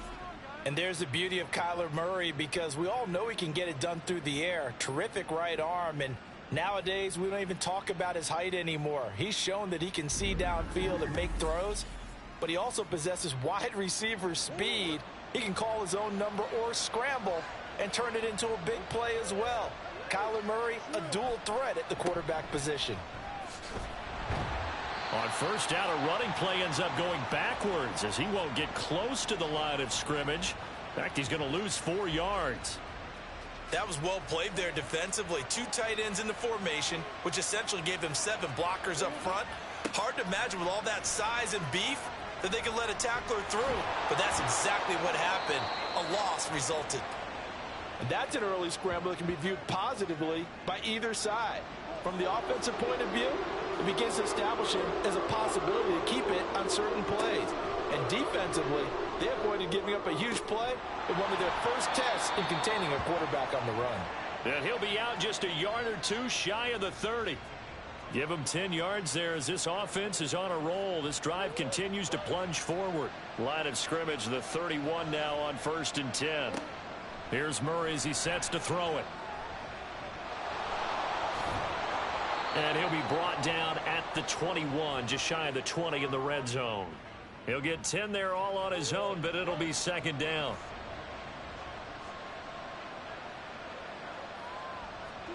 Now Murray. Open man is Kirk, complete. And they'll get this down to the 10. It's a good gain of 11, sets him up 1st and goal.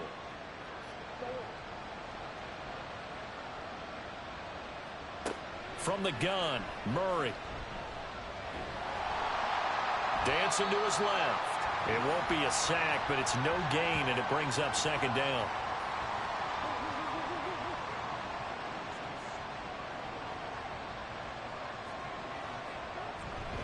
The give is to DeMercado.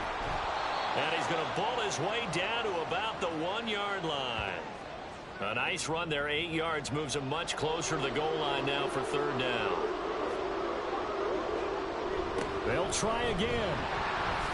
And he is in for 6. Touchdown, Cardinals.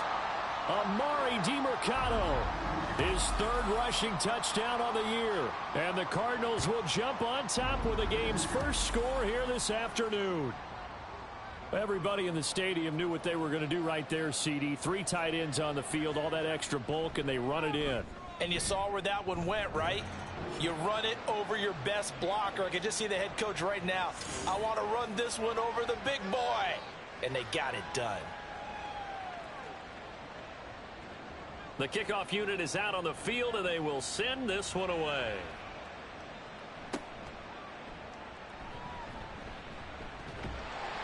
And they're going to start this drive in pretty good shape as they get it up past the 30. The Oklahoma product, Baker Mayfield, trotting out there now with the rest of this Browns offense. I love today's NFL because it is high-flying, big-time action, some risk involved. But how about him eliminating all that last week? 3 touchdown passes, incredible yardage. Yeah, almost 400. Big-time game. First down, Mayfield. That's complete. It's Bell. And the result here, a pickup of 8. Leaves him with 2 to go on second down. Clock rolling as we hit the midway point of this first quarter. On second down, here's the option. And he's going to be met at the line of scrimmage and taken down. Call it no gain on the keeper, and it's going to bring up a third down. Mayfield to throw it. Tries the right side, and he finds Bell. And the play goes nowhere. Losing yardage back near the 40 at the 39. They'll wind up losing a yard on the play, and that's going to bring up a fourth down. Now, I'm not putting him in the Hall of Fame, but if you look at the great linebackers in history, they all have that ability to innately sense where a play is going, sometimes even before the ball snapped, and they're there, and they end up making the play. To return is Roberts. They'll call it a punt of 44 yards. The return was for 7. And the Cards will take over, 1st and 10. So the Cardinals offense back onto the field here for their second drive of the game. They'll be looking to duplicate that first drive, the one that got them that 7-0 lead. Of course they would. And look, they're on the road. So getting the 7-0 lead was huge for them, right? Imagine getting up 2 touchdowns on the road, taking the crowd out of the game. It'd be ideal. On second down, this is Edmonds. And he'll take this to about the 24, a gain of 3. Well, this defense for the Browns, they were terrific a week ago in the win over Seattle. It was a little bit enlightening talking with the defensive coordinator about their performance last week because the feeling was that it was a good, solid performance. They did what they needed to do to get the job done and get the win, but definitely a few lapses that they're looking to correct. Now throwing on third down there, but he cannot connect. Here comes the Cardinals punter now as he's on to punt for the first time this afternoon. He punted 5 times in the win last week as this one's away. And this kick will be touchdown as they spot it inside the 45-yard line. Second drive coming up here for Cleveland as they return to the field on offense. And the last drive, the first drive for them, not very good. 3 and out. What do they go to here? Well, you don't look down at your play sheet and say, this is what the problem is. Yeah, let's find out who my playmakers are. Get the ball in their hands, and maybe the offense will move a little bit better. Sometimes it's more important to get it to the right people rather than dialing up the right number. Exactly. Or the right play, yeah. That too. The numbers for Njoku from a week ago, 17 catches, 130. Into heavy traffic, and it's intercepted. And they'll start out with great field position at the 47-yard line in enemy territory. Unfortunately for him, if last week was any indication, we knew a pick was coming at some point. Last week it was interception after interception, and here we go again. We actually quit counting last week at a certain point because I thought I was going to run out of fingers, all right, because I'm not all that skilled as a mathematician. But you're right. It felt like a matter of time, and you got to think the guys on defense, they couldn't wait for this opportunity after what they saw on tape. They'll run on first down, Edmonds. And he picks up about 6 as he gets this down to the 41. That's a really nice job by them picking up the run blitz and detecting it. and blocking it and turning it into a nice run. And a lot of times you think if you blitz a running play, you're going to smother it. But a lot of the blitzers, they come in a little bit high. They don't have great leverage, and they're easily blocked and turned to the side. Second catch for him today, and it'll wind up a first down.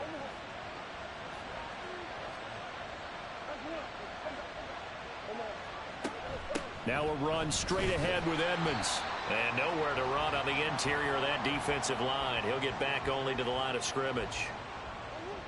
Now a 2nd and 10. Running right on the option is Murray. He'll get 2 on the keeper, but it becomes now a 3rd down. Anytime you decide to use your quarterback as a runner, most of the time when you design a play, you're expected to break a little bit bigger than this one, because when you run him on short gains, your risk-reward and him taking hits, I'm not sure that's the... And he can't get rid of it. He's taken down. Multiple players combined for their team's first sack of the game. Well, the pass rush has been a real strength of late. They know how to get after the quarterback. Absolutely. 4 sacks last week. That's their first one here. Anything in particular you've seen from them or on film? I think that they're winning athletically up front, winning those one-on-one battles, but also when the offensive line wants to keep everyone in and mass protect, they know how to scheme their way back to the quarterback as well. So this offense able to convert on 4th, and now a fresh set of downs here. 1st and 10. Ball start, offense. Now the offense knew it. They were already starting to walk back as that one is accepted. A false start backs him up 5. 1st and 15. Edmonds running out of the shotgun. And a couple of yards as they move it from the 21 to the 19. Well, obviously, they would have at least liked to have gotten back to the original line of scrimmage. Instead, now, they're dealing with 2nd and long. I thought they would have passed it after the penalty. Probably wish they would have now. Meanwhile, Murray's throw complete to McBride. And the Cardinals are going to be looking at 1st and goal as they move this down to the 4-yard line. So many times in my career, I've heard coaches talk about completions are one thing. But as long as we're there at the catch and we get guys on the ground, we can live with that. But if you're going to give up 10, 12, 15 yards after the catch, then your defense is going to be in a lot of trouble.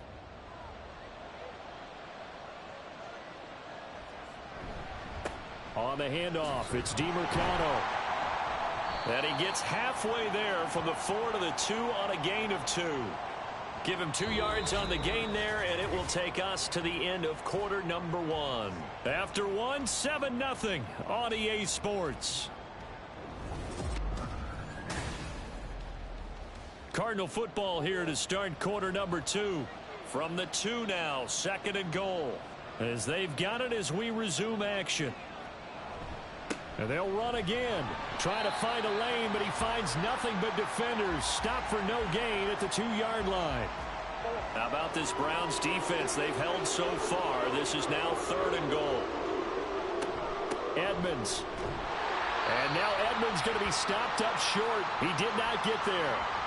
Only a yard there, so it brings up 4th and goal. This is a long drive offensively. Wouldn't you hate to end this with just 3 points? Doesn't it feel like during a ball game you have certain narratives going on and there's certain drives that seem to take on just a bit more importance than others? This feels like one of those, doesn't it? To me, 3 points here, a major letdown. This is the time to go and put 6 on the board. They're going for it. Hits Murray. Touchdown, Cardinals. Christian Kirk, his 4th touchdown on the year. And the Cards' decision to go for it pays off with 6 points. Big 4th down conversion for the score and the defense. That is a tough pill to swallow. Big time for them. How about them just deciding to go for it on 4th down? And, okay, forget the field goal, because that looked like an easy 3 points. Yeah, you might have had a defensive breakdown in there, but they pressed the issue and found a way to get it into the end zone. Give them big credit for that. And this is no good. Missed the PAT, so they fail to connect, and this remains a 13-0 game.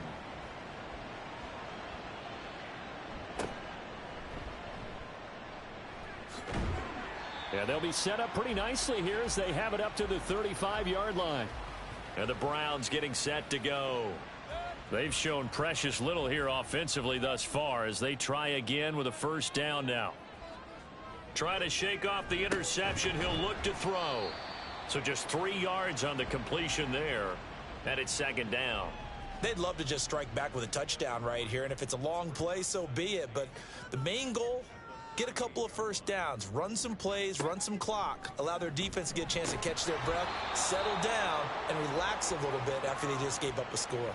Throwing again on second down, but this time it's incomplete. An incomplete pass on that last play, and that means they'll need to come up with something here on third down. A throw there, but that's going to wind up incomplete. The passing game not in sync here early, and now it's fourth down. On to punt, Jamie Gillen. First kick, 47. This one looks good as well.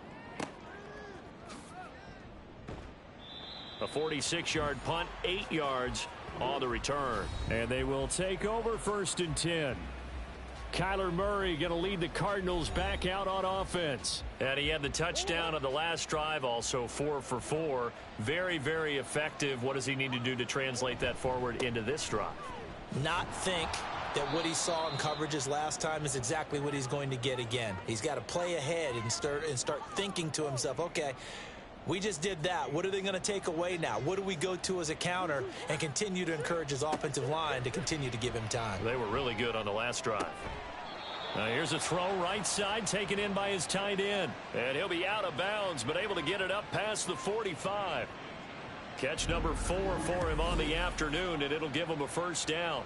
It's a nice zone breaker right there. Take the tight end, move him out to the slot, then have him run a corner route versus the zone coverage, which means he's going to be behind the shallow coverage and ahead of the deep coverage. Put the ball right on him. Murray now on first down. And he's taken down. This will be a Brown sack. Myles Garrett in there to bring him down, and that is sack number 17 now on the season. Got to assume this defense will be charging again here. It's 2nd and 15. A run. It's DeMercado Powering his way forward. And he'll be brought down at the 45-yard line. So from 2nd and long, now we go to 3rd and very manageable. Yeah, they love that phrase, don't they? Because as an offensive coordinator, you can keep people a little bit off balance and guessing because you don't have to throw it. You can come back with a strong run game if you want to. And if you're in 4-down territory, that really opens things up for you. Here comes the Cardinals punter now as he'll punt it away for the second time. And now a low liner. I think he mishit it. And a good result there as that'll get out of bounds and pin them back at their 10-yard line. The Browns set to take over. Still in the first half, but this offense has struggled. Haven't really been able to get anything going, not only in the points category, but in the yards category. We'll see if they can do better here on this drive. And now a throw on first down there, but it's incomplete. My first thought is surprise because that's one of the better tight ends around, and I've seen him pull in balls like this before. But how about a little credit to the defense forcing that incompletion? And this turns into disaster. He's not going to get forward progress. That'll be a safety. Every team has plays in their book to try and buy some room when a safety's on the table. But a big variable is how does each team deal with the pressure of executing in those situations. In this case, they didn't, and they gave up 2 points.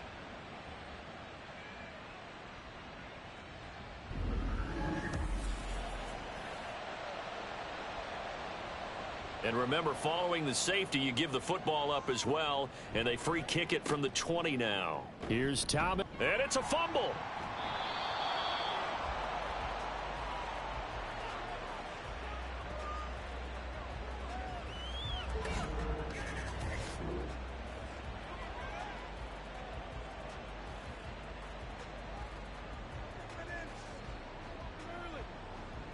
So here are the Cardinals to take over. They've won 2 straight, and they lead this one as well as they come up on 1st and 10.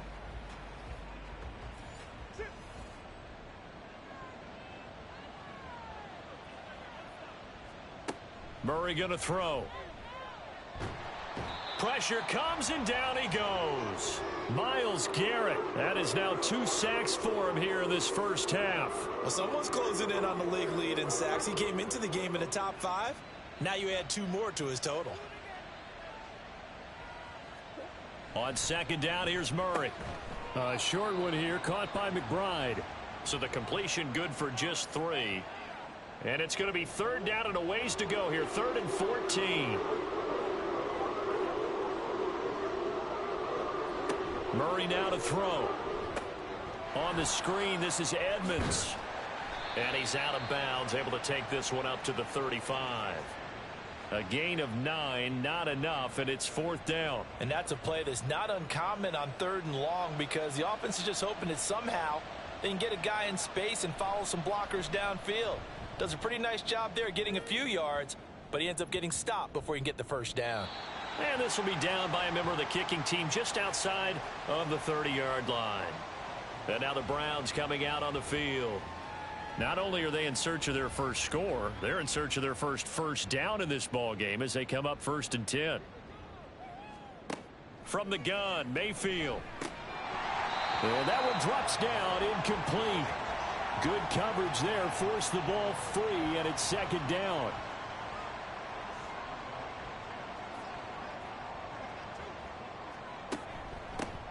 The handoff to Ford up the middle. And he is met in his tracks behind the line of scrimmage. It'll go as a loss of a yard, so now they deal with 3rd and 11. Another example right there how this defense really is winning the entire game at the point of attack. Yeah, right there at the line of scrimmage because they are dominating it. It allows their interior guys to get upfield and spill into the backfield. So how are you going to combat that? You know, because they bring in your tight end, keep him in. Your running backs, they have to step forward. Bottom line, your offensive line has to block them first to give yourself a chance. Yeah, these are the types of plays they're going to need to hit on if they're going to get back into this game. It hasn't been the greatest of first halves, but this is a nice throw here on 3rd down, and they keep the drive going. On 1st down, they'll run with Chubb, and he'll be taken down right around the 41-yard line. It's a 7-yard carry to set them up with a 2nd and 3.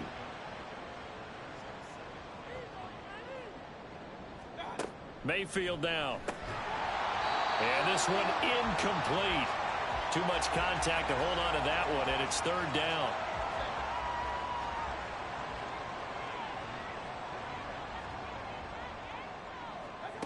Now Mayfield. Able to find the open man. That's complete. And they're going to have another 1st down as the tackle's made here at the Cardinals' 29-yard line. 13 yards to pick up there. Good for a Cleveland first. This offense finding its legs now. Here's another 1st and 10. Here's Mayfield. And down he goes. They sack him back right around the 41-yard line. It looks like a 12-yard loss there on the 1st down sack. Well, competition comes up in so many different ways. And right now, this unit, their competition is who's going to get to the quarterback the most times. How about 5 sacks last week? We just saw their first one of this game. That huge loss on the sack makes this job much more difficult. It's now 2nd down and 22 yards to go. Meanwhile, Mayfield's throw hauled in by Bell. And he is out of bounds, but not before he's inside the 30. Well, this drive, they're a perfect 2 of 2 on 3rd down conversions, but they need a full 10 yards here. Mayfield.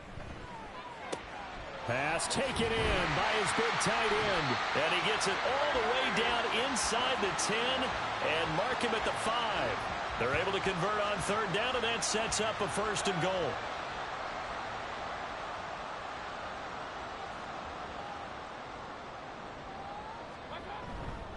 They'll run with Chubb, and he is going to be stopped cold behind the line of scrimmage. It's a loss of a yard there, and now 2nd down. That's a really alert defense there because they saw the heavy look come in from the offense, countered it with extra linebackers who brought a little bit of speed and heft. And he is into the end zone. Touchdown, Cleveland. Jerome Ford taking it in from 7 yards away. And the Browns are able to cut into that deficit. Sometimes you get a 1st and goal and you're back near the 7, 8, 9 yard line and you start thinking, maybe we'll run it here on 1st down to get half of what we need, so maybe we can have 2 or 3 shots at going for it from closer range. So this is a bonus right here. What a great run to work his way into the end zone. Gonzalez able to tack on the PAT. And this is back to an 8-point game.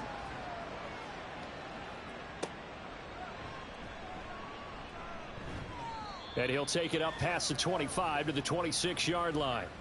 Arizona getting ready to go as they take the field. No points last time out. They were forced to punt, if you remember, but no time to dwell on that. They've still got the lead here and a chance to add to that here. 1st and 10 as this new drive starts. Murray now on 1st down. And he can't find anywhere to go with it, and he goes down. Myles Garrett able to get in there yet again. That's already 3 sacks for him here in this first half of football. They'll come up after the sack on a 2nd and 12. Here's Murray. And this throw incomplete. Now the defender all over him that time, but it's going to lead to 3rd down.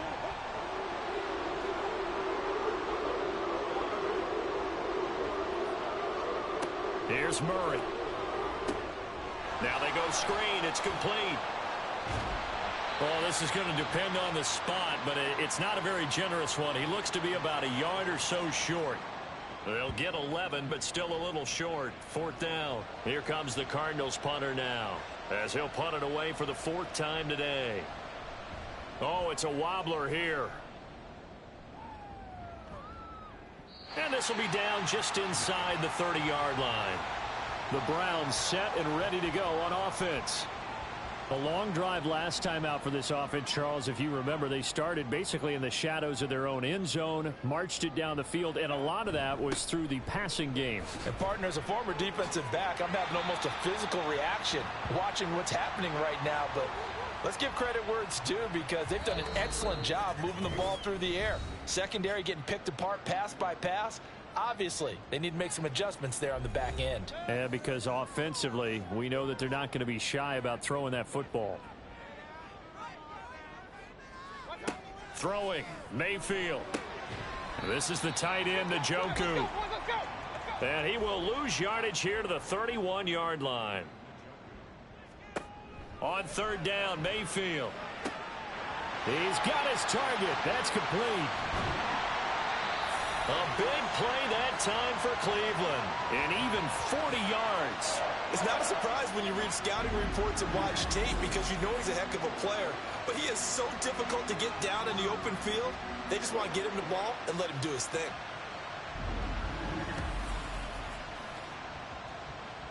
So now then, the big play has him all the way inside the 30 now, 1st and 10. To throw, Mayfield. Throw complete to Bell. And he gets it all the way down inside the 10 and mark him at the 5. That one goes for 24 yards. 2 big plays in succession. Not sure this D knows what hit him, but now they got to get ready. It's 1st and goal. Mayfield looks to throw. Firing quickly here, and that's complete. Now the Browns will use the first of their 3 timeouts, as they'll stop it with 17 seconds to go in this first half of action. A 2nd down pass play there, but it's incomplete. A great job defensively taking away his receivers, and he was forced to put that one into Lake Erie, but that's what good quarterbacks do. They don't take unnecessary chances if they don't have to. And it'll be intercepted. Buda Baker with a pick. And the Cardinals are going to get the football here as the ball will come out to the 20. Charles, one thing that he referenced to us yesterday was his confidence fitting the ball into any window, but obviously that window was a little too tight and it was closing in a hurry. And he was talking to us about having anticipation in making those types of throws. Down near the goal line, I don't think you can anticipate it as much as you need to see it open. You've got to be precise with your throws down here in the red zone. That one goes into double coverage, and he gets picked off. So we have reached halftime here in what's an 8-point game. As we sit past the halfway point of the season and now past the halfway point of this game, we skip halftime and get right back to the action. Set to begin the 3rd quarter. And we welcome you back now. Alongside Charles Davis, I'm Brandon Gaudin, getting set for quarter number 3 here. And he'll be tackled just shy of the 25. The Browns offense set to go to work to begin this third quarter. Charles, it'll be interesting to see what adjustments this offense made in the locker room. Haven't really been able to get anything going offensively, virtually nothing in the ground attack either. So certainly something has to change here in quarter three. And I'm pretty sure their friends from the defensive side of the ball told them exactly that, because those guys, the stop troops, they've been playing pretty well, and they've kept them around in this game. Now, they've got some time. The running game struggled in the first half. Opposition knows how to focus on defending the pass here. They've got to re-energize that ground game and maybe open things up for a comeback here in this half. Fifth catch of the afternoon, and that gives him a first down.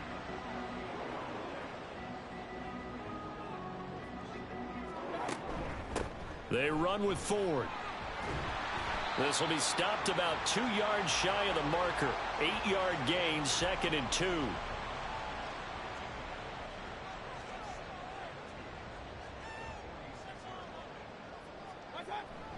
Back to the ground. This time it's Chubb. And they'll get this just to the 47. 1-yard gain.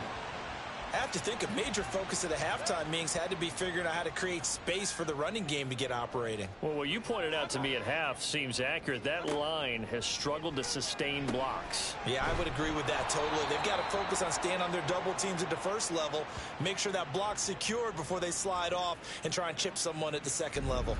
Call it a loss of 2 there on the play. And that'll bring up 4th down. Really good defensive effort. They were all over that little swing pass out to the right side before lost yardage. Terrific read, better execution, and done with a lot of enthusiasm, wasn't it? Absolutely. They saw it all the way, ran to the football, and caused a nice play for lost yardage. Yeah, call it 38 yards on the punt, no return. And the Cards are going to have the football with a 1st and 10 deep in their own territory. Murray and the Cardinals with a 1st and 10 at their own 13. They'll come out throwing here to start the drive. That's going to be caught by Kirk. And he's going to get this one across the 30-yard line. 19 yards there on the catch and run. And this was a nice example of an offensive coordinator scheming his guy open. Just a little underneath route, just trying to free up some space, and it worked awfully well. Got him not just space, but plenty of room. All right, rifles one, and that's going to be intercepted.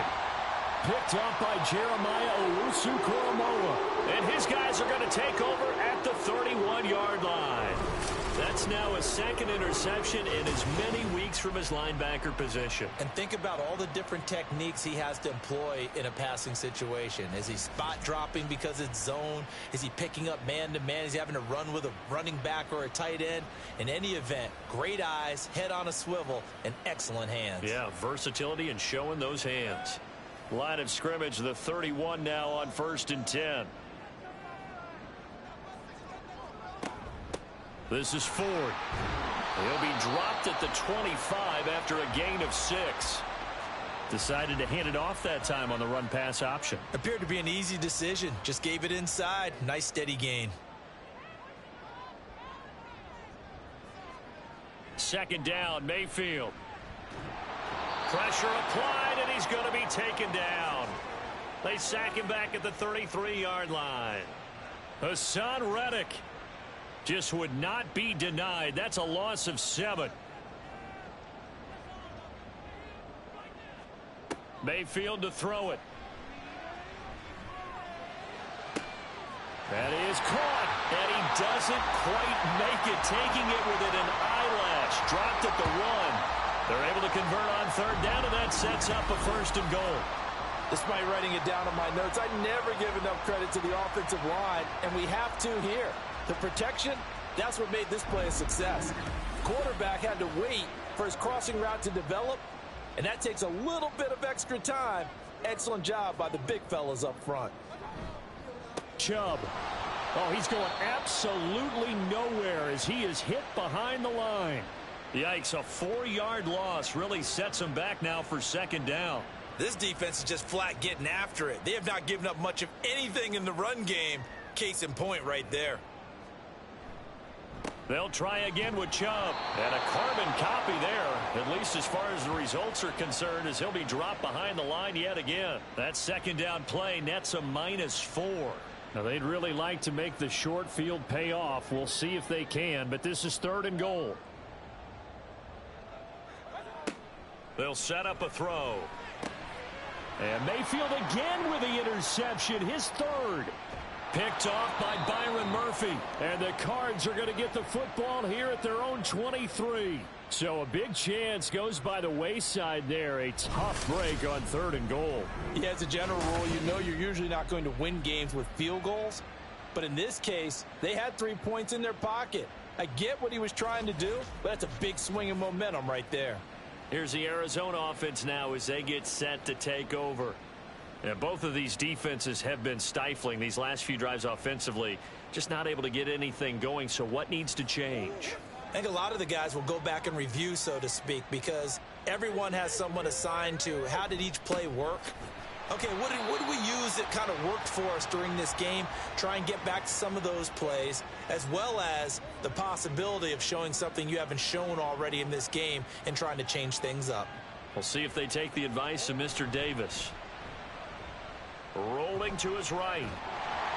And he's going to have to eat this one as down he goes. Joe Schobert able to drop him for a loss of a couple. Well, partner, I would say just avoid play action, but that's not just been the problem. This defense, they've been getting pressure on all types of pass plays and really piling up the sacks in this contest. Murray delivering the comebacker. Wilson's got it.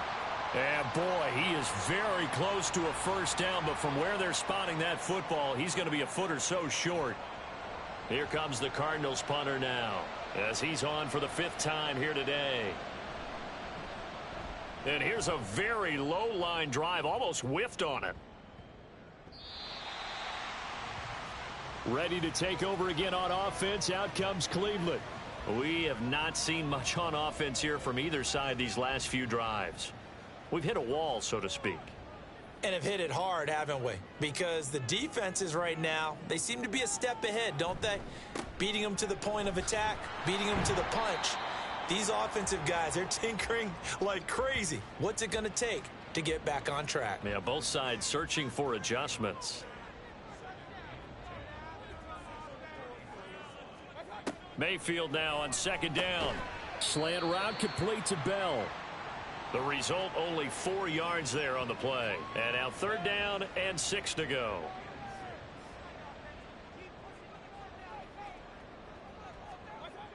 They'll drop to throw. Pressure comes and the Cardinals bring him down.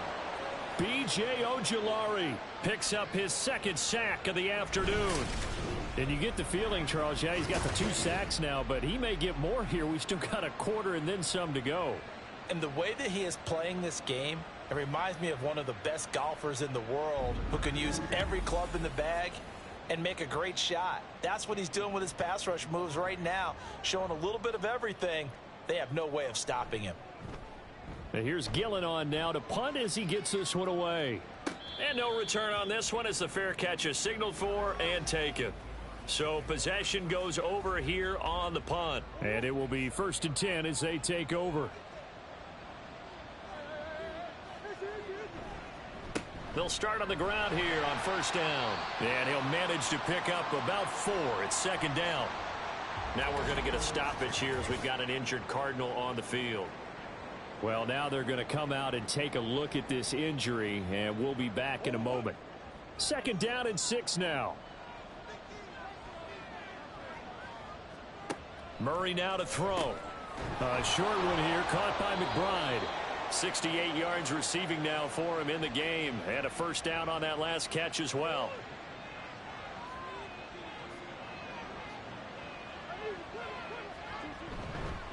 Running, DeMercado. Trying to find a lane, but instead, and no more.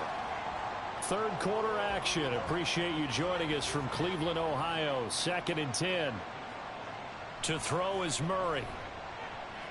He's going to look deep for more. That's going to be knocked away and incomplete. Offenses all over continue to be aggressive, and most people never turn down a shot at a deep ball. But oftentimes it attracts a little bit of extra attention, and it did on that play, and that one got knocked away.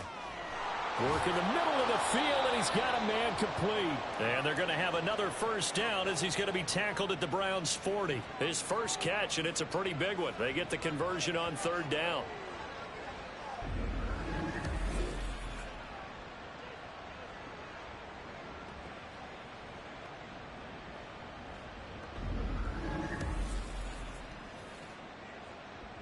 From their own 40 to the other 40. The gain of 20 leads to 1st and 10.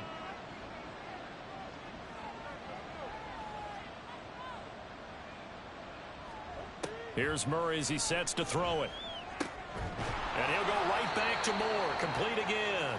And he's going to get this inside the 30. 13 yards as they've got the connection working. His second catch in a row. First down.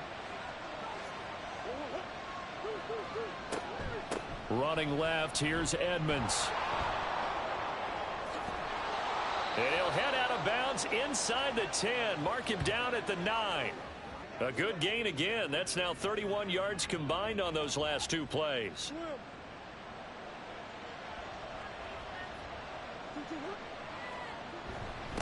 The give is to DeMercado. And he'll take this from the 9 down to about the 7. The yards may start getting a little tougher to come by down here near the goal line. That's good work defensively there on first down, holding them to a short gain. On second down, this is Edmonds. And that'll move him a little closer as he takes it from the 7 down to the 4-yard line. Big play coming here. It's 3rd and goal.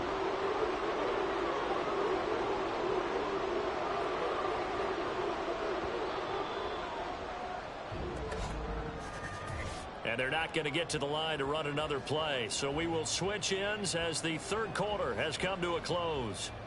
We'll return with more after this. This is the NFL, and it's on EA Sports.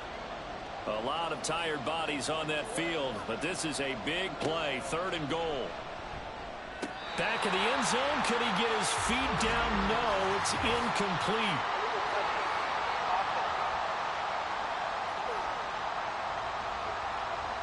Okay, so he stepped foot out of bounds. Charles came back in first to touch it, and they got him for a legal touching. Yeah, and you know it doesn't matter either, Brandon. Catch it, don't catch it. If you're the first to touch it, that's going to draw a flag.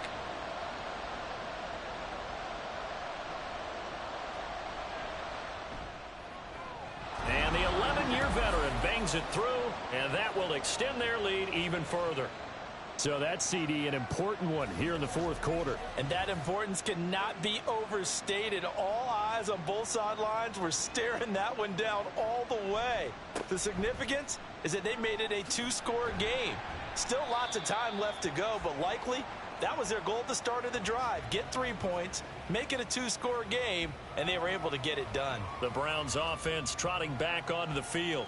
And the complexion of this one has changed a fair amount. That last field goal made it a 2-score game, so they need to get points out of this drive relatively quickly.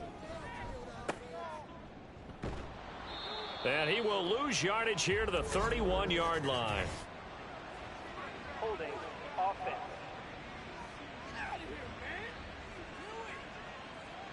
So following the hold, they're in a bit of a hole here with a 1st and 20.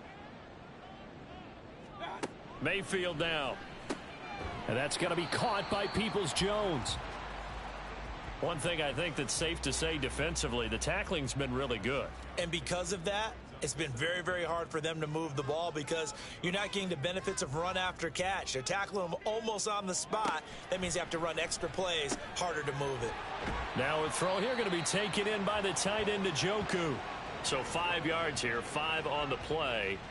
And that's going to set up a tough 3rd and 9.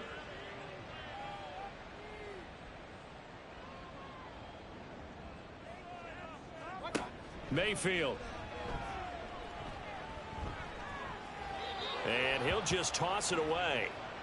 So he throws it away, and that brings up 4th down. And when you've thrown as many interceptions as he has in this one, you definitely start getting a little hesitant to throw the ball out wide because that's prime pick 6 territory. That time, he made sure the only guy who was going to catch it was sitting in the 3rd row. And a fair catch signaled for and taken at about the 18-yard line. So a change of possession here on the punt. And the Cards will take over 1st and 10.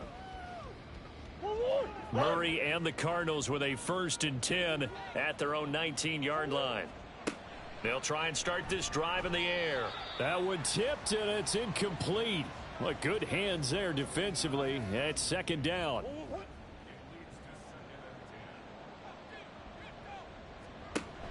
On play action, it's Murray. Oh, he's going up top for Wilson. It got his man complete. And he'll be taken down, but not before they work it across midfield. A very nice pickup of 33 yards. And this is seemingly how it's been all game long. This defense has been just a step too slow. And here they're burned again. Another big play. So the line of scrimmage moves all the way across the 50 now as they come up 1st and 10. Murray now. Steps away to his left. Murray, and he fumbled it. It's on the ground. But it looks like one of the DBs has it. And they take possession of the football and have it at the 36-yard line. Partner, that one looked like it was over. I mean, they had control, had the football, and the defense had to make a play in order to keep them in the game. That's exactly what they did. And now that door ajar, 2-score game, so hold on here, not. And now before the ball changes hands, they're going to take a look at this just to make sure that they have it right. And the question, was the knee in fact down before this ball comes loose? And is the video convincing enough to overturn it? A lot of factors here. Remember, you also need clear possession of the football afterwards. This is a tough one to overturn. So that one overturned. They say the knee was down, and that will not be ruled a fumble. Murray now on 1st down. And completes it to Kirk over the middle. One thing you're hoping for when you run drag routes, you're able to hit a receiver in stride, and he can pick up a lot of yardage after the catch. But in this situation, the defense was effective, able to stop him before he could get a good head of steam going. Murray's throw complete to McBride. They just keep marching right along. 1st down on a pickup of 8 there.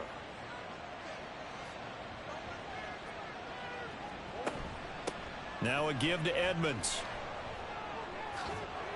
And he takes it down to the 10-yard line. 53 yards rushing for him now on what was his 10th carry of the ball game. Starting to look like this drive, it may be the final nail in the coffin. Well, this is why you work out so hard, right? This is why you spend all that time in the offseason. This is why you have those OTAs and mini camps. For these situations, these scenarios, to run someone into the ground and secure a victory. This drive's taken more than 3 minutes off the clock already as they come up on 2nd down. Now Murray, he bootlegs it. Got his tight end, that's complete. It's Butler. And just 3 yards on the catch there. He couldn't get away. And that'll bring us to a 3rd and 4. Here's Murray. That's to McBride, and he has it. Touchdown, Cardinals. 4 yards on the touchdown grab. And the Cardinals are closing in on a 3rd straight win as they widen the gap further here in the 4th quarter. Well, I've heard you use the term put-away drive, and that right there seemed like the definition of a put-away drive. Yeah, it certainly just pops right up out of the book, doesn't it? Because up 2 scores already, just wanted to possess the football, keep converting and picking up 1st downs. And if the drive ends in 3 points, that's terrific. If it ends in a touchdown, fantastic. Extra point, a bit of an adventure, but it does make it through. And the lead is up to 18 now.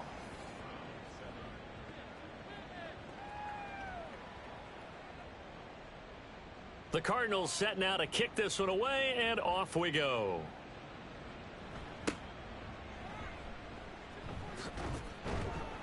Yeah, they'll be set up pretty nicely here as they have it up to the 35-yard line. And now Cleveland geared up to take the field. Where we stand right now in the 4th quarter, this one pretty much out of reach. And, Charles, I know they're going to be disappointed about several things with this ball game, but the self-inflicted wounds, they've had several turnovers.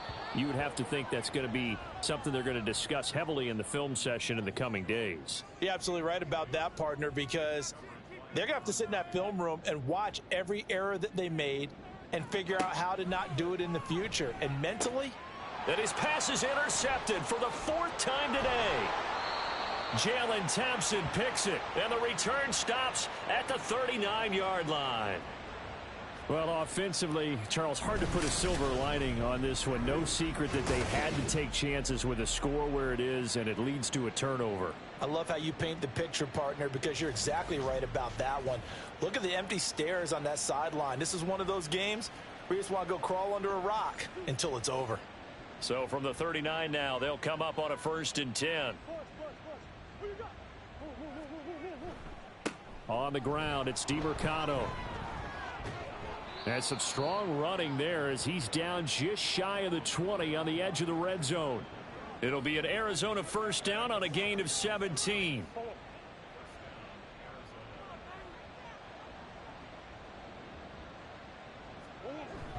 Play fake. Murray. Thomas has got it. Complete. And he is going to lose yardage here. He was unable to shake free there, and they'll cover him for a loss of a yard. Heck of a play there to get to him quickly and get him down for a loss. I think they did a really nice job getting ready for this game, scouting, watching film, and understanding defensively what the play design was. Here's Murray. Caught. It's Wilson. So the completion results there in 9 yards, and it makes it 3rd down and 2 yards to go.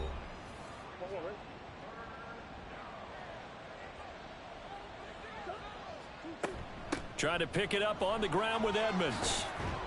And he gets the 1st down yardage he needs before he's brought down at the 6. 64 yards rushing on 12 carries for him now.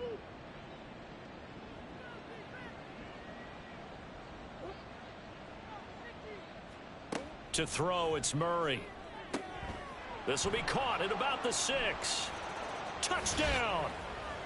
Christian Kirk with his 2nd touchdown of the game and 5th on the year, as his guys have opened up a very comfortable lead. In order to lead in a game, you're going to get plenty of contributors, but that's his 2nd touchdown catch of this game. He's one of the key guys in this one. And you better believe he'll be looking for the hat trick here as this one continues to go.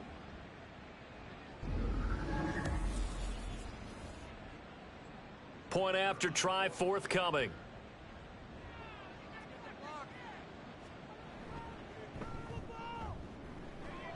And they open the lead up now to 25 points.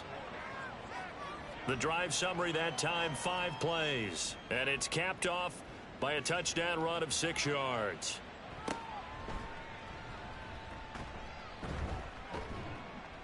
And a nice return sets him up pretty good here right at the 30-yard line.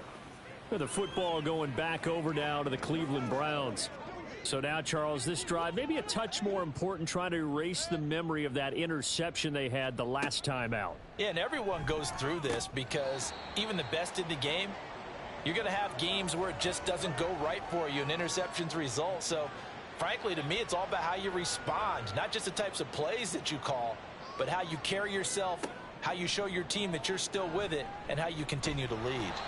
Pressure comes, and down goes Baker Mayfield. Hassan Reddick able to get in there for his 2nd sack of the afternoon. Guys with his talent in the pocket aren't supposed to be getting hit like this, and you know an intense conversation with the offensive line is going to occur after this one. Might not be from him, but the offensive line coach will have plenty to say about this game. Mayfield and this Browns offense staring at a 3rd and long now after the sack. They're going to look to throw. And that is incomplete. And that's another play that's painted the picture of this game overall. It's been a blowout. It's been continually fueled by big turnovers and stops for one side and an inability to advance the ball from the other. Desperation time. Mayfield on 4th down. Pass taken in by his big tight end. And he's going to pick up the Browns' 1st down, and he'll have it by plenty as it turns out to be a big gainer there on 4th down. Working out of the gun, Mayfield. The Cards get to him here. He's brought down for a sack. Hassan Reddick able to disrupt yet another pass play. That is his 3rd sack of the afternoon. We all know he's one of the better quarterbacks in the league, but Definitely not today. His team trailing by multiple touchdowns and a late sack. Just a parting gift from the defense for him to take back to the locker room with him. Got to imagine the pass rush will be equally intense here on second down following the sack. It's 2nd and 18. Mayfield looks to throw. They set up the screen to Chubb.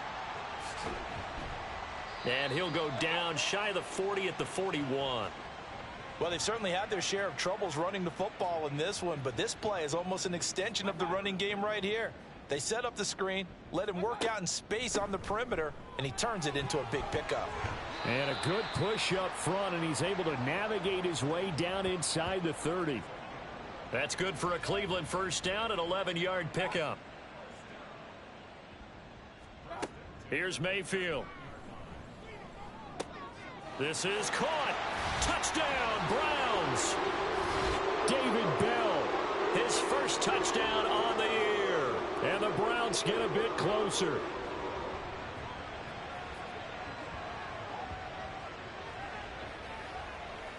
Gonzalez now to add the extra point.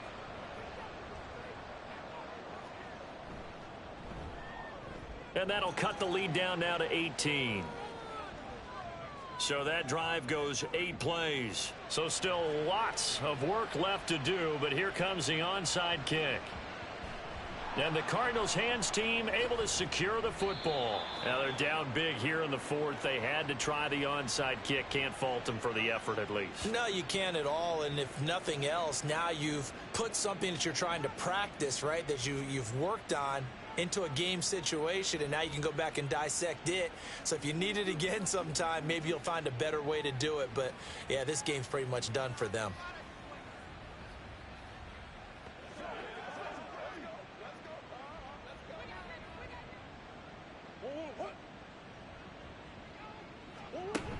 They'll run on first down, Edmonds. And he is met in his tracks behind the line of scrimmage. Officially, it's a 1-yard loss. That's going to bring up 2nd and 11.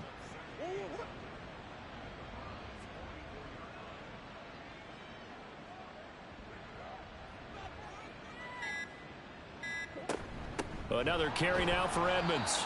And he'll be taken down after a short gain as that takes us to the 2-minute warning. The second down play not much better than the first, just a gain of 1 there. Here's 3rd and 10.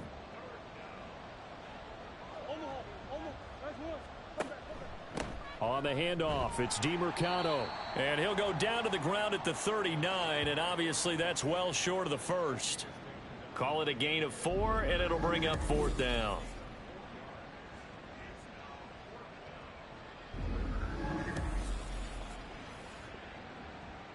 Here comes the Cardinals punter now, as they're forced to kick for the 6th time today.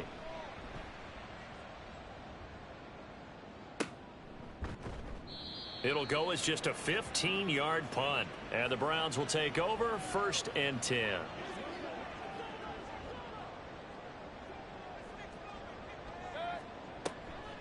They will start this drive with Ford. He's going to be dropped following a pickup of 7 past the 30 to the 32. They're going to need to get up and set in a hurry. Throwing, Mayfield.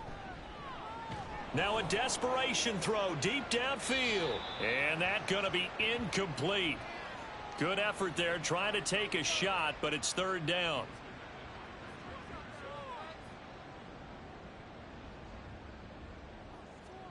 To throw, Mayfield.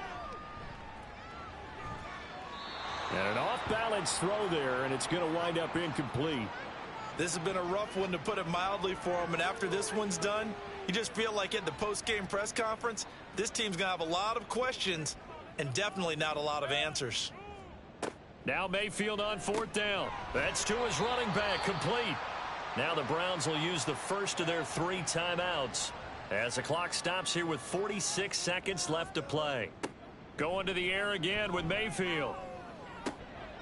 He finds his man, complete. That's Ford. Now the Browns signal for the 2nd of their timeouts as they'll stop it with just over 40 seconds to go in the game. And oh my goodness, here's a 5th interception. It's the Honey Badger, Tyrann Mathieu, and he's able to get it back to the 41-yard line. That is now 5 interceptions that he has thrown in this ball game. If I asked you to speculate what's possibly going on in his head, what would you say? Well, if he's as mentally strong as I believe he is, he understands that not all of these picks have been his fault. You know, some of the throws, yes, but there have been a good number of them where he hasn't been helped by his own receivers, and they've turned into interceptions. So he knows if he keeps firing, perhaps good things can happen, not just in this game, but especially in later ones. The D can only stop it one more time as they take the knee.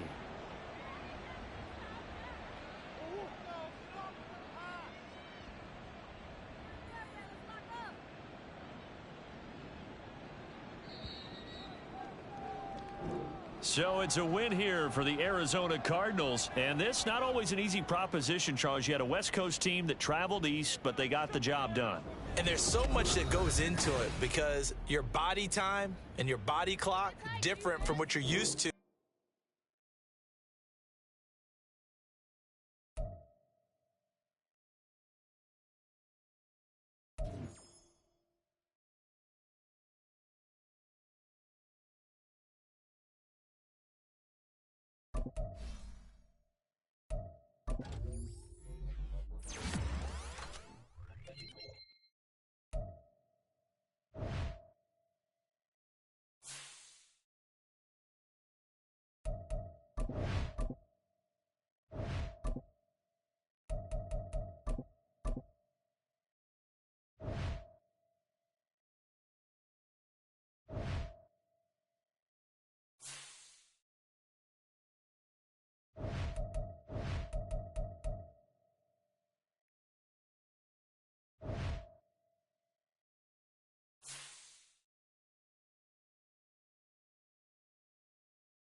set.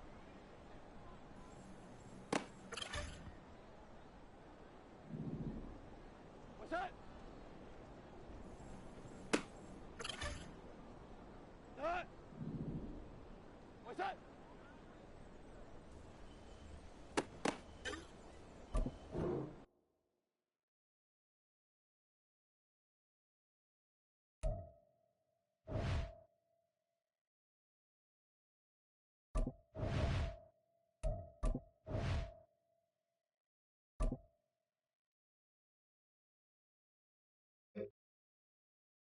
Goes to line.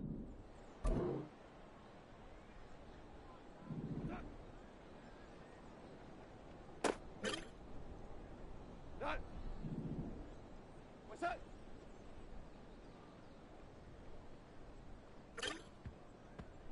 To line. Turbo set.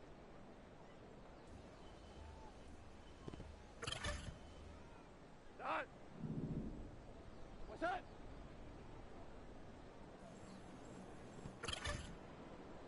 Who goes to line? What's that?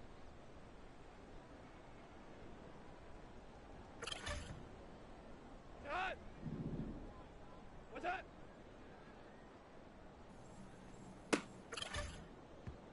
Who goes? Turbo set.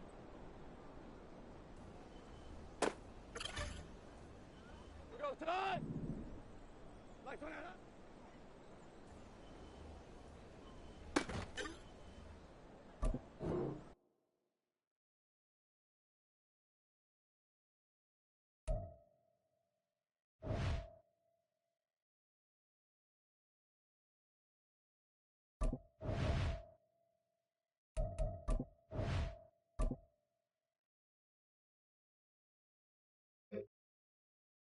Done. Turbo.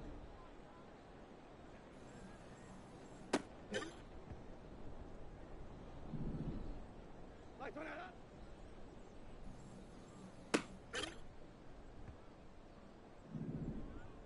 Turbo set.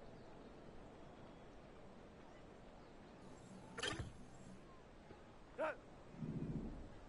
What's that?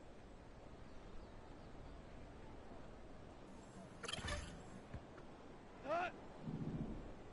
Done.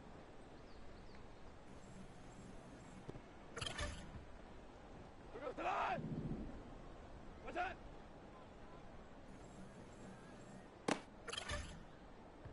Done. What's that?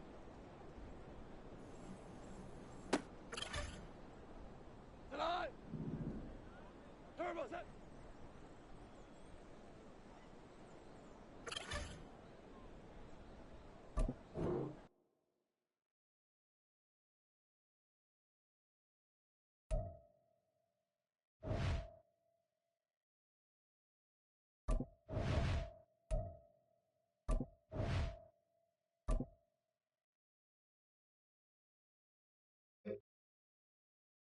Done.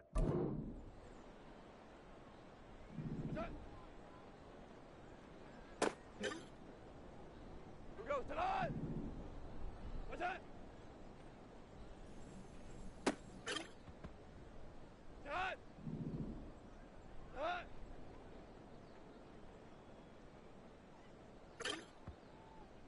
Who goes? Lights on out.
What's that?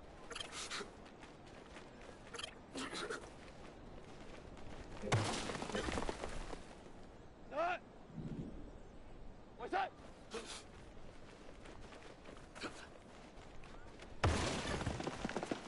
Look up to that. Turbo set.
Did you that?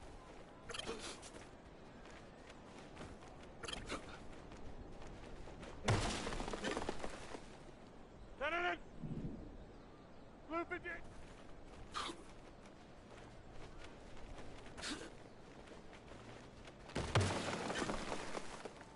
No. We don't do that.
It's week 9 of the NFL. And coming up, we've got Aaron Rodgers. He was a tour de force a week ago. 6 passing touchdowns.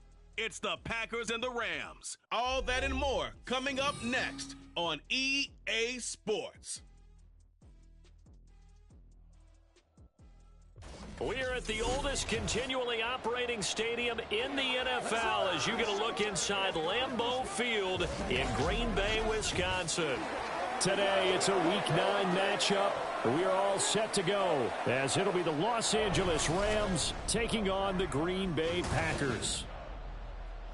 Along with Charles Davis, I'm Brandon Gaudin. And, Charles, we look at this Packer team as we enter play here. They've certainly found their groove of late, winners of 5 in a row. And I think the sky's the limit for this team. They're playing the best football that they've played in a long time. Meanwhile, for the visiting Rams, they come in off a loss last time out, but they've been playing better than 500 ball the last couple months. 5 wins in their last 8 games.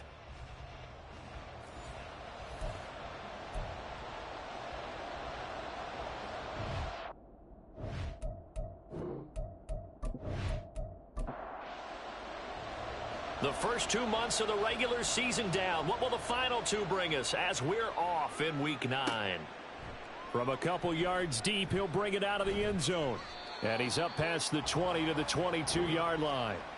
The Rams taking the field and leading the way, the man from Cal, the former #1 overall pick, Jared Goff. And he did everything possible to rally his team to a win last week, didn't he? What did he throw for? Over 450 yards. I mean, that's a pretty phenomenal performance. So, obviously, he and the offense were clicking pretty well. The other 2/3, though, that comes into question. Defense and special teams, they'll need all of them to play better in this one, too. That's caught. Puka Nacua. The game's first play produces 6 yards. Brings up 2nd down.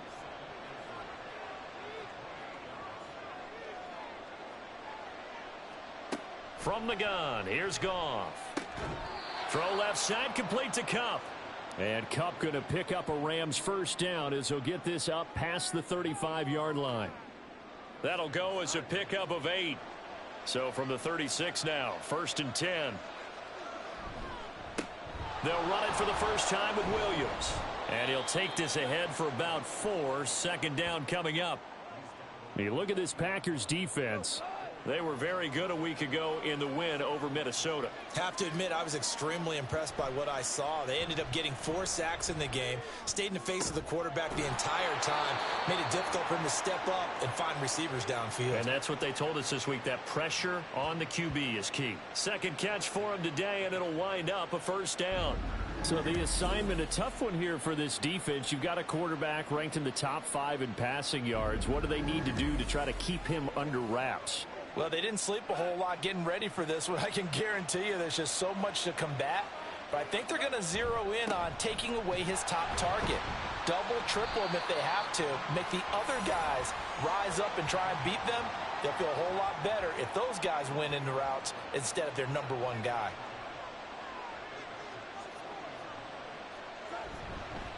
Williams going to get it again on 2nd down. And he's got this pretty close to a first down as the tackle is made at the Packers 32. 8 yards on the ground there, and now they're looking at a 3rd and 2.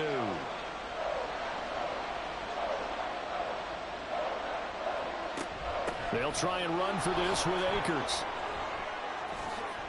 Escaping a tackler at the 25. And they'll have it in the red zone before he crosses over out of bounds. First down Los Angeles there with a pickup of 14 yards.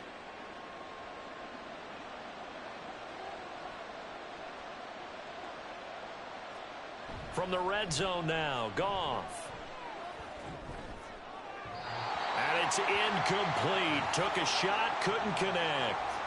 And here you're down in the red zone. You need to be smart, not force anything. So that's a wise decision to just get rid of the football. On 2nd down, Williams. And just a couple yards there down to the 17. This defense against the run, by the way, they're not top 5, but they are top 10. So what's your philosophy here? Do you try and run the ball against a team that's pretty good against the run?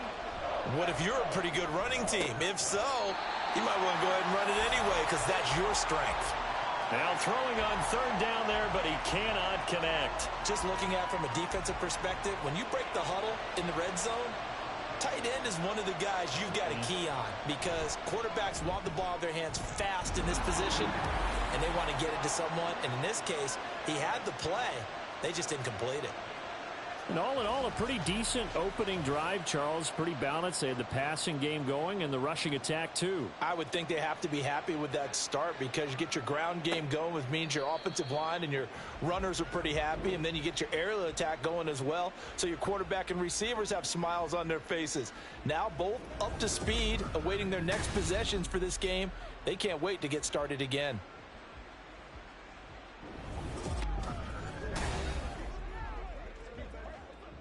Rodgers will bring the pack up with a 1st and 10 at their own 25-yard line. Now the man from UTEP, this is Aaron Jones. And he is going to be stopped cold behind the line of scrimmage. He'll lose a yard there, and it's 2nd and 11. You talk about this Rams defense. They're a top 5 unit right now against the pass in the league. In fact, they sit at number 5. And how about that last play? Did you see how quickly they got to the ball? Caused a loss of yardage? Yeah, that play shows exactly why their ranking is justified. And now they're just hoping to see more of that. It'll be a gain of 5. And now 3rd down and 6 to go. From the gun, it's Rodgers.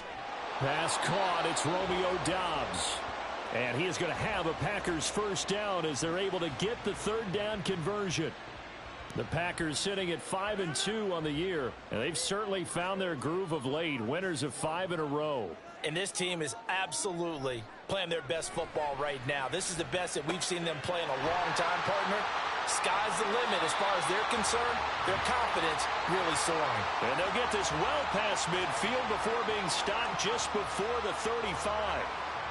And let's face it, what we just saw there, not a surprise, is it? I mean, this is what he does well. And if you don't tackle him as soon as he catches the ball, this is the end result. Big yardage afterwards. Got the speed, the agility, so good with run after catch. And we're only in the first quarter, so they better get a wrangle and a hold on that quickly. Yeah, you're exactly right. And what's really difficult to try and defend him is if you want to press him so that you get him on the ground quickly after the catch, a lot of times he'll just run past you at the initial point of contact, and he'll go deep. Looking for more there on first down, but this throw downfield incomplete. Here's 2nd and 10. They'll run wide side with Jones. And he's free going down the left side. It's a foot race. And he'll be out of bounds about a half to a full yard shy of the 5. 31 yards there and a first down. I can say this from experience, especially from a defensive back's perspective. There's not many things more terrifying than a toss sweep or a pitch play and all that beef out in front of the runner. Yeah, I had an old coach say 3 words on those plays, toss or pitch. Set the... And this is going to be intercepted. Taylor Rapp with a pick. And the Rams are going to take possession here. It's a touchback, and they'll take over at the 20-yard line. CD, when he went to throw that, I'm not sure if he just didn't see where the defense was. Whatever the case, not the throw you're looking for on 1st and goal. Not at all, because, look, let's face it, that close to the goal line, if you throw an interception, is going to hurt on any down. But really the only down you can kind of live with is if you do it on 4th down. The first 3, if you don't have it wide open, just get rid of it. Make sure they can't get it and live to fight another down. 1st and goal and you throw the pick, not good at all. Throwing on first down, but this one winds up to be incomplete. Those defense for the Packers, they were very good a week ago in that win over Minnesota. And no matter what's done throughout a ball game, it always comes back to blocking and tackling. That's the essence of football. But I think it's hard for... And he's going to be taken down. Goff is sacked. Lucas Van Ness able to record his 5th sack of the season. This offensive line has struggled. In fact, when we sat down with the coach, he said it's been in tatters lately. They allowed 6 sacks in their last game. Just gave up another one right there. In tatters, so it sounds a little bit like this right now. Exactly. It's like that paper being ripped. And right now, they've got to find a way to get it back together. So Goff, he'll try to refocus after the sack. The Rams now set up with a tough one, a 3rd and long. Back to throw, Goff. Under pressure again, and down he goes again. Devontae Wyatt, he's the one to get him this time, and back-to-back sacks brings up 4th down. Here's Johnny Hecker now, as his first punt will come from inside his own end zone. Only 2 punts for him last week in the loss as he gets this one away. Returnable for Watson. 43 yards on the punt, 7-yard return, and the Packers will have a short field to work with here as they take over 1st and 10. The Packers offense here coming back out for their 2nd drive. They trail 3-0 after the INT last time led to a field goal, but now another fresh start here, 1st and 10. They go back to the air here after the INT on the last drive. Drops it to Jones in the flat. Short completion, just 4 yards, and that'll bring up 2nd down.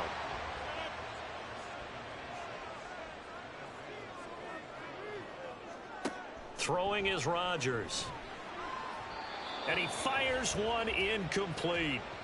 Well, they've got man coverage on the outside, and my scouting report on these DBs tells me that they love to take matters in their own hands. They want man coverage, not zone. And there was good coverage there that forced the incompletion. And he's going to have a Packers 1st down as they're able to get the 3rd down conversion. We've seen quite a bit of the short passing game here early on 1st quarter, haven't we? We have, and I think it works a couple of ways for this team because, number one, you throw the short game until they stop it. And if they're not going to stop it, you keep throwing it, and occasionally you'll break a tackle and turn it into a bigger gain. Also, if they start to creep up, start to pressure receivers, now you go over the top, take it deep, and now you get some of those big shots downfield.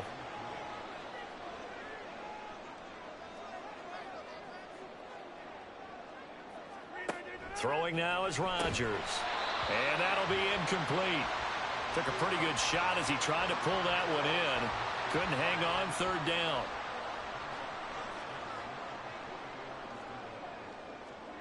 Here's Rodgers to throw.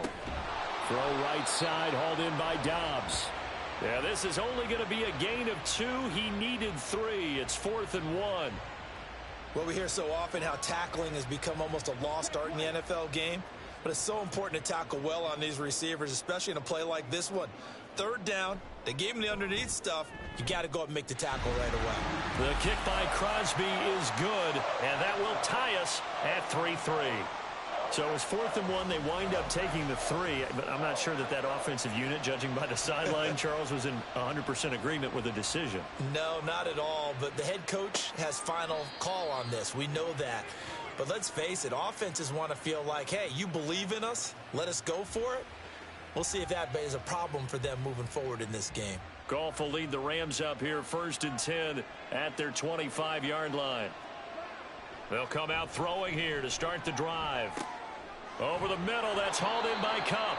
And they'll get it up just short of the 45 at the 44. First play of the drive, a success, 19 yards. Took just one play to move all the way to the 44 as they try again on 1st down. They'll run out of the gun here. Williams. He'll get this up to the 47 and brought down there. Oh, that's a real nice job there by the defensive front. They just engaged and held their ground. But how about the guy who made the play? We often talk about whether they take a good first step or not. Many times you just don't take any step. Just get your feet moving, get your body going, and then once he made the read, he was able to make the play. Now 3rd down and 7. Gone. To the sideline and incomplete. 1 first down here, and that's all, folks. Good work by this defense to hold things in check and force a punting situation. So on 4th down, here's Johnny Hecker to punt it away. And he'll get off a fairly short kick here as this is toward the sideline. So out of bounds on the punt, and the spot will be, the side judge says, right at the 35-yard line here. The Packers offense now heading back out onto the field. And last time able to get 3. It's not what they wanted. They wanted 6, but they got at least something. They mustered something out of the drive. They'll take it. I like the way you've described it. Not ideal, but they'll take it. Anything to put some points on the board. But this time on offense, they don't even want to see the field goal kicker trot on the field. They want that ball in the end zone. Yeah, they'll be going for 6.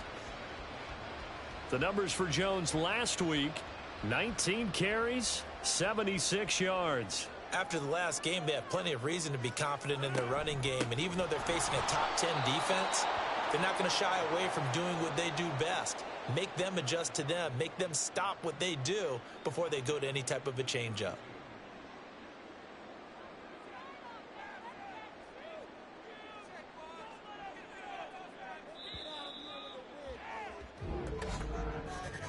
These two teams all tied after 1. Back for the second quarter in Green Bay. It's the Packers in possession of the football. This offense so far on 3rd down, they've been okay. 2 for 3 thus far. This is going to be 3rd and 13. Now it's Rodgers. Now a quick throw there, but it's going to be incomplete. The passing game not in sync here early, and now it's 4th down. The Packers punter J.K. Scott will send it away on 4th down. He was called on 3 times in the win last week as his first one here's away. Here's Kyron Williams running out for another possession. Those are his numbers through roughly the first half of the season, and given that, you'd have to think he's on pace for a 1,000-yard campaign. Steady as he goes. Steady goes the offense. But you know what else is happening, too, because they are a team now recognized with the ability to run the football. You've got to be able to throw it better now, right? Better throwing lanes, better opportunities for the guys downfield, maybe more one-on-one coverage, which you should be able to beat easier. Yeah, he's establishing not just a tone, but an identity for his team. And that's a discussion we had a couple days ago in the team meetings, talking about this running game, opening up the passing game. We'll see if that continues to happen. This offense finding its legs now. Here's another 1st and 10. Now a play fake, and it's gone. He gets this into the hands of Kupp once again. And he's brought down. This duo locked in, 14 yards there and a first down.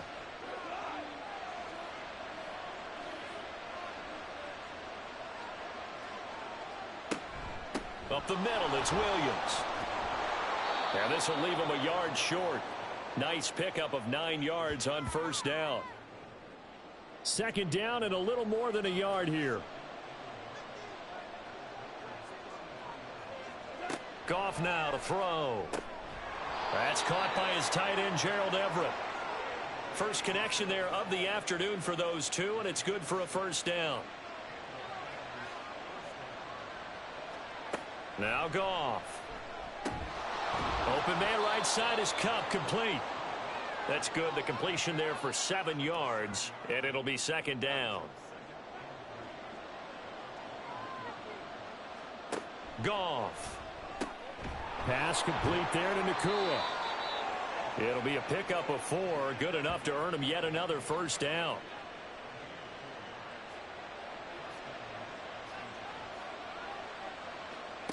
Goff throwing again. He'll find a man over the middle, Tutu Atwell. And the Rams are going to have a first and goal as he'll be taken down at the 7-yard line. A kicker fest so far, all points via field goals. They're hoping to change that right here.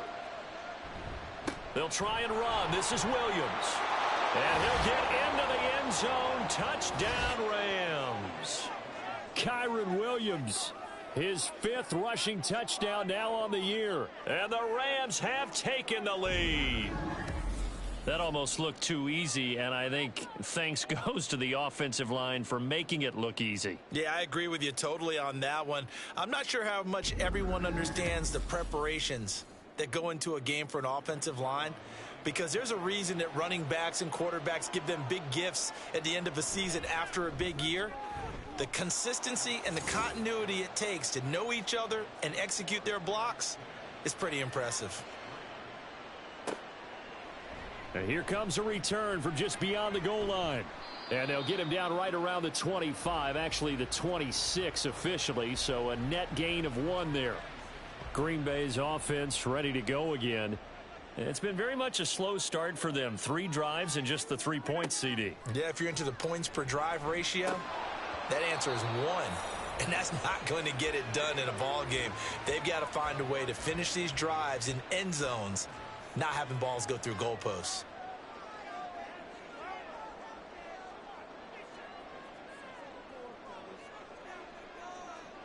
Here's Rodgers. That's caught by the rookie, Jaden Reed. And he'll be out of bounds across the 30-yard line. This now a 3rd and 4. Off the play fake to Jones. Here's Rodgers. Work in the middle of the field, and he's got a man complete. And they're going to have this across midfield and inside the 45. That one good for 24 yards. He's such a good route runner. Shows it there on 3rd down. Very proficient and a good pass. And you know what I've observed over the years in the NFL? The better a route runner you are, the more confidence your guy's going to have in you to go to you in important times, because he can trust you being in the right spot, and they connected there and picked up a first down. And now a throw on first down there, but it's incomplete. Fair to say, hasn't been his best game throwing the football, but also not getting a lot of help out there either. Yeah, you nailed it pretty well, you know. He's got to throw it better, got to get more help. Obviously one that should have been caught. They've got to find a way to bring those 2 elements together so they can make some progress in this one. And he's corralled, but not before getting it inside the 35. Second catch for him today, and it'll wind up a first down.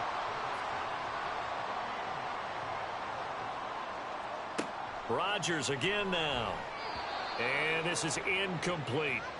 They had their backs up against the wall a little bit, and they come through by forcing an incompletion. Now they've got to continue to ratchet up the intensity a couple of more times and get off the field before giving up any more yardage. And that's complete to Adams. And that play went nowhere. Losing yardage. It'll be back at the 36. 2 yards the loss, and now 3rd and 12.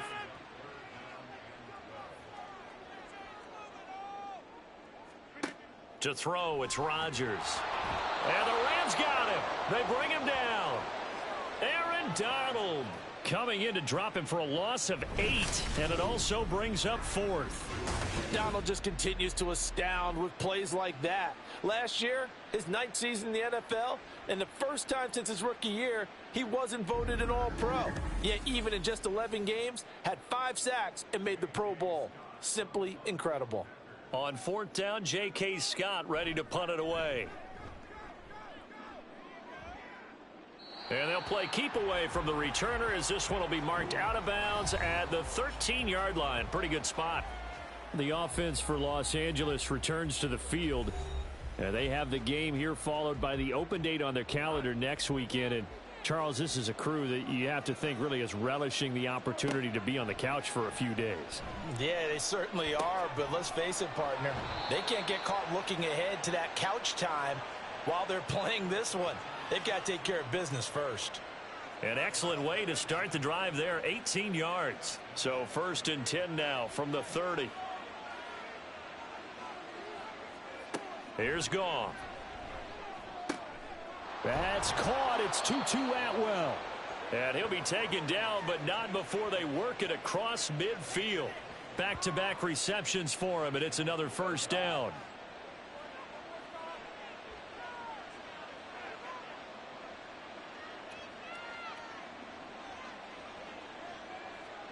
Now it's Goff. Can't get away, and he's taken down. Rashawn Gary that time fighting free and getting to the quarterback. Are you seeing what I'm seeing? That's 3 sacks now, and this team came into the game in the bottom 5 in the league in sacks. Yeah, What's going on? It's not been their bread and butter. I don't know. Is a blind squirrel finding a nut, or is this something they can build on? Well, they found some momentum. They found a crack in that offensive line, and they're putting it to good use. On 2nd down, here's Goff. They'll find Everett there, complete. And he's going to be out of bounds right at midfield. It certainly feels like there are more stars at the tight end position than there were even 10 years ago.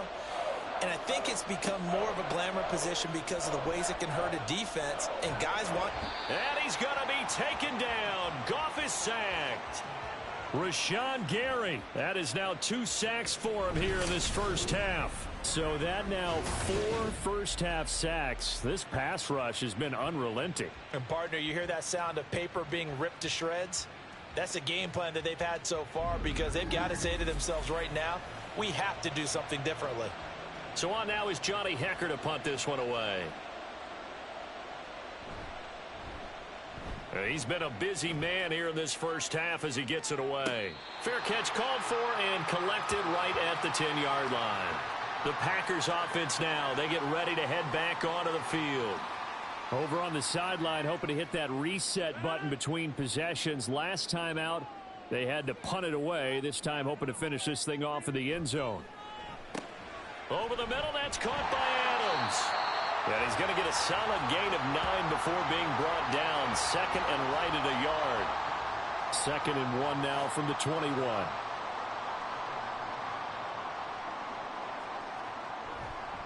Rodgers with a give. It's Aaron Jones. And he is met in his tracks behind the line of scrimmage.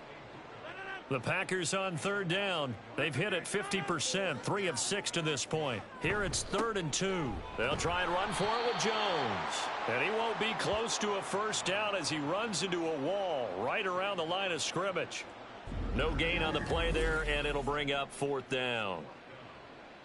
I apologize in advance, partner, but the beefeaters on the interior of this D-line, you just know they were licking their chops on 3rd and short. And yes, they were rewarded with a tasty dish, stuffing that one short of a 1st down. Well, we got beef eaters licking their chops and tasty dish in one fell swoop. I did apologize in advance, didn't I? Yeah, you did. That line's not eating tofu. I'll tell you that much for free.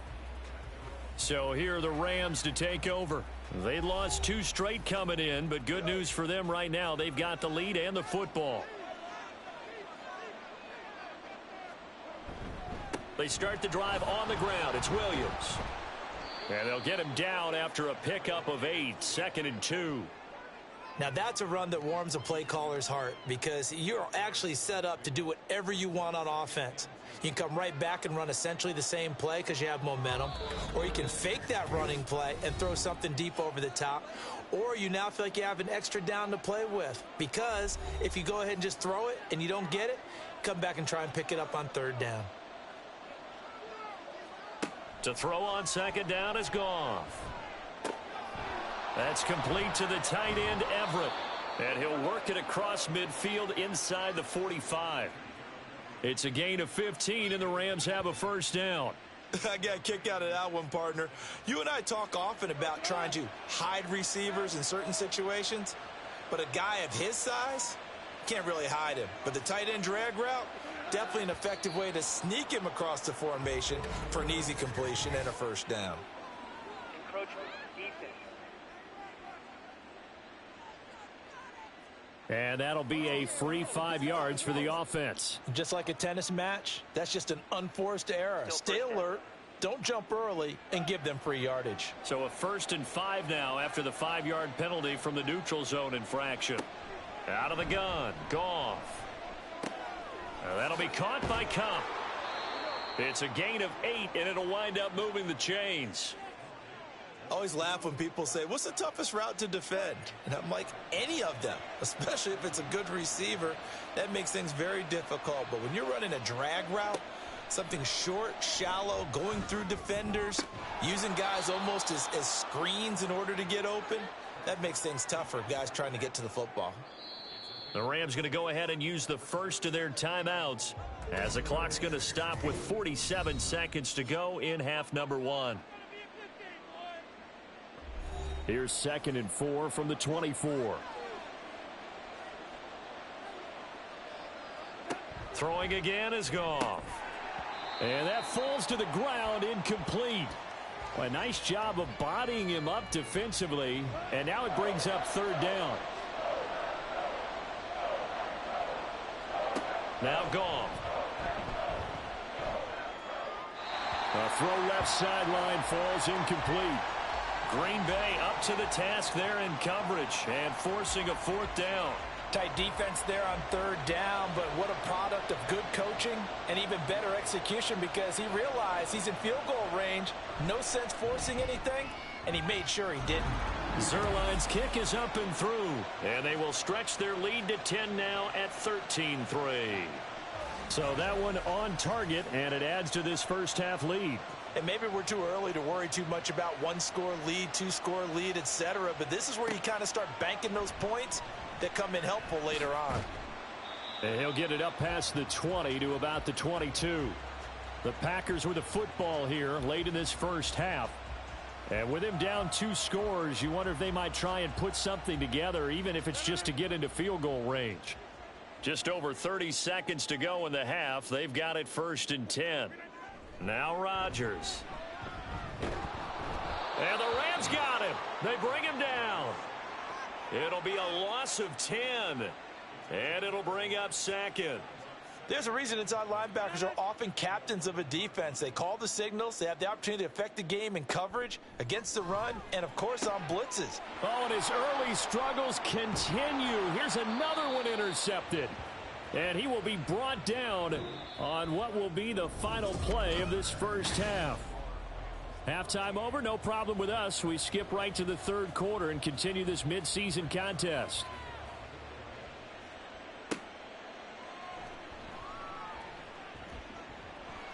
And not much happening on the return as he'll get this to about the 23. Here's the Packers offense now getting set to start off this third quarter. And right out of the gate, they face what you'd think could be a pretty important drive. I would say so. You know, they're down 2 scores. That's not the end of the world. It wasn't the strongest of first halves, but for them to start clawing back, they've got to start putting a little pressure on that defense, start cutting into this deficit. You can't have 3 and outs and expect to get that done. Calling a gain of 3 on the play, and that's going to bring up 2nd down.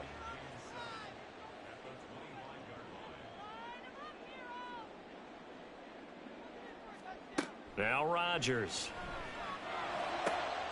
Throw left side complete. That's Reed. And he'll be taken down, but not before they reach the 50. It'll go as a gain of 25 on a play that started back at the 25. And that's one of the better plays we've seen this offense put together so far. They haven't been able to get on track much at all. But listen, they're only down a couple of scores with the rest of this quarter and the entire fourth remaining. So, stranger things have happened.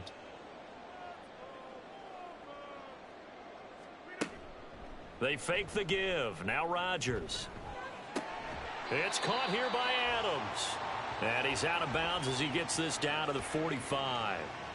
Ball placed at the 45 for 2nd and 5. Rodgers to throw once more. Throw left side is complete to Reed. 6 yards the pickup, and that's a first down.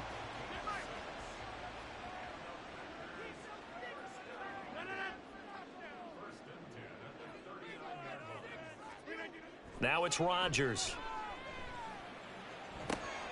He finds his man, complete. It's Adams. And he works it past the 30, almost to the 25. A good-looking drive for the Packers so far. It's a first down.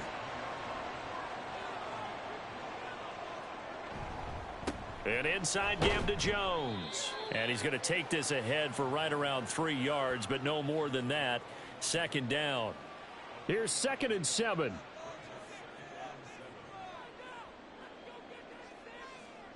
Here's Rodgers to throw. And his throw is incomplete. But they certainly aren't letting up today, partner, because they've forced big turnovers already. And it's been incredibly tough for them to get yards against, let alone put points up on the board. Pass taken in by his big tight end. And this is going to be another first down as the tackle's going to be made at the Rams' 12-yard line. That one goes for 13 yards, and it moves the sticks. I don't know what they talked about at halftime. Whatever it was, it worked. They look like a different team here in the third quarter. Yeah, I doubt that there were very many trash cans that got kicked over, that type of a speech. I think what they did was they analyzed what worked in the first half, what didn't, and figured out a better game plan. That is caught at the 7-yard line. So give them 5 yards there on the pitch and catch, and it'll be 2nd down.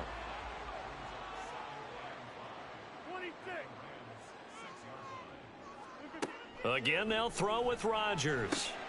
And he's got it. And he's dropped just before the line to gain. 4-yard pickup leaves him with 3rd and 1. So they just need 1 yard here to pick up the first down. Rodgers to throw on 3rd and 1. And it's a Packers touchdown. Davante Adams with touchdown number 8 on the year. And the Packers are back within a score. Well, that's just how they drew it up, CD. His first read was there, got it to him quickly, and into the end zone. Absolutely excellent execution by all involved. And the coordinator, gotta give him credit, found the perfect play call. Quarterback let it fly as soon as the target came free, and his guy made a nice catch. Just how you draw it up in practice and then execute it in the game.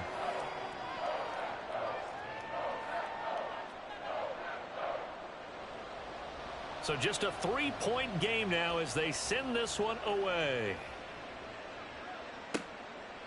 And they'll put up the stop sign there as his guys will get it at the 25. Now the attention turns back to the Rams offense as they get ready for their first possession of the second half. But Charles, they still have the lead despite their defense giving up a touchdown on the previous possession. And even though they have that lead, it feels like a back-and-forth ball game where to try to get momentum back, maybe they need at least 3 here on this drive. I think you're right about that, Brandon, because your game plan doesn't change. But I do believe your urgency does because of the last score that went against your team. So what you want to do now is have your own drive and try and make sure that that momentum stays in your camp. Goff now to throw. Had his hands on it, but dropped it. The rookie making a little bit of a rookie mistake. 3rd down.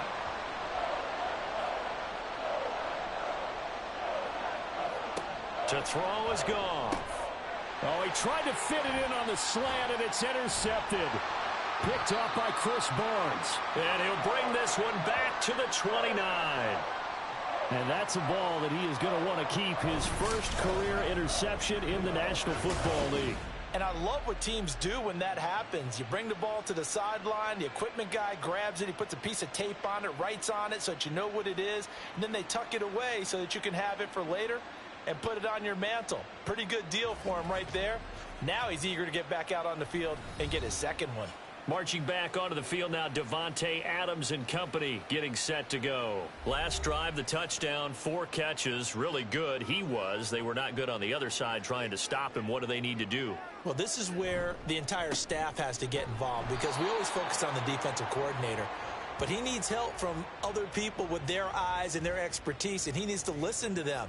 And sometimes you just can't afford to wait on a drive and say, okay, let's get to the sidelines and start over. You need to find a way in the middle of that drive to start taking away what's hurting you. Yeah, in-series adjustments, and how do you do that? Well, what you do is you listen to what everyone else is telling you, what they're seeing, the patterns that are developing, and maybe you just start running extra bodies to take away that particular player.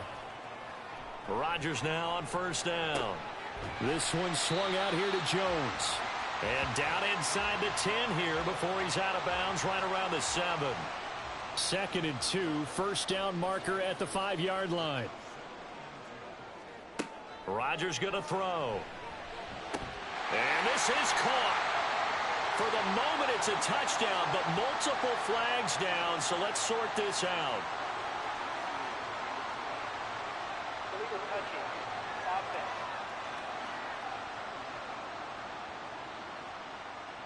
Third and 2. So reverse the celebration. We'll see if they have something else in their bag of tricks. And isn't that always tough to watch when they score and you see the excitement? Touchdown! Romeo Doubs. A 7-yard touchdown grab. And the Packers have scored again in this third quarter, this time to move out in front.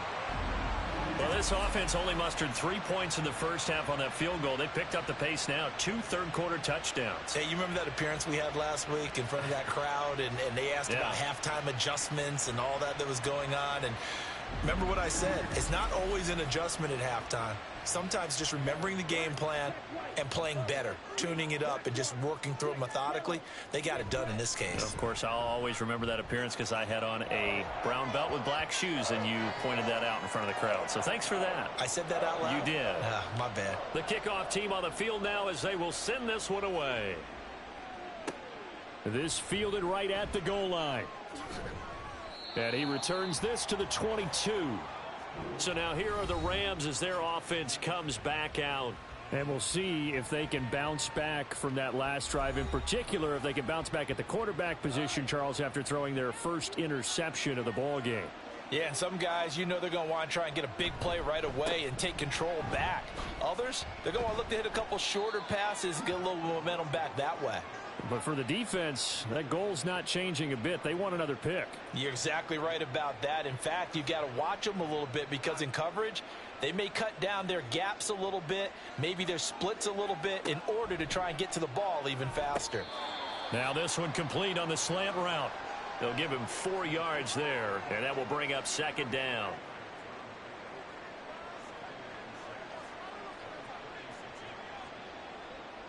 Now they'll send Kupp in motion right. And they'll fake the jet sweep and instead give up the middle to Williams. And he'll get about 3 out of that up to the 39-yard line. They'll come up now 3rd and 3. Here's Goff. He's going to get that to his running back out of the backfield. Behind the 30. 33 yards that time. Well, that was a pretty good time for his first catch of the ball game, and it turned into a huge play as well. He's certainly not been a central part of this passing game so far in this one, but he made his presence felt there. A big pickup on 3rd down.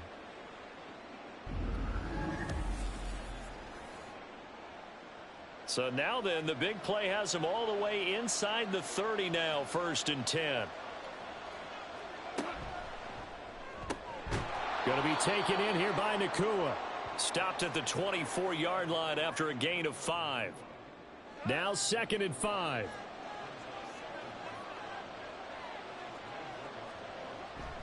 They go back to the ground with Williams. There's the stiff arm. He is taken down at the 21 after a short gain of 2. He's definitely tough to get down. We just saw it right there. But how about what we did see? Pursuit, wrap up, and then the big finish with the tackle. And he gets this down to the 18, good enough for a first down. A third down gain of 3 yards, and that'll be enough. What a luxury to have a guy like this who can not only spell your starter, but can come in and keep drives going.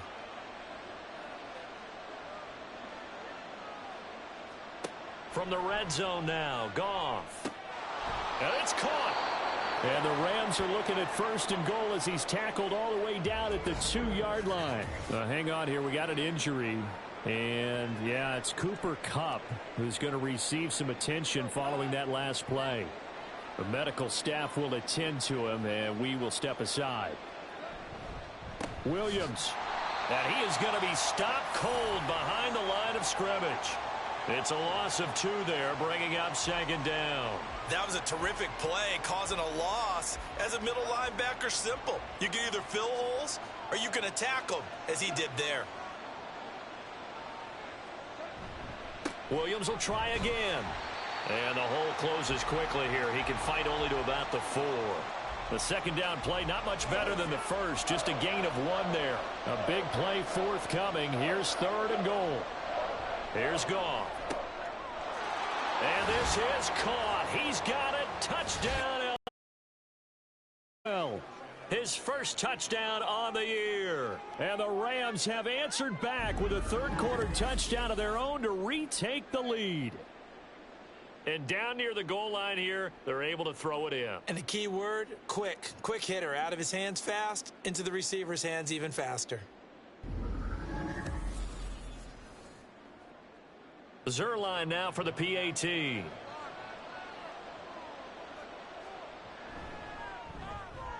And that one gives them a 3-point lead. A pretty long drive that time. 11 plays all told. And the result for the Rams, a touchdown. From a yard or 2 deep, here comes a return. And he's able to get this across the 20, but not by much, as he's marked down officially at the 21. The Packers offense now, they get ready to head back on the field. As this offense comes back out here, Charles, they're trailing in this ball game. And they've been on the sideline for a while. They did score their last time out, but they just had to watch that long, sustained drive, so we'll see if they can shake the rust off.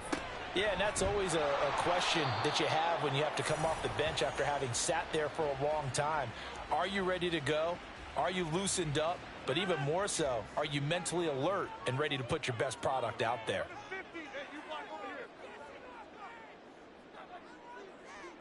On second down, here's Rodgers. This one into the hands of the rookie Luke Musgrave. And he'll be out of bounds at the 25-yard line.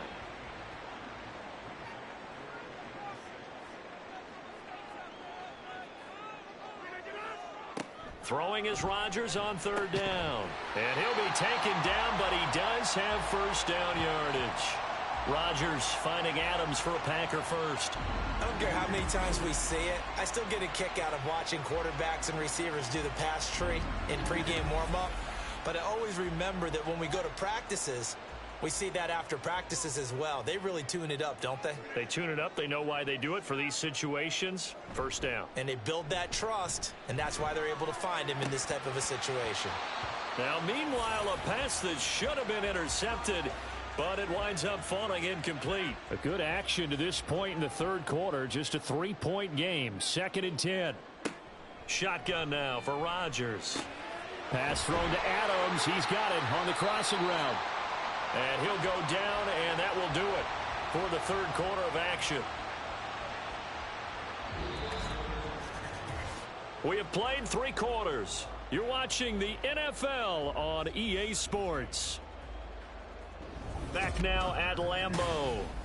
It's been a very hotly contested game to this point. Just a field goal separating these two teams as we get set for the fourth quarter. On play action, it's Rodgers. He's got this to his running back, Ty Montgomery. And he'll go out of bounds after taking it a little further down inside the 40. From the 38 now, here's 2nd and 2.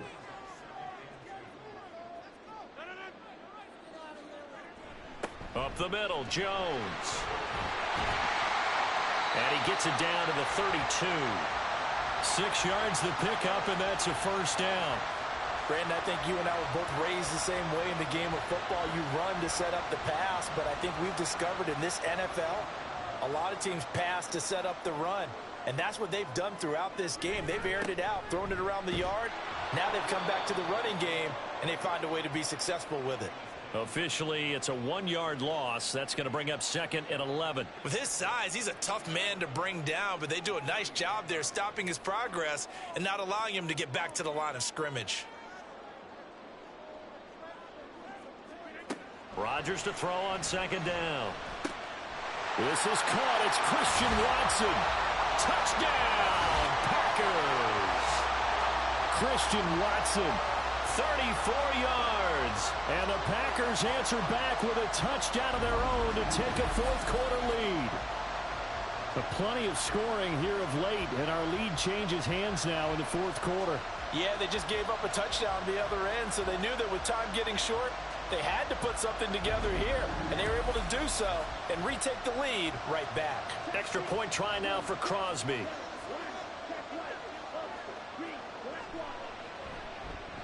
And that will make this a 4-point game. That time a 9-play drive. And it was all capped off by a touchdown catch from Christian Watson. Taken at the goal line. And he's up past the 20 to the 22-yard line. And now out on the field, here comes Los Angeles. And they will be looking to answer the touchdown their defense just surrendered. Still a good chunk of time remaining here in the 4th quarter and a chance to regain the lead in a tight one.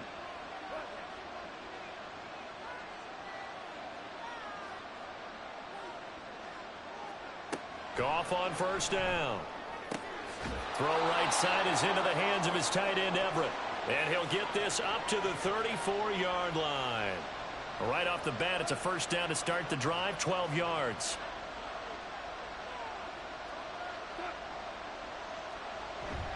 Now a give up the middle to Williams.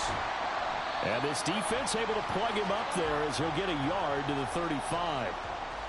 Yeah, things were pretty stacked up there in the middle of the line. A lot of bodies, not much space. I think ultimately he was fortunate to get anything out of that run. To throw on 2nd down is Goff. A throw out wide going to be incomplete. At this point in the 2nd half, one mistake on a forced throw could doom your chances of a comeback. So that's the right call there to just throw that one away. Throwing on 3rd, Goff. And he knocks the ball away, and it falls incomplete. Whether that's a little grabbing, a little hand fighting, by any means necessary on 3rd down, he was able to get the job done in the secondary and swat that one away. On is the punter, Hecker, as he gets this one away. Fair catch called. It's taken in right at the 20-yard line. So here are the Packers now to take over. Remember, they're riding that 5-game winning streak, and right now in the driver's seat in this ball game as well. Rodgers will break the huddle and bring the Pack up 1st and 10 at their own 21.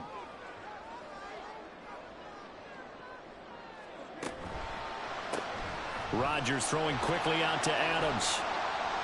And he'll have this past the 30 prior to going out of bounds. The drive starting with a 1st down, 11 yards on that pickup. Well, that should be a reminder defensively, and I think it's a reminder to myself because you just can't sell out to stop the run. There's still enough time that this offense can move the football through the air, even on 1st and 2nd downs, and they obviously picked the right spot to throw the ball there. It's caught here by Adams. And they'll get it up just short of the 45 at the 44. Back-to-back good plays have them on the move on 1st down. On the delay, Jones. And a good pickup there. He gets about 6 up to midfield. If you can keep getting gains like that, Charles, with the lead here in the 4th quarter, I mean, keep running it, right? No doubt about it, but what the offense coordinator has to do is understand. They're going to continue to stack the line of scrimmage. What runs do you have in your arsenal that'll work against a stacked box and continue to move the ball? Rodgers' throw is taken in by Jones, and he'll be taken down at the 44-yard line. 6 yards the pickup, and that's a first down.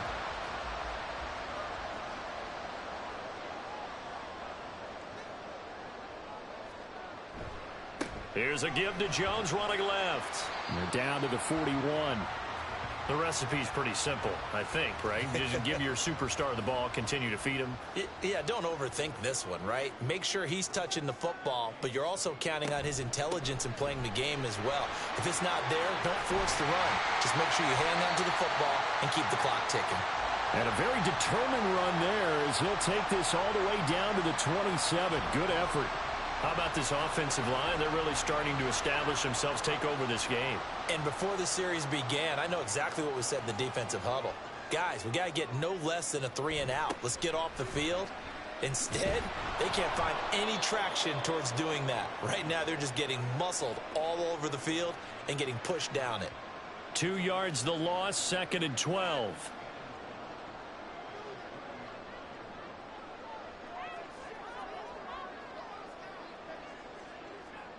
Rodgers now to throw. That's to the right sideline, and it falls incomplete. Had the right idea there, trying to throw it to the sideline, but he led him just a little bit too much, trying to get it out to his receiver. Ends up falling to the ground, incomplete. Able to find the open man. That's complete. And this is going to be another first down as the tackle's going to be made at the Rams 16. A really nice pickup of 14 yards, and it moves the sticks.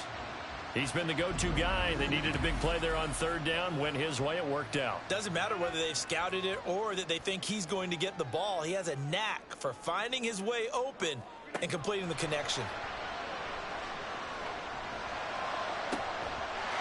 Touchdown, Packers. 4 touchdown passes now for Aaron Rodgers. And the Packers add on to their lead, and it's looking like that win streak is going to extend another week. Well, that's certainly going to bump up the old win probability index because now it's a 2-score game here in the 4th quarter. Yeah, you're taking me into that deep water now. Win probability index. This game's definitely not over. We're not looking at a 0.5% or something. It's just 2 scores. But the way that this team has played, to me, what I've seen, they absolutely deserve to win this game. They've been the better team by far throughout. Crosby with the extra point, and that pushes the lead up to 11. This taken in at the goal line.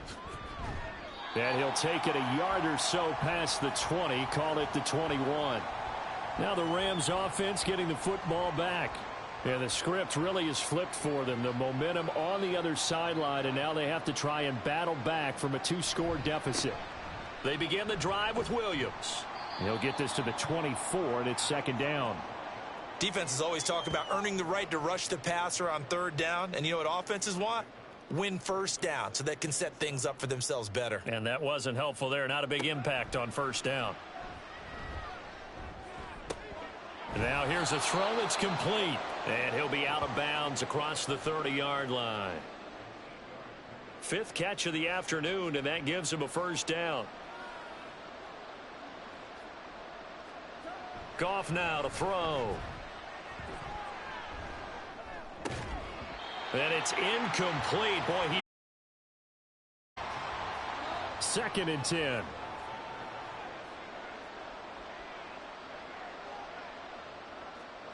Goff. Anytime a ball's thrown in the middle of the field and it's popped up in the air, I expect someone to catch. It doesn't matter whether it's offense or defense because there's usually a great amount of bodies in that part of the field. In this case, no one came up with it.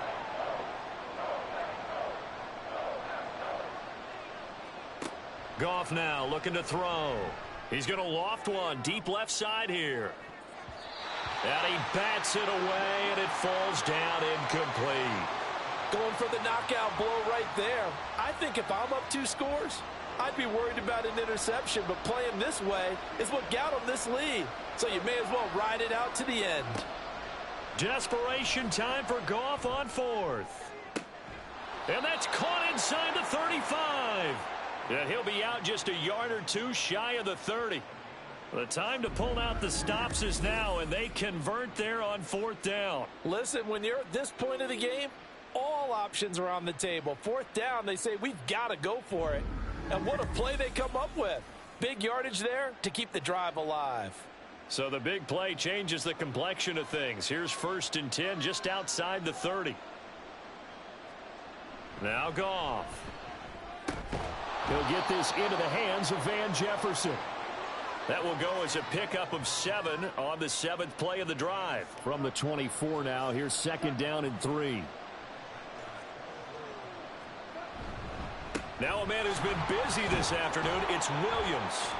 And he'll be brought down inside the 20 at the 19. A gain of 5, good enough for the 1st down. And the offense moving quickly to the line. Now a 1st down throw, Goff. To the sideline, and that is a heck of a catch as he was able to get both feet in. 1st and goal, and they got to be thinking a chance to get right back into this football game. They'll hand it off now, Williams. And he is met in his tracks behind the line of scrimmage. Now from the 9, here's 2nd and goal. Here's Goff. And he's left with no option here but to throw it away. Great coverage down in the end zone. He's scanning the field, looking. No one ever came open. So in the end, he makes the best decision and just fires it up. And he's going to be taken down, sacked back around the 18-yard line. The field goal doesn't help. They're going to go for the 6 here on 4th and goal. And it's complete. He's got it in the end zone. Touchdown, Rams. Van Jefferson. An 18-yard touchdown grab. And the Rams have made it a one-score game again here in the 4th. So how about that for an answer? They get the touchdown there, and it's back to a one-score game here in the 4th. And that's what these guys have done all game long because they've scratched and slashed their way to stay in this game. And by now we should all realize they're not going away. Now the pressure again swings to their defense because they're going to need to find some way to get the ball back. Well, I guess the coach looked at the 2-point cheat sheet, said go for it, get it to a 3-point game, and they did it. Yeah, and sometimes you just throw out time of game. You don't worry about that. There's just a feel sometimes in making that call, and he felt good about what he had for a 2-point conversion, and now they're only down 3 and feeling great about themselves. Now after the touchdown, it's Zerline. He'll kick it away. And he'll decide to not bring this one out as their drive will begin at the 25. Out comes Devontae Adams in the offense for their next drive. And I know that they've double-teamed him a couple times, but not a ton. Whatever they're doing isn't working. He's up over 100 yards. We'll see how they adjust. And when they do that, they weaken their defense in other places as well. And how many times have we done games where we've seen a guy have a big game like this? But it's usually not by himself, is it? Right. Usually it opens it up for other people to have big games as well. This defense, Charles, they have unraveled here in the 4th. In a sense, it's like they're being pressed like in a basketball game, and they just can't get the ball over half court. I mean, no matter what they do, they can't get off the field. They can't slow them down. They're just going up and down the field against them. Yeah, unraveling would be a perfect word for them. And strong running here on the first 2 plays of the drive. He's got another 1st down on a gain of 12. I have to chuckle to myself a little bit, Brandon, because right now, I could be in that huddle with that offensive line, and I know exactly what they're saying. If you call a pass play here, we're going to call a timeout. Run the football. We've got control of this thing. Get in behind us and let's go. Their time to shine. 5 points of contact necessary at this stage as they'll run on 1st down. And now right out of the 2-minute break, we'll get a timeout used defensively with 1:56 to go. And he'll get it inside the 40 to the 39. Now the Rams will signal for a timeout, their second. That'll leave them with just 1 remaining in this 4th quarter of play. And nothing much materializing there on the 1st down run. He'll get a couple, and that's it. On 2nd down, it's Jones. Fighting his way down to about the 35-yard line. I like it. I like the call. Still an opportunity to run the football and chew up a little more time off the clock.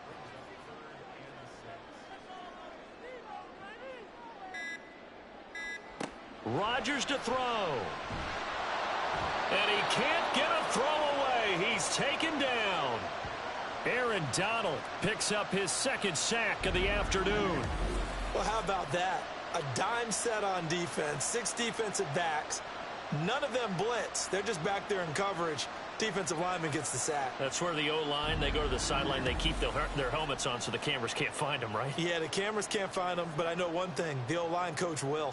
Here's J.K. Scott now, as he'll punt it away for the 4th time today.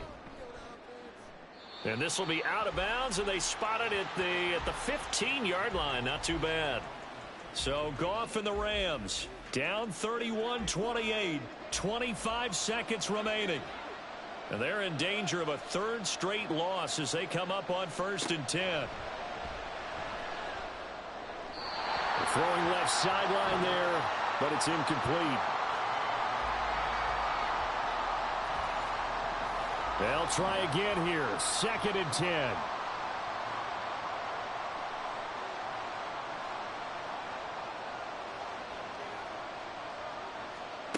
Now it's Goff. That's to the sideline and incomplete. Probably time for 2 more shots, and ideally, they'd like to get the midfielder so they have a chance at a Hail Mary on the final play. Now Goff. And that's to the left sideline and incomplete. This defense looking impenetrable now. 3 straight incompletions. They're giving him nowhere to go with the football. Maybe a little frustrated back there. Oh, there's no doubt about it. When you've missed on 3 straight, there's going to be some frustration. But now he's got to make sure that that frustration is temporary, not lingering. Big throw coming up. And this is incomplete. Oh, it looked like he had a pretty good line on that one. That would have been a big play, but he could not pull it in. So he'll take a knee here to wrap this one up, and he's going to want to keep that game ball. He was sensational. Well, somebody lit a fire under that offense during the break, Charles. Remember, they trailed at intermission. They come out, they have the big second half, and that lifts them to the victory. And Brandon, trailing at halftime, we always talk about teams making adjustments. You know what the best adjustments usually are? It's just executing better. Because the game plan you put in place at the beginning of the week often still holds. You don't have to make wholesale changes. You just have to do it a little bit better, a little cleaner. And they did that in the second half.